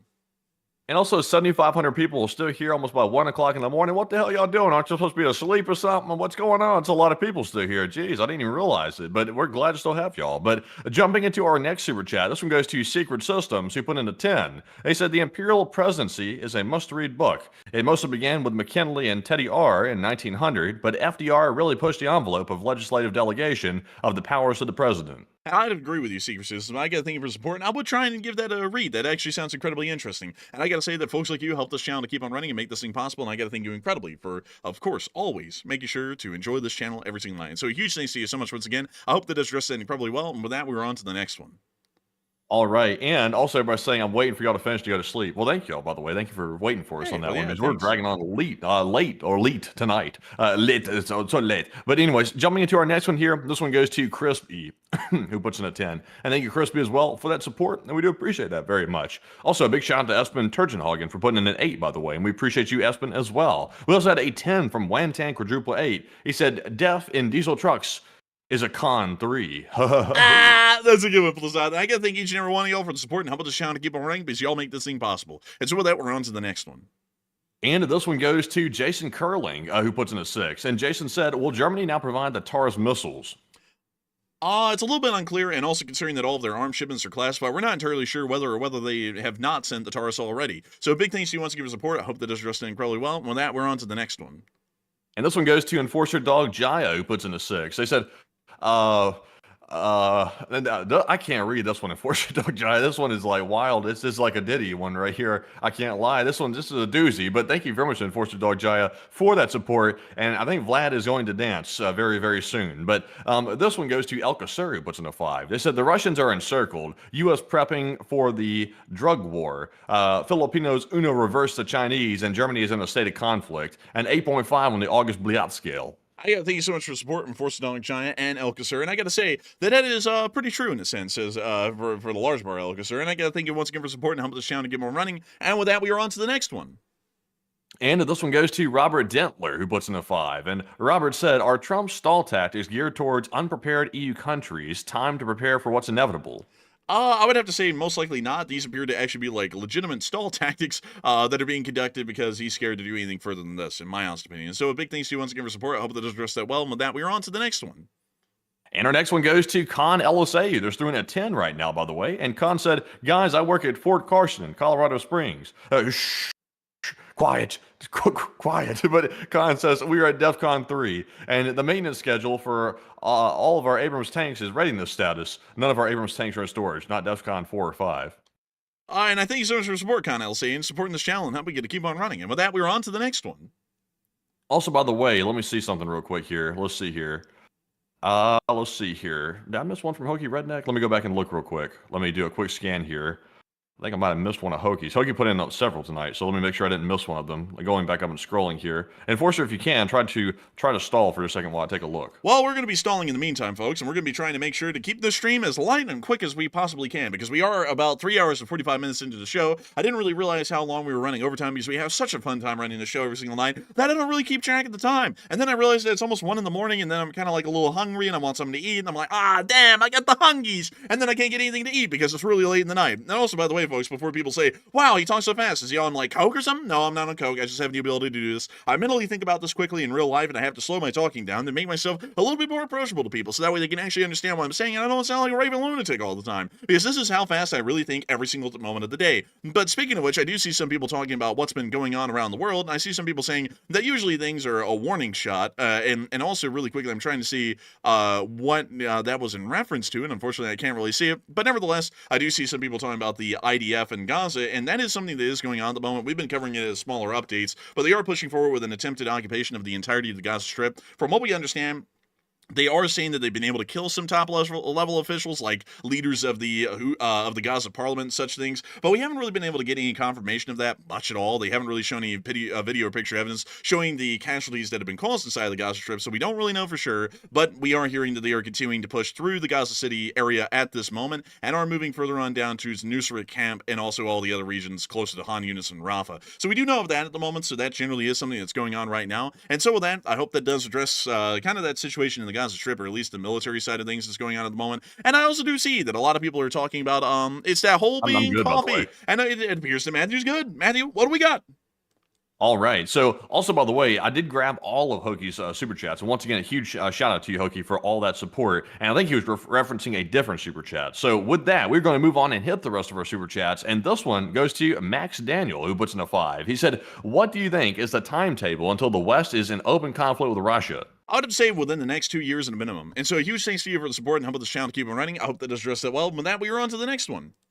And this one goes to Nathan Shen, who puts in a 5. He said, LSA, and thank you both. And a big thanks to you, Nathan Shen. And a big thanks for you for appreciating us and helping us to keep this channel running. And of course, long live the Lee Spring Army, and the Lee Spring Army will never die. So a huge thanks to you once again. We are on to the next one.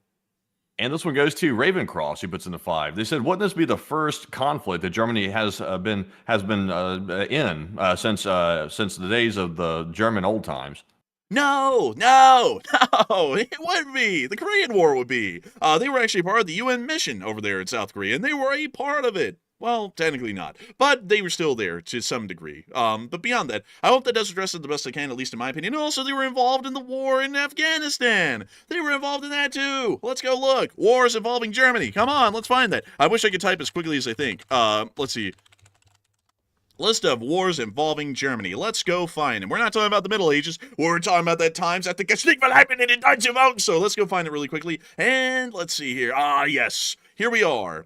East German uprising of actually, that was East Germany. Sorry, correction, everyone. So moving on from that, the Gulf War, they were involved in to some degree. Operation Deliberate Force, which was inside the area of former Yugoslavia. Operation Allied Force, the war in Afghanistan, as well as the war on ISIL, or ISIS as some people call it, and the Mali War. So they have actually been involved in some other conflicts in the armed force rather than the Second World War. And so with that, I hope that does address that incredibly well, at least the best I can, in my honest opinion. And with that, we are on to the next one.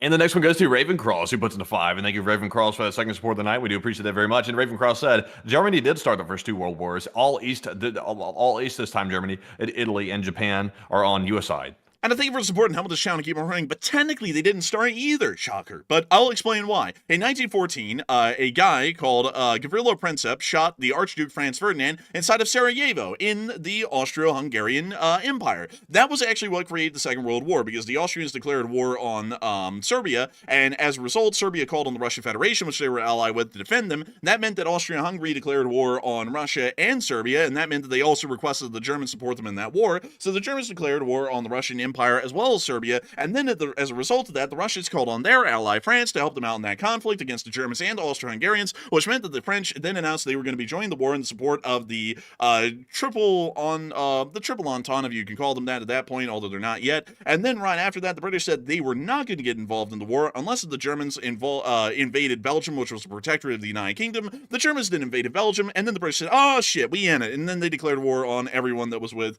the Germans and the Austro-Hungarians. So that's technically why the First World War started. Germany wasn't even responsible for the war. They were more so an attached belligerent to the conflict, but they weren't the ones directly responsible. Now, for World War II in Europe, they were entirely responsible, but a lot of scholars and historians out there actually say that World War II started in 1936 at the Marco Polo Bridge incident inside of the area of Manchukuo. So that is actually something that's argued these days, that the Japanese actually were the ones who caused the Second World War, but who the hell knows? Generally in Europe, though, the Germans were responsible for the start of the Second World War, but they really weren't responsible for the start of the First World War. But a big thanks to you so much once again for support, and help with this channel to keep on running. But the Germans, they going ball today because they all about that ball. But beyond that, a big thanks to you once again. I hope that does address it incredibly well. And with that, we are on to the next one. And up next, we have a $5 support from Matt Davino, and thank you very much, Matt Davino, for that support. We do appreciate it very much. He said, how much can Taiwan hold China with the new Chinese ship being deployed to the beach before the Allies come? They can hold incredibly well for a while. If they have a strong enough air defense and anti-ship element, they will be able to hold for most likely months without foreign support. So a huge thanks to you once again. I hope that does address that incredibly well. And with that, we are on to the next one. And our next one goes to Kimberly Johansson, who puts in a $5 support. And thank you very much, Kimberly, for that support as well. We do appreciate that very, very much. And they said you should check out our new Sweden stealth fleet. And thank you so much for supporting and helping this channel keep on running, Kimoni Johansson. And I have to say, I wish I could, but we're running out of time. And time is something that we just don't have enough of. Damn, like, we're on this show for 4 hours a day, and we just can't come up with enough time. But a huge thanks to you so much once again. I hope that does address that well. And one day, we will look at them. And so, a big thanks to you once again. I hope that does address that well. And we are on to the next one.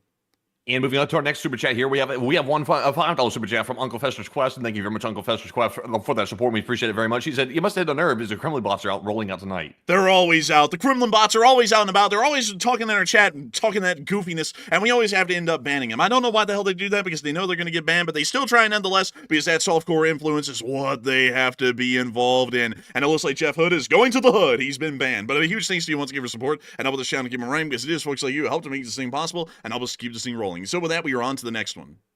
And our next super chat here goes to CK Bold, and thank you very much, CK Bold, for that $5 support. We do appreciate it very much, and thank you for having to keep the channel running. And they said take a live chat question, and we shall CK Bold. Thank you very much for that support. We do appreciate it very much, and we will grab a live chat question very quickly. But Enforcer, what say you? And I got to thank you so much for the support, CK Bold. And of course, let's get that live chat question. What do we got, man? What do we got? And the live chat question going through the live chat here goes to General Easygoing, who said, "Any news on the civil unrest in Indonesia? What's happening there?" Generally in Indonesia, it appears that there's some sort of civil unrest due to the crippling economic situation that's generally gripping a large part of the world. But that's generally the extent as to why they were protesting and rioting in the first place. It's generally a downturn in the economic situation. And so with that, I hope that does address it the best I can. A big thanks to you once again for the support and help this channel to keep on running. And with that, we are on to the next one. And our next one here goes to Bruce Lee, who puts in a $5 support. And thank you very much, Bruce Lee, for that support very much, and also helping to keep the channel running. He said Metro Atlanta looks like 3 downtown areas, though the main downtown area stands out really a lot. And notice how the skyscrapers are 2-story homes. Zoning limits are nearly after the Fulton County line. I gotta thank you so much for the support. And the city of Atlanta is actually incredibly interesting, because technically it is made up of several major cities, including Atlanta, Marietta, and Buckhead as well. Which, where in the hell is Buckhead? Where in the hell is Buckhead? It's somewhere in between.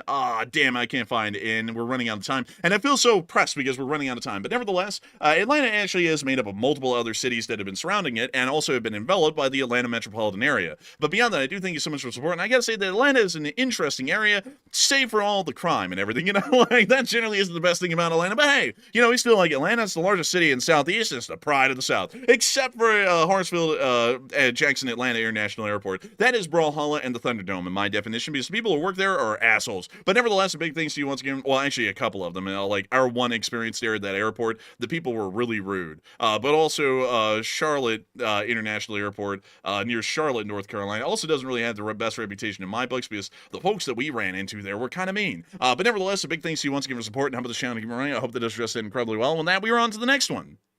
And a big shout out to Espen Church and Hagen for putting in a 19 milk, a 19 Norwegian kroner. And thank you very much, Espen, for supporting us with that Norwegian kroner. We appreciate it very much. It makes a good donut. It makes a good, very, very good currency as well. And we appreciate it very much, Espen, for that support. And thank you very much for that support. And thank you very much. We also have a $5 support from Zay. And Zay said Pentagon Pizza Tracker is reporting spikes up to 400%. Could this have something to do with what's going on in Venezuela? And great work, guys, in LSA. It possibly could. It also could have something to do with any other developing situation around the world, like a possible situation with Taiwan. But I do thank you for your support, and how about this channel to keep on running. I hope that does address that incredibly well. And with that, we are on to the next one.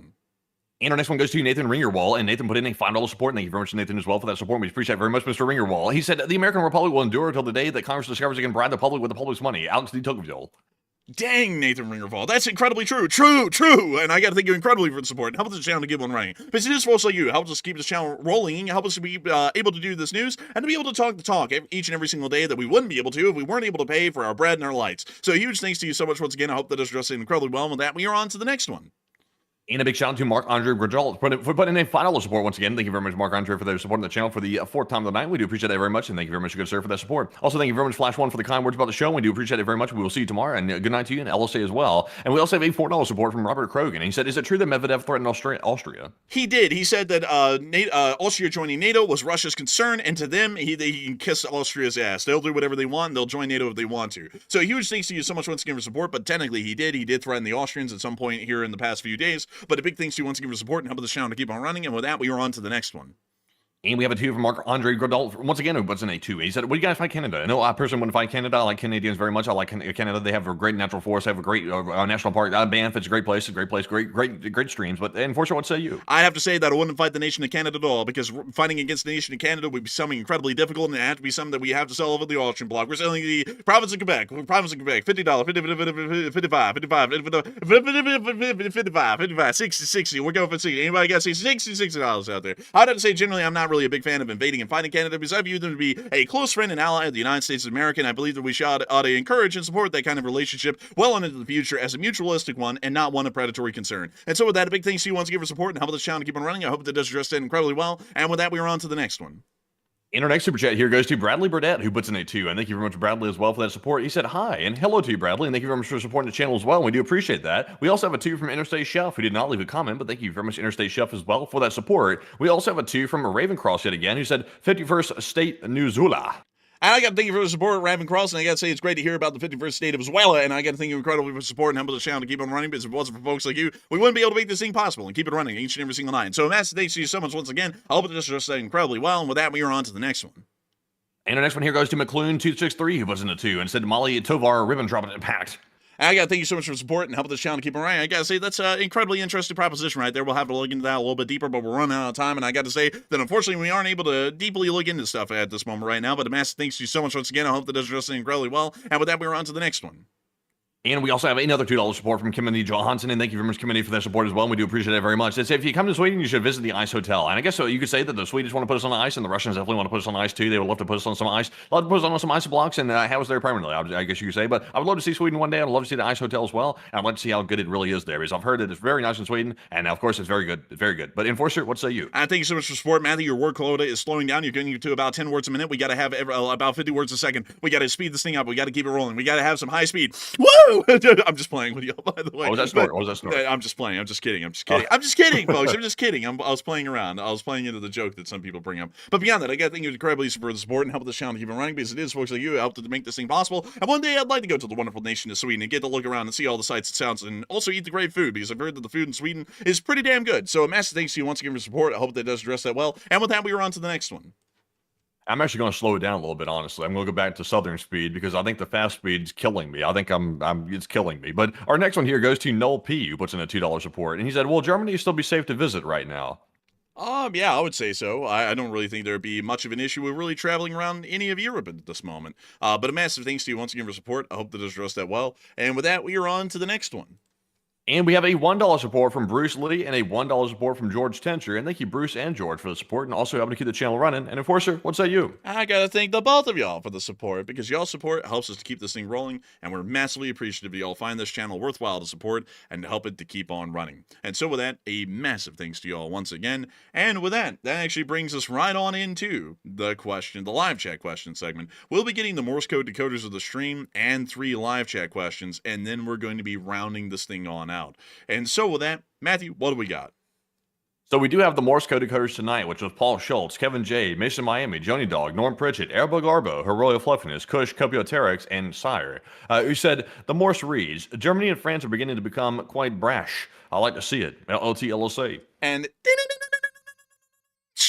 that's the sound of money. And I congratulate you all greatly. Just me on the course, always getting that Morse code message correct time and time again. I gotta say, it's a massive, incredible thing to know that y'all are always on top of the ball, and I've been able to get the Morse code message out to the entirety of the audience for around 1,200 days, considering the Morse code message was first put into the intro around day 80 of the show. And so a massive thanks to all y'all so much once again for making sure to get that Morse code message correct for the entirety of the audience. And with that, it's time for us to get on to the final 3 questions of the night. And so Matthew, who was the third to last question of the night? And this one goes to Blidges. They said, Matt, is the USA picking a bad time to put resources in South America when Russia is going insane? And I would say in the short term, I would say yes. It seems like a bad time on that. Also seems like a bad time to send people to Taiwan as well to provoke the Chinese. Seems like a bad time. Seems like we should probably take Russia head on first, since that's our first problem, instead of creating more issues, more fires to put out when we can't put out the first fire, which is the Russia-Ukraine war. But Enforcer, what say you? I would generally have to say it's not a great idea either, in my opinion. We have to, like, I have always been one to say that we could deal with the Russians and the Chinese at the same time. But that's if we also don't distract ourselves with pointless stuff like dealing with Venezuela. Like, if we were to say which is more important, dealing with the Houthis or dealing with Venezuela, obviously the Houthis are even more important than Venezuela. Venezuela is the bottom of the priority list at the moment. And also trying to incense the Chinese in advance of when they're probably going to start becoming incredibly violent, it's not really a great idea either, because we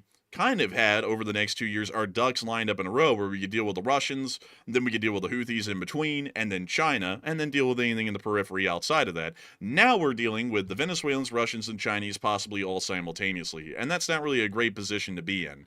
But with that, I hope that does address it the best I can, in my opinion, and with that, we are on to the second to last question of the night.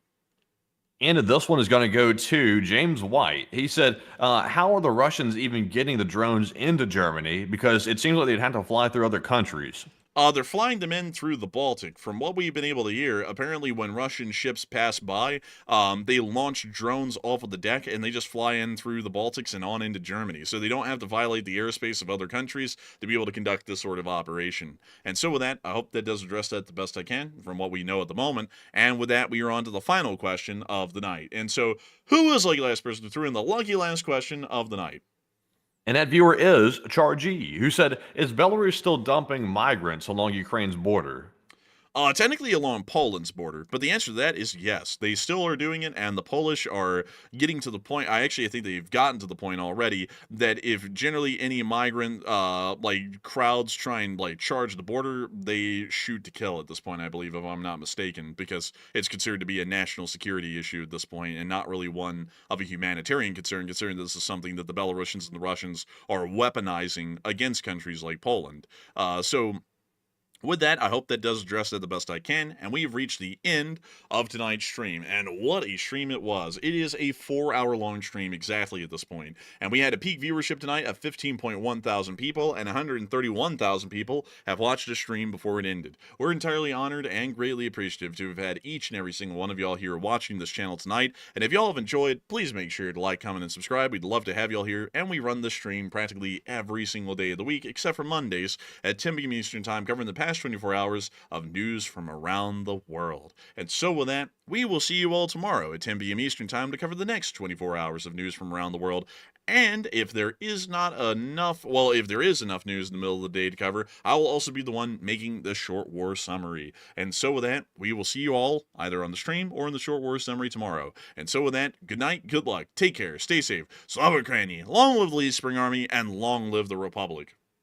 And with that, folks, thank you all for sticking with us this long into the stream, over 4 hours right now. It's 1 o'clock in the morning where we are. And thank you for also putting up with our fast talk there at the end, because we were trying to round it out because this is a very long stream tonight. But it was a very good stream nonetheless. And we appreciate all the 131,000 people that joined us tonight. And we will be jumping on tomorrow again at 10 p.m. Eastern on our regular nightly War News stream schedule. And also, if there is enough news for a Short War video tomorrow, I believe the Enforcer will be making that midday as well. So we'll see you all tomorrow. And thank you all once again. And of course, Slava Ukraine, Hiram Slava, get some rest, and good night.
To love.